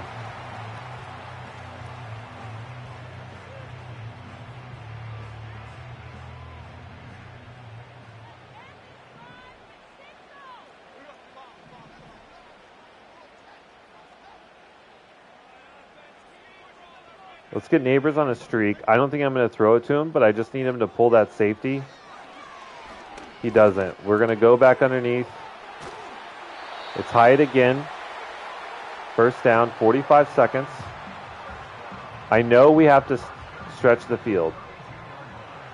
At least a little bit at some point. Oh my God, he was open. Oh, we just get hit as we throw. Just give me a second. Also, in real life, this would be pass interference. Watch this. So he gets to come up. Where does he get hit? I'm watching him come across the field. No? Who was it? Maybe I was watching here. I don't know. I saw someone just getting like rubbed like crazy. And actually, Malik Neighbors was wide.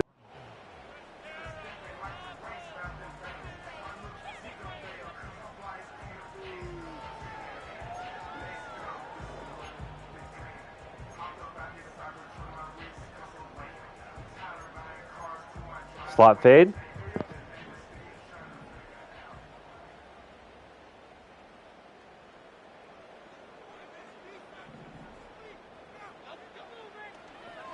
We got him one-on-one. Please be a good ball. It's a good ball. It's on the 1 yard line. We're going to call a run.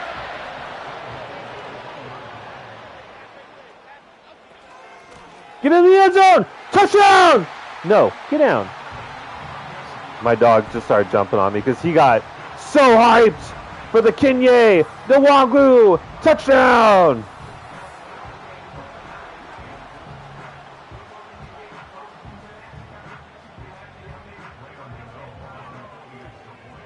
Set up by the big gain by Malik Neighbors. Got us down to the 1. Now we're up by 4. They have 18 seconds to score a touchdown.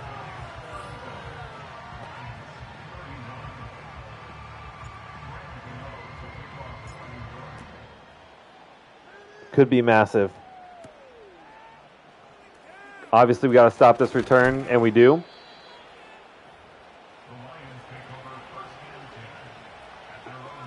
So they have 3 timeouts and 14 seconds to score a touchdown to win the game.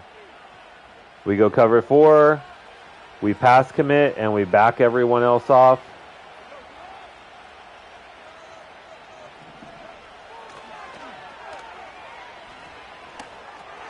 Okay, they dump it down underneath. Fine. And call a timeout instantly. Cover 4. Back up. Don't get beat over the top. Pass commit.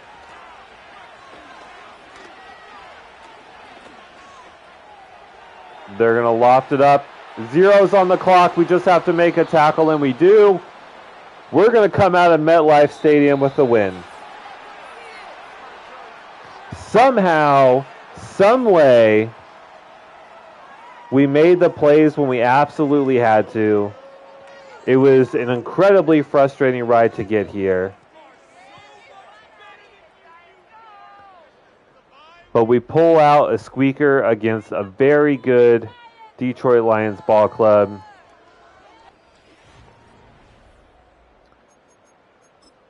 Oh my God, dude. Daniel Jones, 20 of 28 for 452 yards, 3 touchdowns, and 2 picks. The picks were just bad throws. Like, they were just bad reads and bad throws. Jared Goff, 24 of 30 for 316, 3 touchdowns, and no picks. Rushing, they had us stacked up.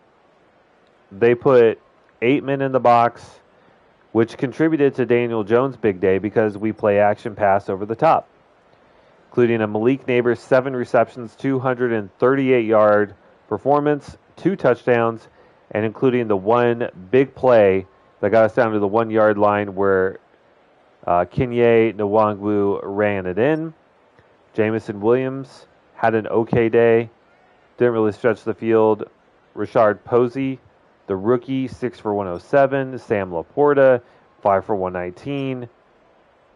Teo Johnson actually with a really good day, 5 for 121, no drops, which is kind of shocking. Hyatt gets in the action, 4 for 34. And Amon-Ra St. Brown, a really quiet day, 3 for 22 with a drop. Blocking, we gave up 3 sacks, but also a number of hurries and hits as we threw.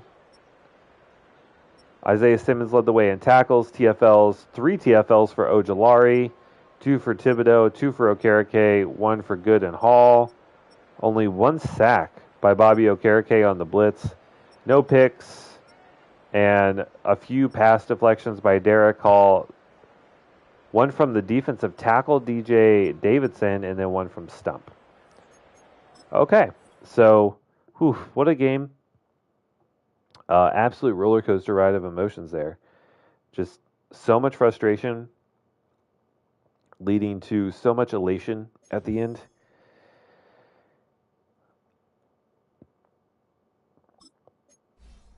Isaiah Simmons with an upgrade. I mean, we rarely blitz the middle linebackers. We really just need them to be good in coverage and to stop the run. That's their goal, so we'll maintain pass coverage. He gets +3 to zone. Honestly, like, we basically just want like our middle linebackers to be big safeties who can stop the run and play some coverage. That's basically what we're looking for. And then we have our down linemen and outside backers to help rush the passer and also assist in stopping the run. But we get out of that one. Holy hell, I honestly didn't think we were going to win. But somehow we make a stop when we need to, we make a drive when we need to. We're 9-7. So we blew past our goal, our yearly goal of 4 wins. But we're taking on a really good Cowboys team to finish off this one. They're 13-3. We lost to them in week 1 to kick off the season. Let's take a look at the playoff picture here. We're back. We're still at the 7th seed, so we're still in it. But if we lose, what happens? I don't want to lose, obviously.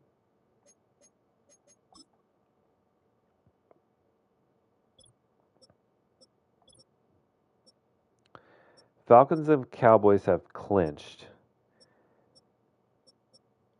We're down here at 9-7. The Panthers are at 8-8. And I think we beat them. So even if we lose and they win, I think we win on the tiebreaker.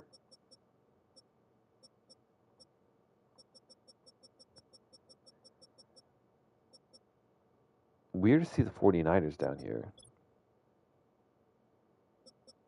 And then in our division, honestly, off the top of my head, I don't know what division we are because. All right, so NFC East. I think we're 1-1 against the Eagles. So if we win, Eagles lose, that would put us second in the division. I don't know if that really matters, but interesting. Okay. So technically we're not guaranteed, right? I think it's probably one of those situations where like we have to lose and then multiple other teams have to win, but there is a chance that we actually don't make the playoffs if we lose. So we got to lock in, we got to play well. Let's take a moment though as we kind of close down the season. I do want to look at some prospects, see where we're at. We did do focus players. We already looked at Jawan Beasley. He looks to be our most likely candidate for a first round pick, but we did also look at a couple of outside linebackers, which I want to highlight here. One of which was Sam Robinson, 22 years old, 6'4", 255. The NFL thinks that he would be a good fit with us. Has a bazillion traits. As an athlete, he's average. A lot of solid to good. So he's not a bad athlete. He's just not a good athlete, which in a 3-4 is okay. But if we find himself in coverage, he's going to be, pooped on. Skill-wise, as we get some late chats coming in. I mean, I saw them in the chat, but not on. Okay, whatever. So he was one of our focus players. A awareness, B block shed, and A finesse moves is really, really intriguing. So he can actually step up and stop the run. He can also rush the passer. B hit power is nice. C play rec, C man. I mean, C man, C zone is not awful. That's probably like 60 for a linebacker, which is not good, but it could play against, second, third string tight end or something. And then A to B tackle, B to C pursuit, which, as we are learning, pursuit is really important in this game, like really important. So that's actually a trait when it comes to like, especially like safety, that we're really going to have to look at. But I like the look at him. I really like the look of him. And then our other focus player was outside linebacker Michael Byron, a power rusher. Pretty much the same traits and also a number of them. A little bit bigger at 6'6", 266, and also a year younger. Out of Penn State, they have a long history of delivering excellent linebackers, so you have that. Skill-wise, let's see what we got. B to C awareness, B to C block shed, C finesse moves, C hit power, but A power moves, and B play rec. Way worse in coverage. Way worse in coverage.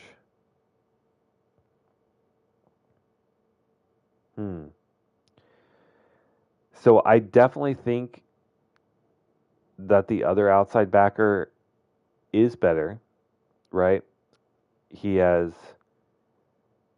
the same or better block shedding, and whereas Byron has A power moves, C finesse moves, the other backer had A finesse moves, B power moves, and better in coverage, better hit power, better impact blocking. Yeah, he's just better all around. He's just 1 year older, and he's also a little bit better, but he's also a little bit better of an athlete. So I think right now our best contenders for our pick are going to be strong safety Beasley, right outside linebacker Sam Robinson, and then outside of that, maybe we look at corner, but probably not a zone corner unless we want to move him to safety. Or maybe a tackle that we move to right guard. So looking at our options here, the AA servers are not available. I swear to God, if it didn't save the franchise, I might actually lose my mind.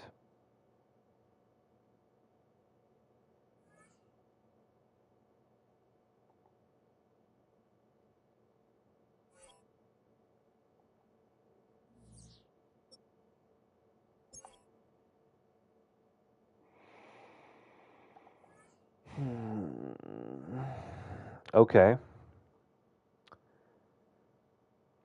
Well, this has not happened before. It would appear that I still have internet because the stream is still going.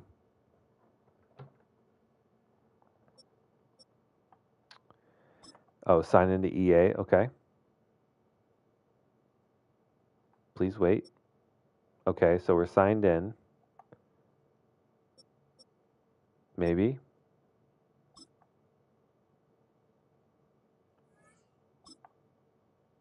94748. Okay, so I think it did save after the game. Okay, it did. Okay. Whew. That was worrying. Okay. So anyway, we could also go with a tackle if there's one that's undersized, like for example, Isaac Bowman. He's only 6'5", 315.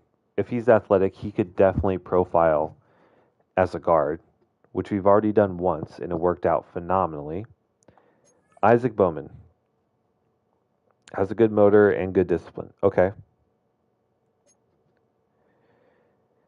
Great to elite agility, great to elite change of direction, great to elite jumping, solid to good speed, good to great strength, and good to great acceleration. So for a lineman, he's an super athlete, A awareness, A impact block, A pass block, A pass block finesse.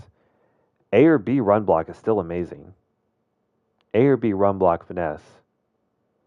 D stamina and F injury is kind of a concern, especially the injury. Stamina, not so much because we have the stamina turned off because it breaks the game. But F injury is a little concerning, but he looks like an absolute elite player that we could potentially move into right guard. And then we would not only have likely an all-star and superstar line, they would also be all very young. Like a line of the future that's going to dominate. Right tackle Travis Brooks, not much of an athlete, and we don't know much. Okay. Um,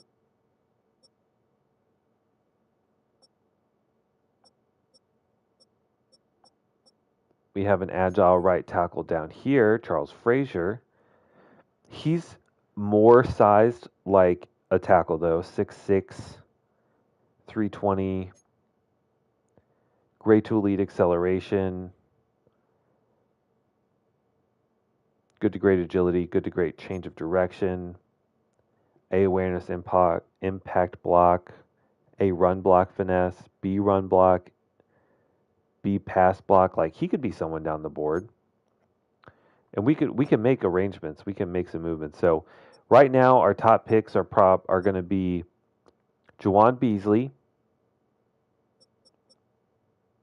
Sam Robinson, and a tackle are going to be right now our top prospects in the first round.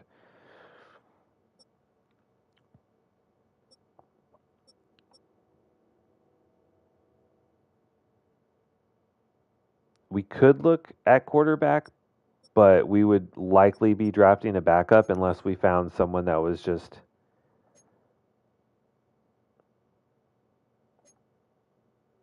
like a generational type that was both phenomenal arm and physically elite. And I'm not seeing that here.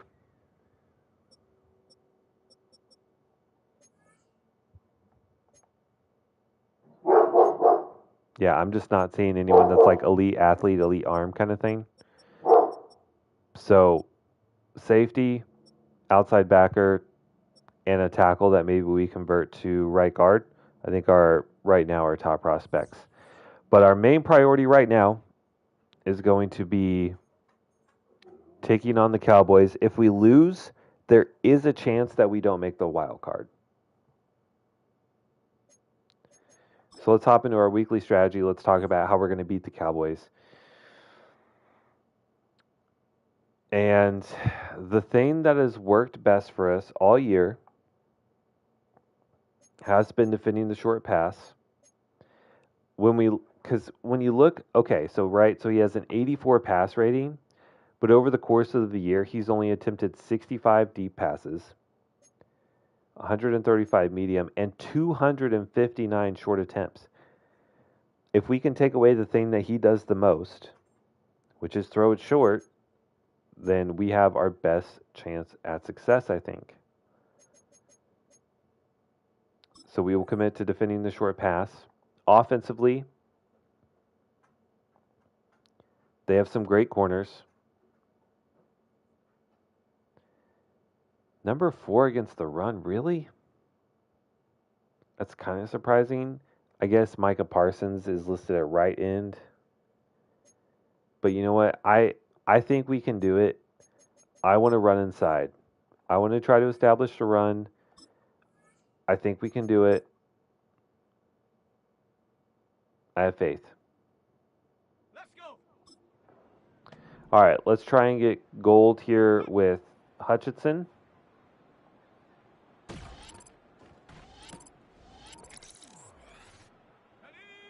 Continue on his development as he is poised to take over the reins next year. Unless something crazy happens where we make like the Super Bowl and Daniel Jones wins like Super Bowl MVP, he's played well enough to get us into the playoffs or possibly get into the playoffs, but he hasn't demonstrated the ability for us to consider him as like a true long-term option. We gave up a lot of future draft capital for Pat Hutchinson, and we intend to start him next year. So, I mean, I feel like that goes without saying, but just want to get that out there. Was we barely keep our streak alive here. We do get a couple targets, and that's gold. Okay.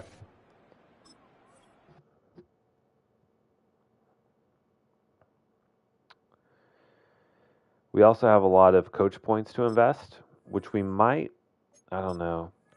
It just sucks so bad because I would love to trade away Daniel Jones, knowing that we're going to move to Hutchinson and try and maybe move up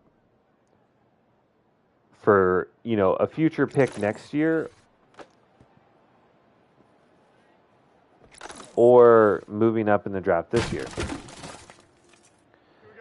But after trading away Brian Burns and taking that massive cap hit, and I guess this is just ignorance on my part, so maybe I just need to do some more. Jesus fucking Christ.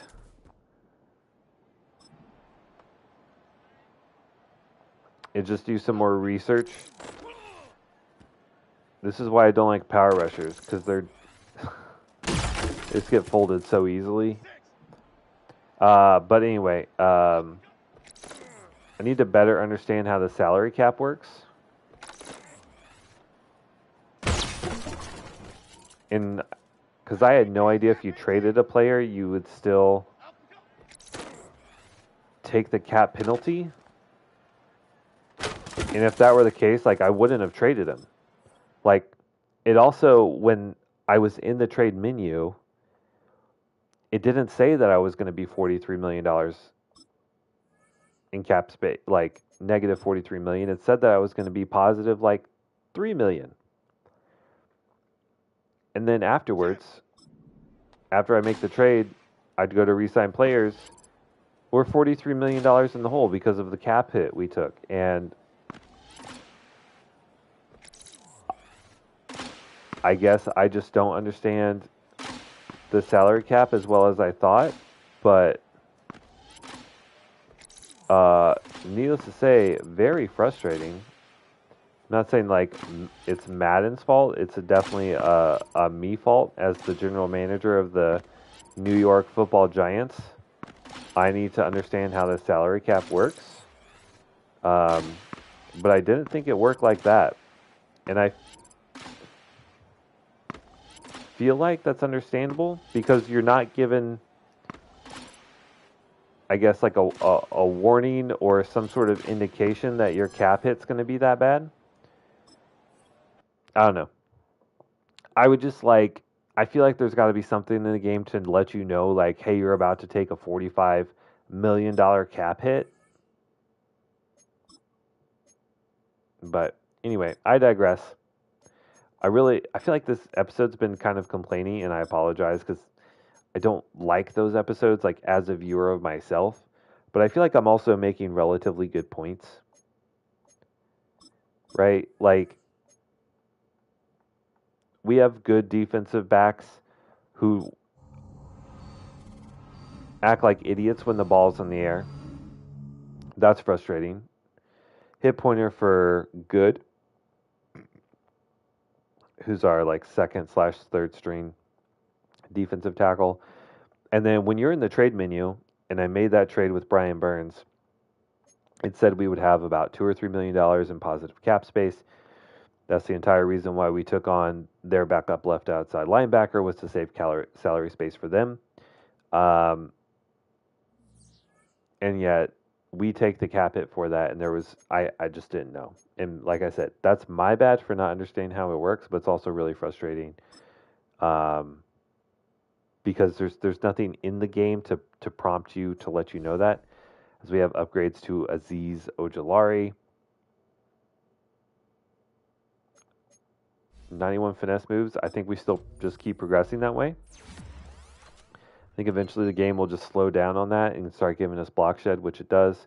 So +3 block shed, +1 power move, +2 pursuit, and +3 tackle. So even though we choose speed rusher, we get nothing that actually promotes the speed rusher, but we get a little bit better against the run, which is nice. And who knows? Maybe that's the difference maker here against the Cowboys.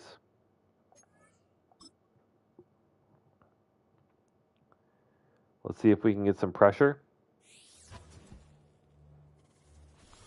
And a big rivalry game to end the year. Daniel Jones, like I said, I thought he was going to end the season around 3,800 yards and 30 touchdowns. Could be closer to 4,000 yards and 30 touchdowns, but still pretty close. I'm going to grab a beer while the game loads up.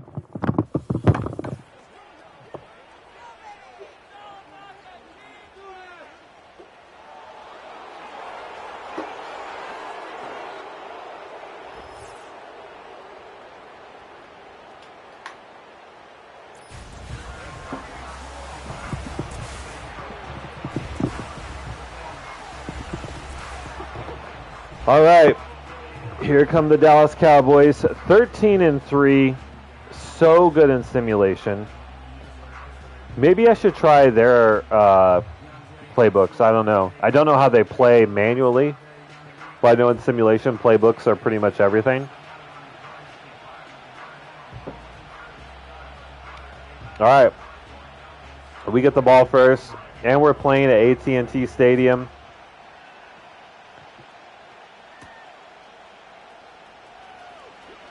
Oh, Tracy. Oh, don't see that guy flying in. I thought we might be able to get the edge there. All right, so if we call, our game plan was to try to establish the run. If they stack the box, we play action and throw it over the top. I think we have to at least start by giving them the threat of the run. And we get a pretty good one. Gain of 5 against that look is really solid, honestly. And I think that's going to be the game plan. Like, we will force feed the run.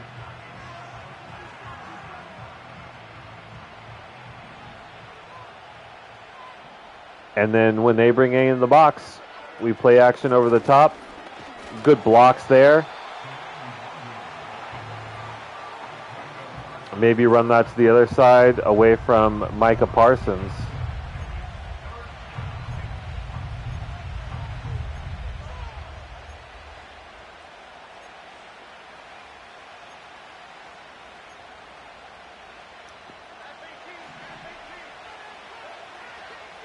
I mean, I wasn't going to run the ball, but then,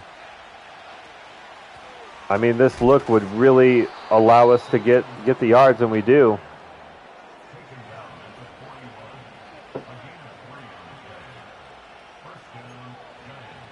And I'm happy to keep doing it. Let him step up and try and stop me.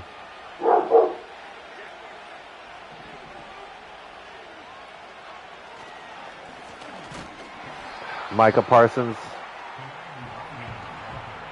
We have to be careful, right? Because 2nd and 8 is not the best place to run. But I'm okay with coming out running the ball 10 straight times. And we're pretty close to that. 3rd and 8, we're going to have to throw here. And there are some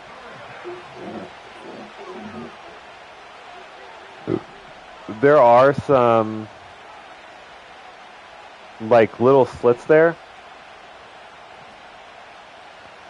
We just have to work through them. Beautiful ball by Danny Jones. And Carson is cooked. Malik Neighbors on the touchdown.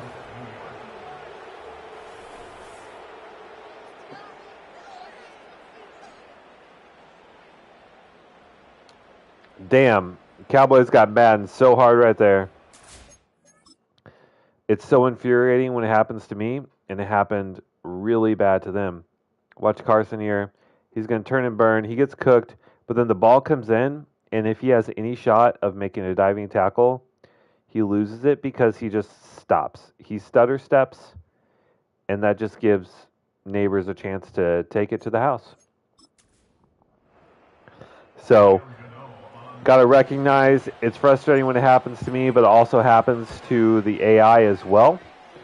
But I think I want to see Malik Neighbors' season stats. Because, like, 3 games ago, he was at 1,450 yards, 1,450 yards-ish. Then he had a 150-ish yard game, which would put him at 1,600 yards. Then a 250-yard game, which will put him at 1,850, and that would put him again within 100 yards of the NFL single-season receiving record. That's something I probably should have looked at. All right, we're going to go man align, and then just in case we accidentally choose a zone, we are going to play the zones. Curl flats for sure, 5 yards. And then curl flats and hooks at 10. We're going to man align, and we're going to play mostly man. Oh my God, I keep forgetting to change this outside of the game. Oh, be quiet, dog. Ruff, ruff, ruff, ruff, ruff, ruff, ruff. He's so grumpy. He doesn't like when people come into his yard, even though they're not even in his yard. And they're just literally like walking down the street. And he gives them the business, let me tell you. He lets them know what's up.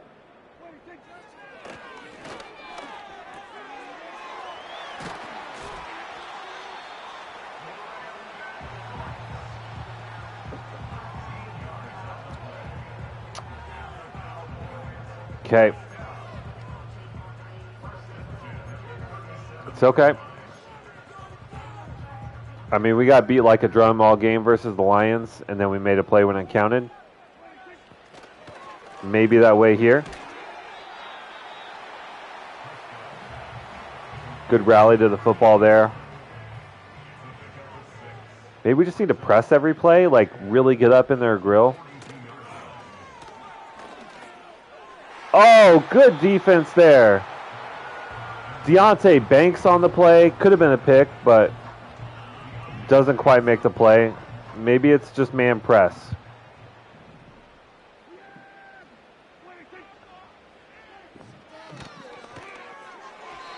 That seems to be working pretty well. They tried a quick pass. We're all over it. We're going to force a punt. I repeat, our defense has forced a punt. We're doing it, Brick. Be happy, good boy. Yeah, he's a good boy. Big, handsome man. Not a bad return. All right, and we're going to go with what the plan was. See, now they're sucked up. Now we can play action over the top.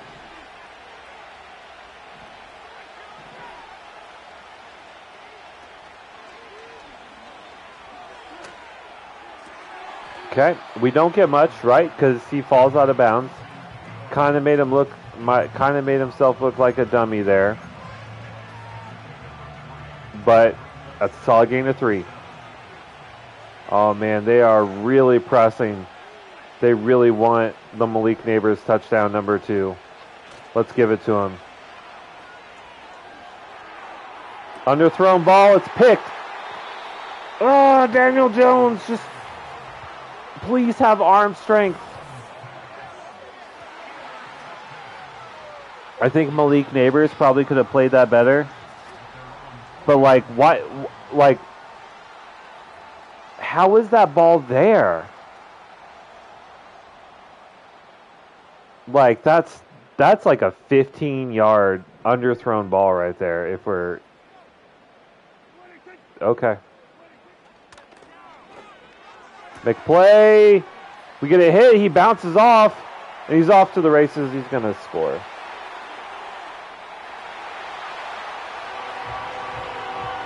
So good coverage, but then we can't make a tackle, and then we cannot rally to the football. What the hell happened here?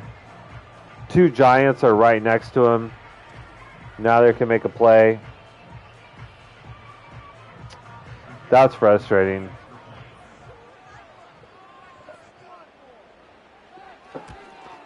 And it looks kind of stupid, but in real life, I could totally see that happening. And you do see that. Players will bounce off of players, guys get lost in the sauce, and a guy just takes off down the field and a touchdown. I'm fine with plays like that. Honestly, it's frustrating, but it's like that's what happens when you can't tackle the football.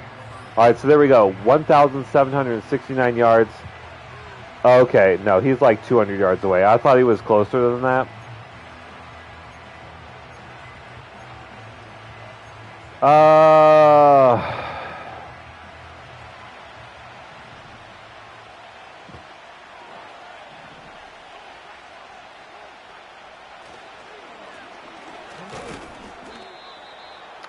Big hit from the safety,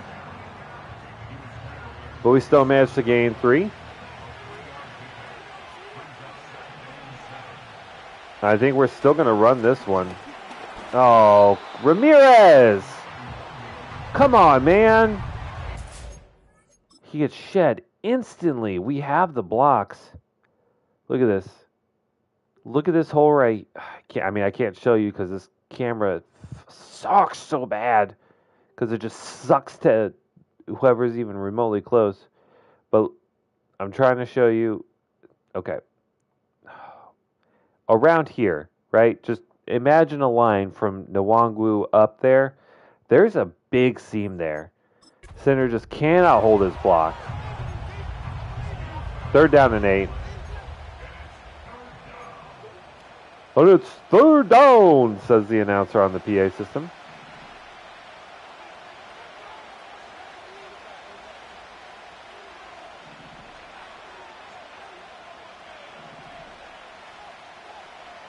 I think Johnson's going to get wide open on this.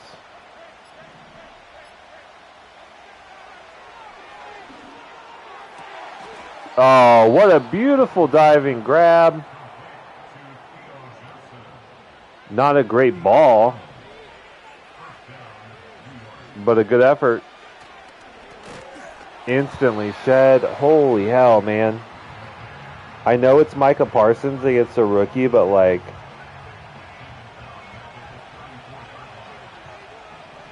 instantly shed.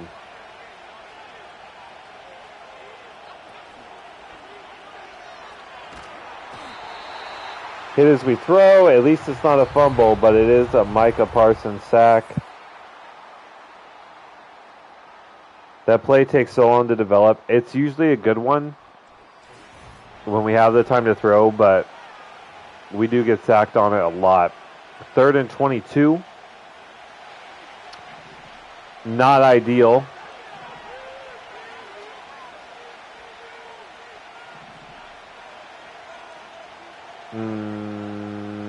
Let's get a corner route on Johnson. We'll stretch that. And then we'll streak neighbors. Robinson's our safety blanket. Oh my God, they're going to give us... Never mind, we get hit as we throw.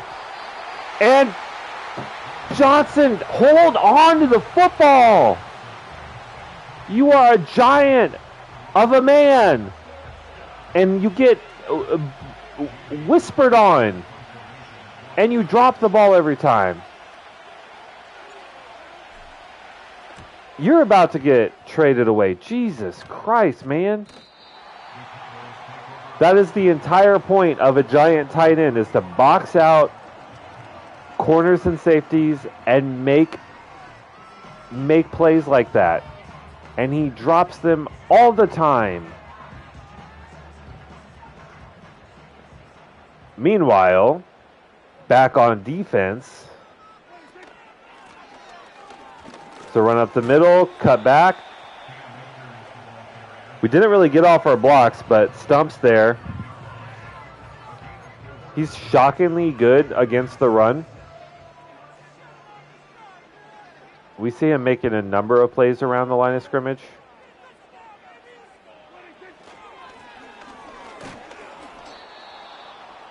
Like we see there. Oh, that's Michael Carter, the second.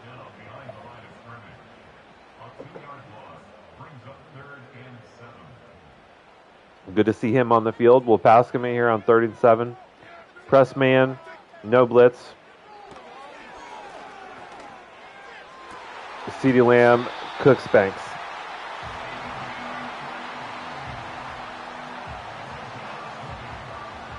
I mean, of course, that's a tough one-on-one matchup. I totally recognize that. But we really needed that in a 3rd down situation. We do get the false start, though. So 1st and 15. And then we knock the ball out on 2nd down, something that rarely happens, but of course happy when it does. I think we do send a blitz here.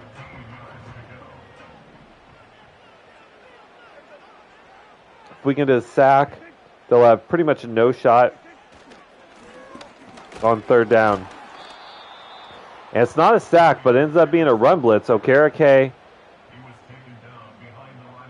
And then maybe Isaiah Simmons in there. I mean, 3rd and 16. We'll back him up and pass commit. And that's a pick. BJ Stump, the rookie.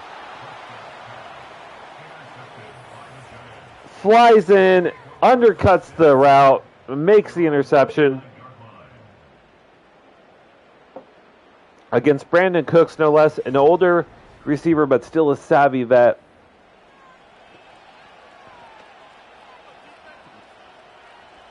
A rookie beating a veteran wide receiver is something I will take 10 out of 10 times. We're going to go play action. Just try and get out there. We missed the throw by a mile. I would love to know why. Never mind. I don't want to know. I don't care. Let's just run the ball. I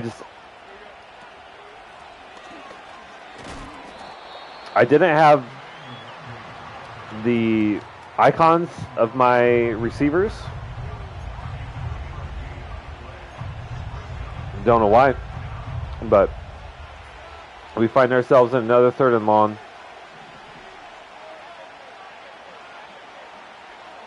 I'm actually going to streak Wandale here. Let's get Johnson on an out. Make that catch, please. He does. I think I'm learning that tight end outs are a cheat code. I've seen a lot of blitz here from the Cowboys too. Against my better judgment, against Micah Parsons, we are going to run a screen. Please get off the line. What are we doing, game? This is not hard logic. I mean, I'm sure it's incredibly hard logic to program as someone who works in IT. Like, I know this cannot be easy, but like, he spins in a circle, like what? Like, what are we doing, man?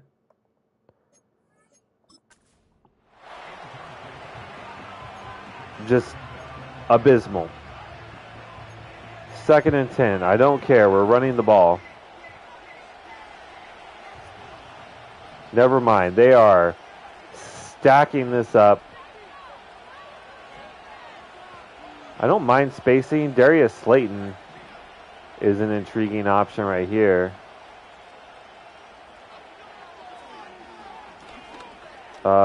We're cooked, and we fumble.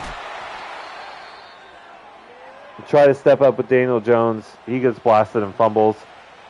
One of our linemen is down. I'm not sure who that is. I think that's Ramirez, the center.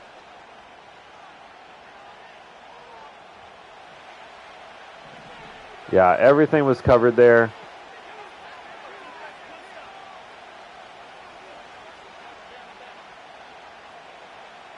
Let's see. Maybe if we pull him out, right? And then we run a deep out on Teo. We get hit instantly. Block, please. Like, I don't even think we got into our drop. One step. Oh my God. 2, 4. There's 5 rushing and we have 5 linemen. 2. No, I can't count. There's 6 rushing, 5 linemen. Okay, so 1 comes free. Fair enough, but like, oh my God, dude.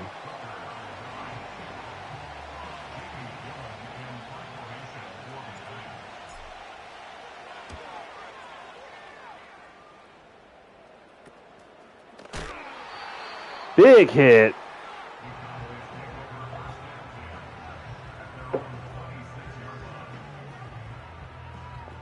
All right, 3 minutes, 26 seconds. So far, press man has worked. So we will continue to do that.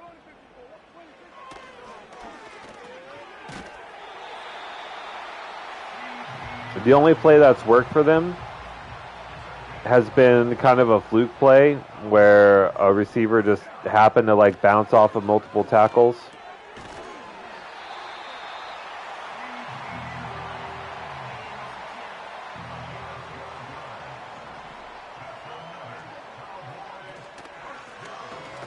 Get off your block, please.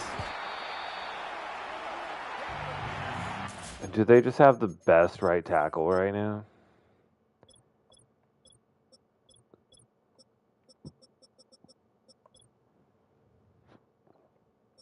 An 82 overall rookie, clearly the best tackle in the game.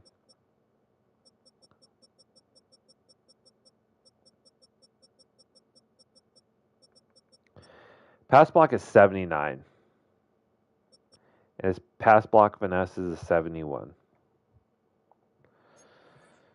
Against Azeez Ojulari, who has like 90 plus finesse moves, this is ridiculous.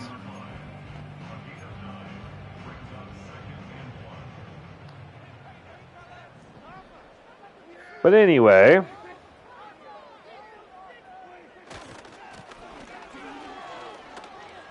oh, what is that?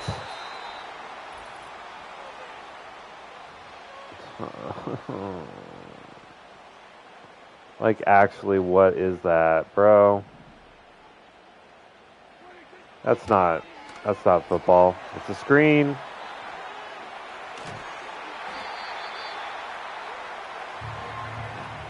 Just no one has awareness.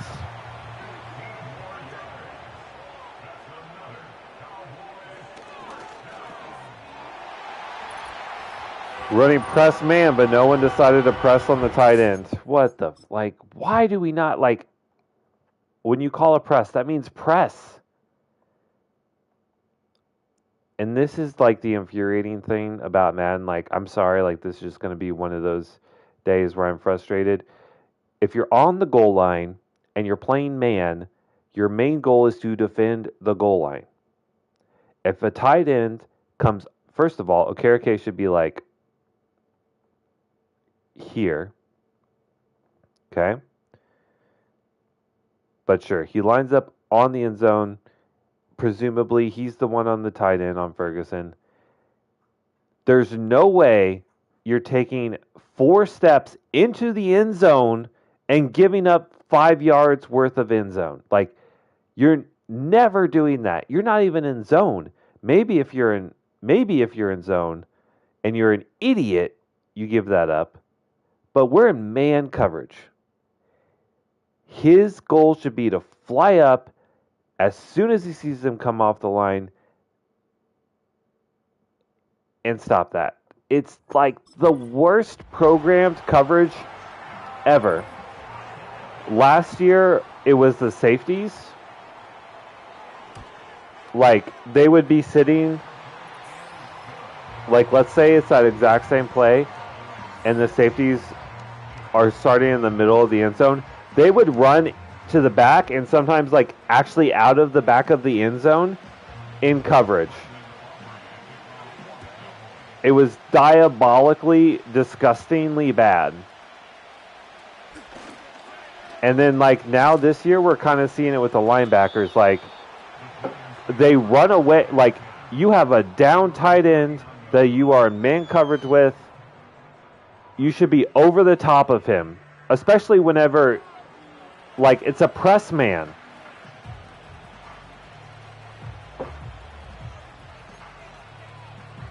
But like I don't want to just jack up the sliders to make it look real life. I just want the game to be built better. Like people who actually know anything about football. It's so frustrating.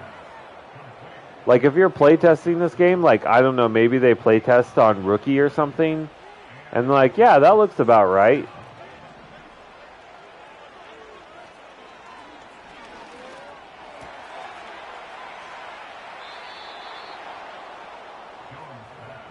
Anyway, I digress. I'm trying not to be like a whiny asshole. I think you promise I'm not. But like, hopefully, I'm at least highlighting why I'm as frustrated as I am, and I feel like it's warranted. We'll go and call our first time out here. 40 seconds left.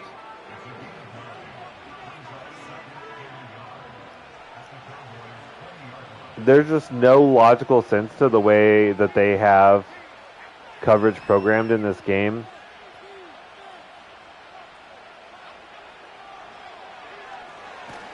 Oh my God, we're sacked.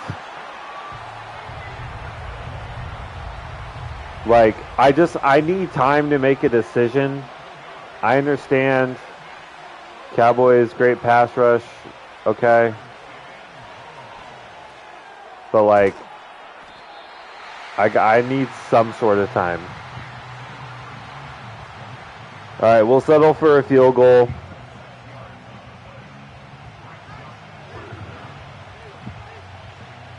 Let this one tick down.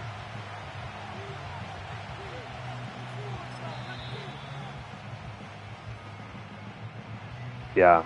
I really do feel bad. I don't want to just sit here and complain the entire time. I promise that's not what I want to do. It's just, if you know kind of thing. But we made a field goal. Like that's a huge improvement there. And it is a close game. I do like running inside. I think even if we don't get it, it gives us the benefit of play action pass. Defensively, I mean, we're getting destroyed on either end. But let's go defend the short pass. That way we can still at least defend the run. And I could have swore that we got the ball at halftime, but I guess that is not the case. So we kick off.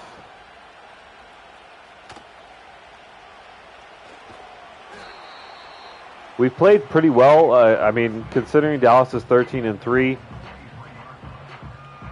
and they truly do overmatch us in talent, we have played pretty well. And the things that we have seen is just like Madden being a not well-designed game.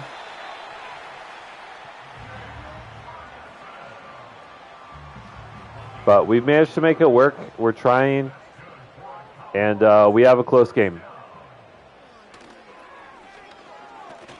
Oh, that should have been a sack, but hey, we'll take the incompletion. We'll take that. I think we're probably free to pass commit here. And it seems like the man press is definitely the move. It's going to be a run by Zeke, or by Dak. All right. We're going to try zone. We'll pass commit here. Please someone step up and make a play. Oh, here we go. That's my Dak Prescott impression. He rolls out. Hits Brandon Cooks on the run. I think that's Brandon Cooks. Maybe not. But I think it is. And we actually do make a stop on third down. Okay. Now we just have to capitalize. Our offense has not been terrible. We've also played a very strong, like, ball control type offense where we're lining up in heavier sets. We're running the ball up the middle. Our offensive coordinator hates that idea, apparently, because we only have, like, one run play to choose from. I guess this could work. We'll see what they do. Get out there. Kinye with a catch. Broken tackle. Okay. That was the hardest 3 yards ever gained. Like, give me an inside run so we can play action. Like, they're stacked up against this, but then we don't have a play action audible to go to. So we'll stick to the run. No one blocks. Where did this guy come from? Who blew their assignment? The right guard. What in the hell are you doing, brother? Or the center, either one. I mean, I cannot fathom a worse blocker in the world. Jesus Christ, man. All right, boys. Someone needs to step up. Who wants to make a play? I mean, Malik Neighbors, instant win off the line, touchdown. It's not even close. Celebrate on him. Let him know about it.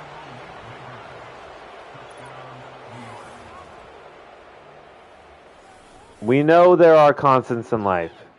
Death, taxes, and Malik Neighbors beating press on a slot fade. Every time, every year, you're going to see it. It's going to happen. And we see it again there. Like, you cannot press him without at least a safety over the top. They pressed and had no safety help. He beat the corner by a mile. Touchdown. But those are the big plays we have to have if we want to stay competitive in this game. If we lose, we might be out of the playoffs, so there's a lot on the line.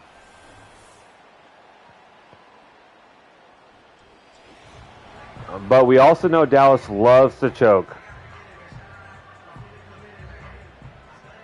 So hopefully they are going to gag on us today. Pause. It's another Dak Prescott run up the middle. I mean, knowing Mike McCarthy, if he's calling the plays, he's got to be one of the worst head coaches of all time. I guess that's a stretch. He is one of the most overrated head coaches of all time, in my opinion. Oh, big hit! Sit down, CeeDee Lamb. Gets blasted. Love to see that. Let's send some heat at Dak. I like it. Let's put the pressure on. Oh, here we go. Idiot. Oh, he's running for his life. He hit as he throws. Oh, CeeDee Lamb with a catch. Broken tackle. I don't know what that rollout is, but he delivers the ball under extraordinary pressure. I mean, Okereke is like hitting him as he throws, and he delivers a perfect strike. I guess Dak is just that guy, right? Lol. Oh, here we go. Run up the middle. I mean, we're in a dime look. we have 3 down linemen and like no linebackers on the field, it is what it is. Our defensive coordinator sucks. Let's press up. Good coverage on the play there. Okereke. We'll take that. 3rd and 1. I have no idea what they're going to run, honestly. Oh. Ferguson up the seam.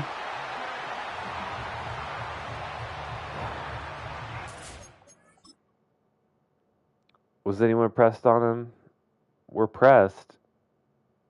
But he just shoves him off. I mean, at least he was pressed up. I was worried that he just like took 3 steps backwards and like let him run past, which is what we saw previously. Dak again with the QB draw. Like, this is not an effective play. Watch, now I say that they're going to run it, it's going to score a touchdown.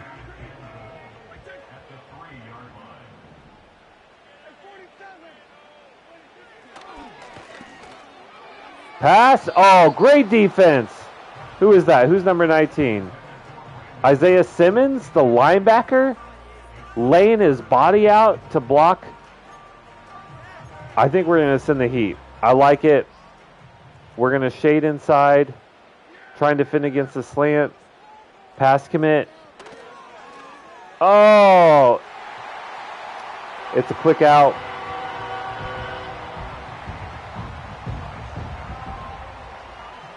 That was bad play calling on my part. They were bunched inside.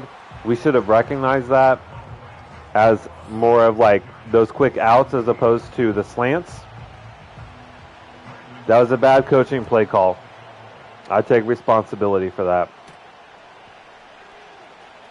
All right, let's see what Wan'Dale Robinson can do on the return here. Breaks the tackle and then is tackled afterwards. And he's going into the locker room. He came into this game beat up a little bit. Looks like he's going to end beat up.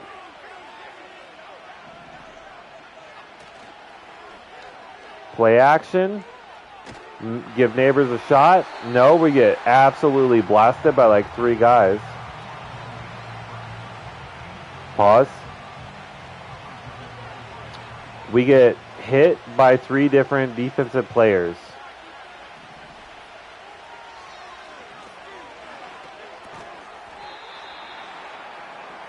Missed an opportunity there. We have press man up on Malik Neighbors in the slot.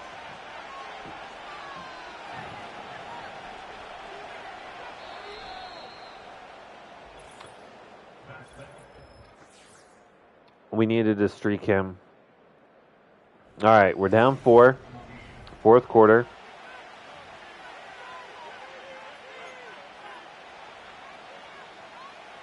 Fighting for our possible playoff lives.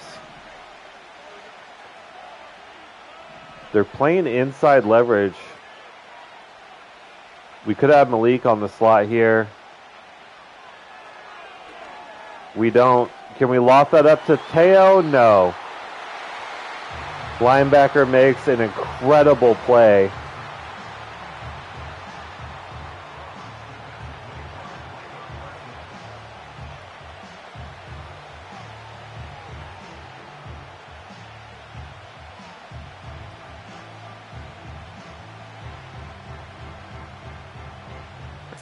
Here's what I want to know, right? I'm looking at the defense they called. They called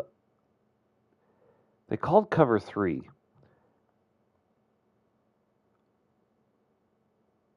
Why is this guy running with him? Is that a defensive end? Like, he drops out and then runs man to man with him. Like, and I recognize now, like, we should have just thrown it to Malik one-on-one. But I watch this little, like, this linebacker that starts off over him, right? Comes in and then, well, he has leverage over the top. We'll just throw it. We'll just toss it over the top. It's underthrown, of course.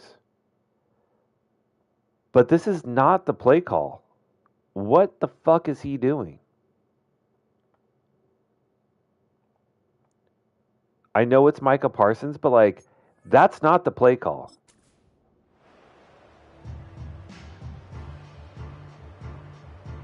Make it make sense, game. I just want to understand what happened to me. That's all.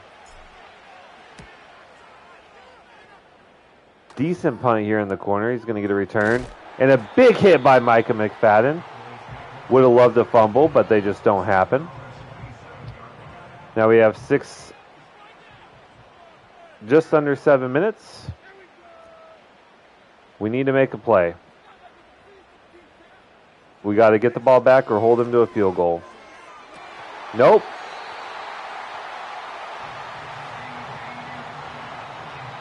Please, defense, please. Someone step up and make a play.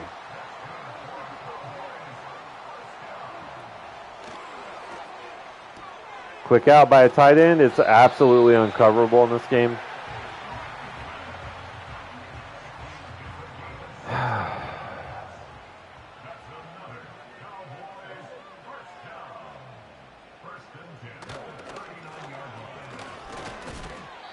Okay, they run the ball for 3. I'll take that. That's fine. I do like a blitz in this spot. Either we're run blitzing or we have a chance to get it at Dak in a heavy set. Quick slant is unstoppable. Come on, defense. Let's go. It's a run.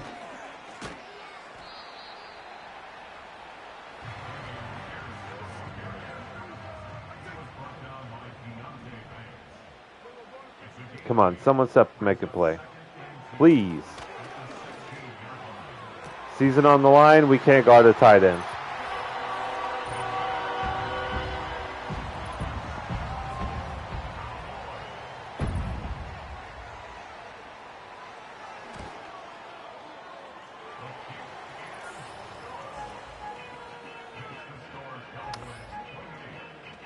So, we saw an update today. I feel like we had the sliders in a really good place for really competitive games, and now it's just I'm just gonna say it like it's just plain stupid. Like the coverage is even worse than it was before.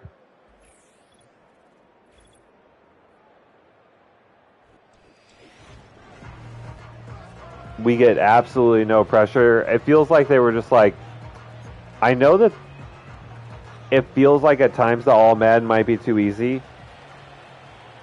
It's really not. It's really, really not. Anyway, I digress. Try play action here. Got a wide open underneath. Okay, good slant. We need a quick score and then something. Onside kick or a stop, one of the two.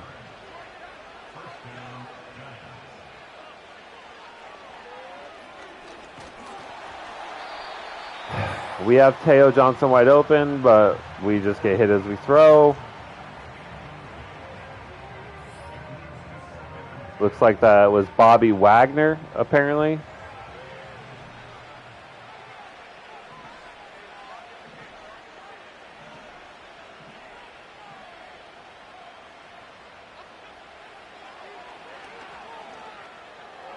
We'll throw it to Malik. It's underthrown.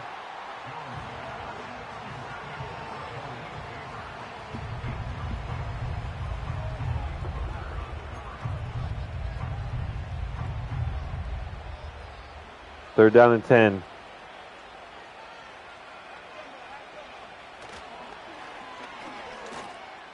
Malik one-on-one. He just, oh God. Was this just like a great defensive play? Like what happened here? I mean, he has it. Maybe we're supposed to bullet past that. I mean, tight coverage. He just can't make the catch through contact.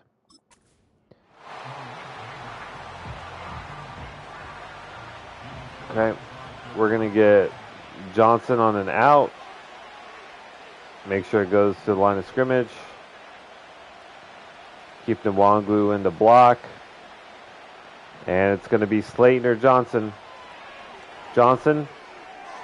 Oh, thrown out of reach.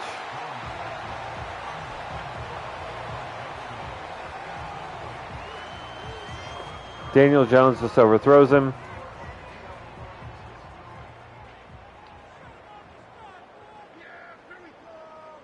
Three minutes and 12 seconds left, down by 11 points. We have to have some sort of someone.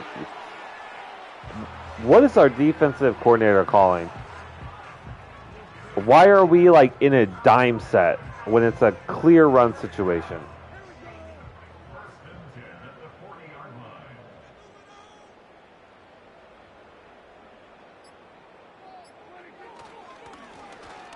It's a run. We're there. It's only a gain of 2. I'll call my first time out here.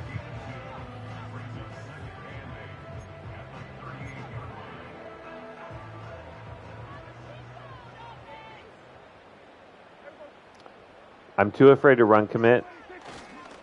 It is a run. Okereke is there. 3rd and 7. Obviously not going to run commit here. Shit. Let's go Tampa 2. We'll pass commit. A sack here. We got to have a sack. Please. Someone get pressure. We're there. Please get a pick. King! You are the king! Yes!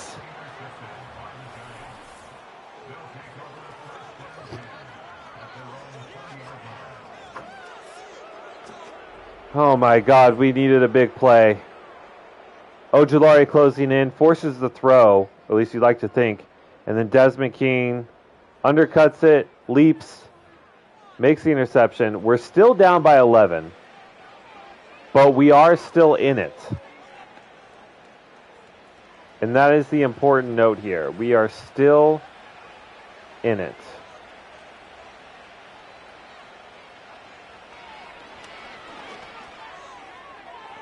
Good ball to Malik Neighbors.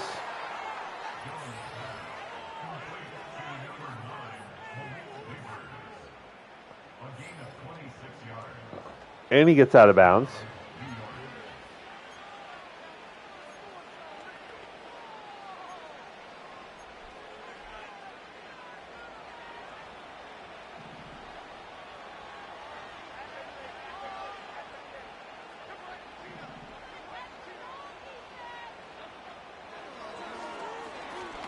Malik again. Thank God that's just batted down. That needed to be lofted deep over the top. It was not.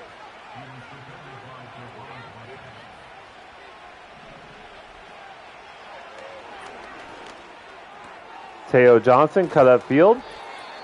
All right, that's the 2-minute warning. We still have one timeout, but we're going to have to get an onside kick, unfortunately, at this point.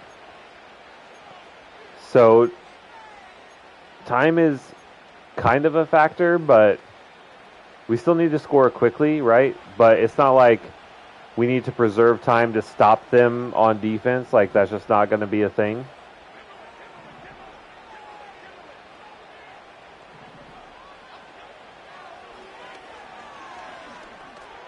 Throw underneath to Bellinger. There's just not much there. I really don't like that play call. I don't like this play. What is this play call?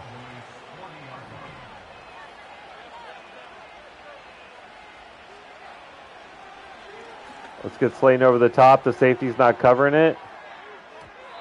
Overthrown. I mean, one-on-one with no safety help, like, that's a shot you got to take, I think.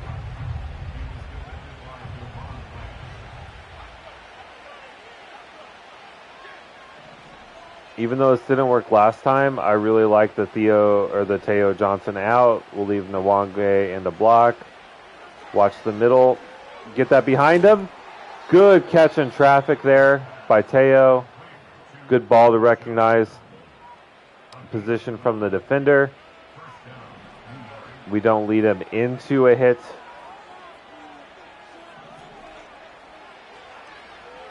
Let's get him over the top. Teo Johnson, or that's Darius Slayton, sorry. Fits that in right between the safeties.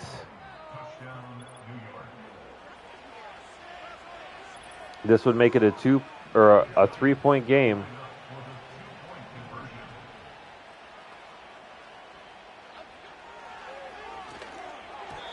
We don't get it. I mean, shitty play call, I guess. This is not what I wanted.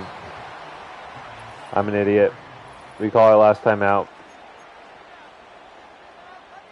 All right. 5 points, 1:10 left. We're going to go high kick.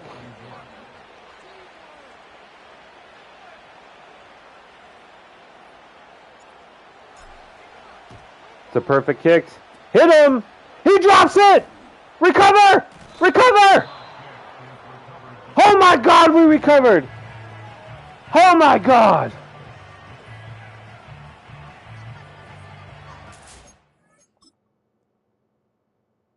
Oh my God. It worked. Bounces up. I say, hit him. He hit him. He hit him. He dropped it. And it took us like 3 guys. Oh my God. I didn't realize that it leaked out right here. No one knows what's going on. Everyone trying to find the ball. Cowboy dives on it. It's just a mess. But we end up coming away with it.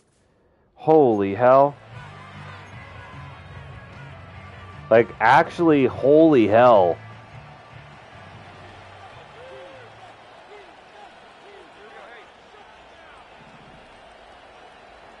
Watching the safety for Slayton. We got Malik. It's a bad ball, but he catches it anyway. 2. That ball was ass.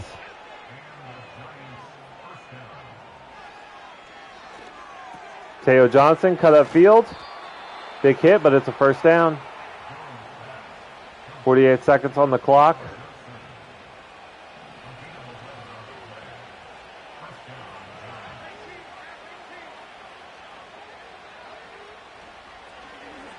Catch this ball. Nwangwu, juke inside. Gets us a first down. 40 seconds on the clock. No timeouts. We're going to come out in this set. I think we're going to run it. No, they're stacked. No, we're going to run it anyway. We still have 30 seconds. We can still clock it. Run up the middle. Almost there. 26 seconds. On the 1-yard line. We're going to run it again. Get there! We're there! Touchdown! Kenye Nwangwu! Off the onside kick, 16 seconds left. We're going to have I guess we'll go for 2, right? And try and get the 3-point lead. I mean, in that spot, you know, I understand you have to, oh my God, look how open it is. Look how open this is. They're not even trying to defend the run. Cut up field. 2 points. Oh my God. Is this it? Did we just beat the Cowboys?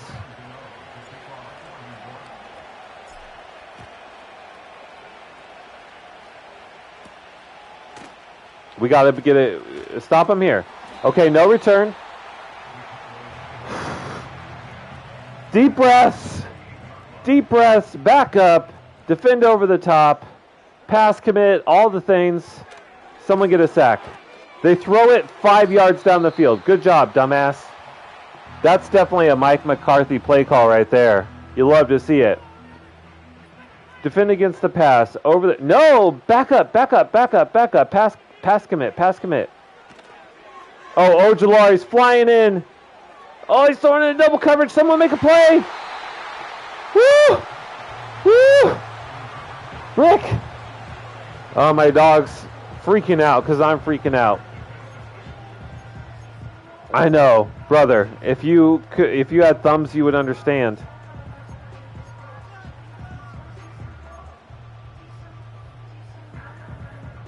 Give me cover 4.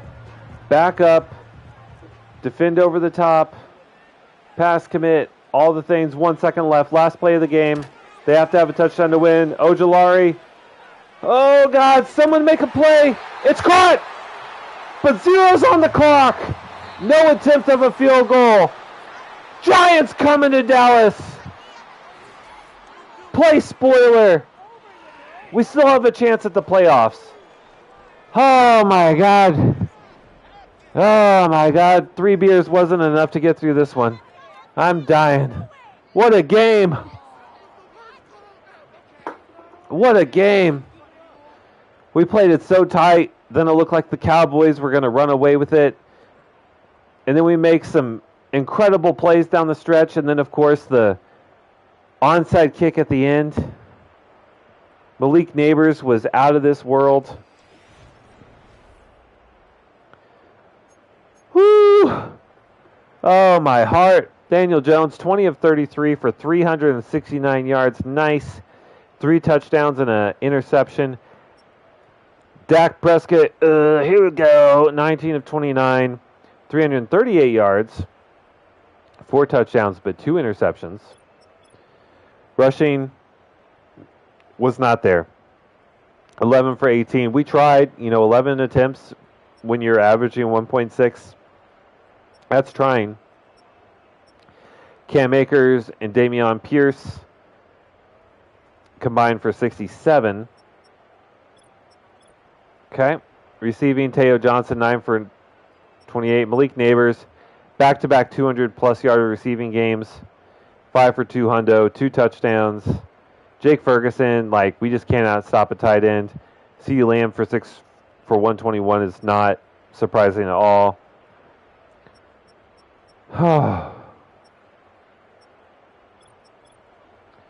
Blocking, we got hit a lot. We only end up giving. Wait, that's all right. So we give up 3 sacks, but really, we got hit and pressured way more than that. Defensively, BJ Stump led the way.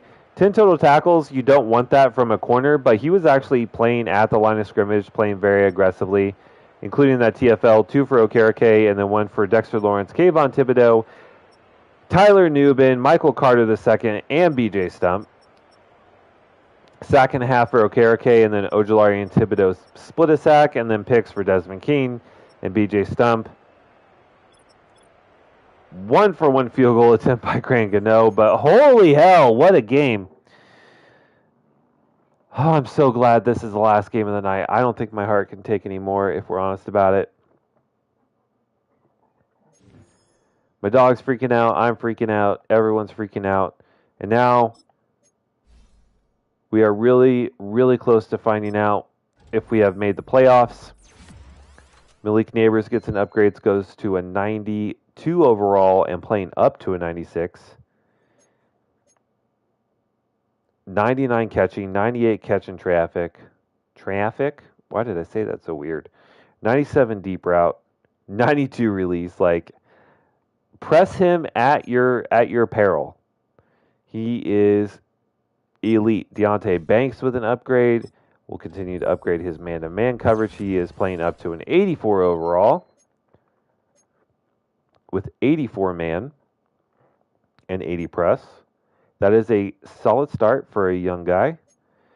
Evan Neal, thank God, gets an upgrade. Will continue to upgrade his agile abilities. He finally gets up to an 80 overall, making big strides. In 1 year, he's gone from a 71 overall. I guess this is the end of year 2. But 10 points in 2 years is solid. Not good upgrades really there. Warren Pritchett, the superstar right guard rookie, continue to upgrade his agile abilities as that is the scheme fit. Lead block, pass block, awareness, and run block all get an upgrade. If we could get his run block up to an 80, 85, I think it would be in a really good spot. And then our star rookie, Steve Ramirez, goes up to a 79 overall. I'm telling you, this line is the line of the future. We find a good replacement for John Runyon at right guard, and I think we got it. I think we lock these guys into 5-6 year deals if we can, and then it doesn't matter who's playing quarterback or running back behind them because they're good. They're good. Obviously, there's still holes, but our entire line would be like 27 and under and star or superstar dev. Like, that's incredible. All right. Moment of truth. Did we become a playoff team? We were on the very edge. Depending on who else wins, we could very well not be a playoff team. But winning against Dallas, I think all but secures it. Let's advance. And I think we just got a spoiler. I'm going to close my eyes and pretend I didn't see that.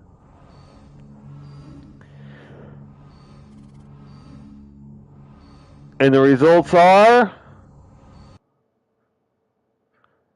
Holy hell, we're a wild card team. Shocking. I got spoiled. Let's view the playoff bracket.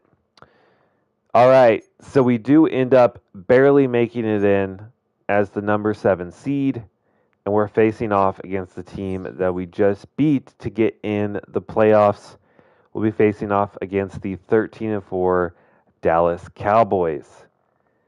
It is going to be so hard to beat them in back-to-back weeks, but we will, of course, give it our best shot. But what an episode.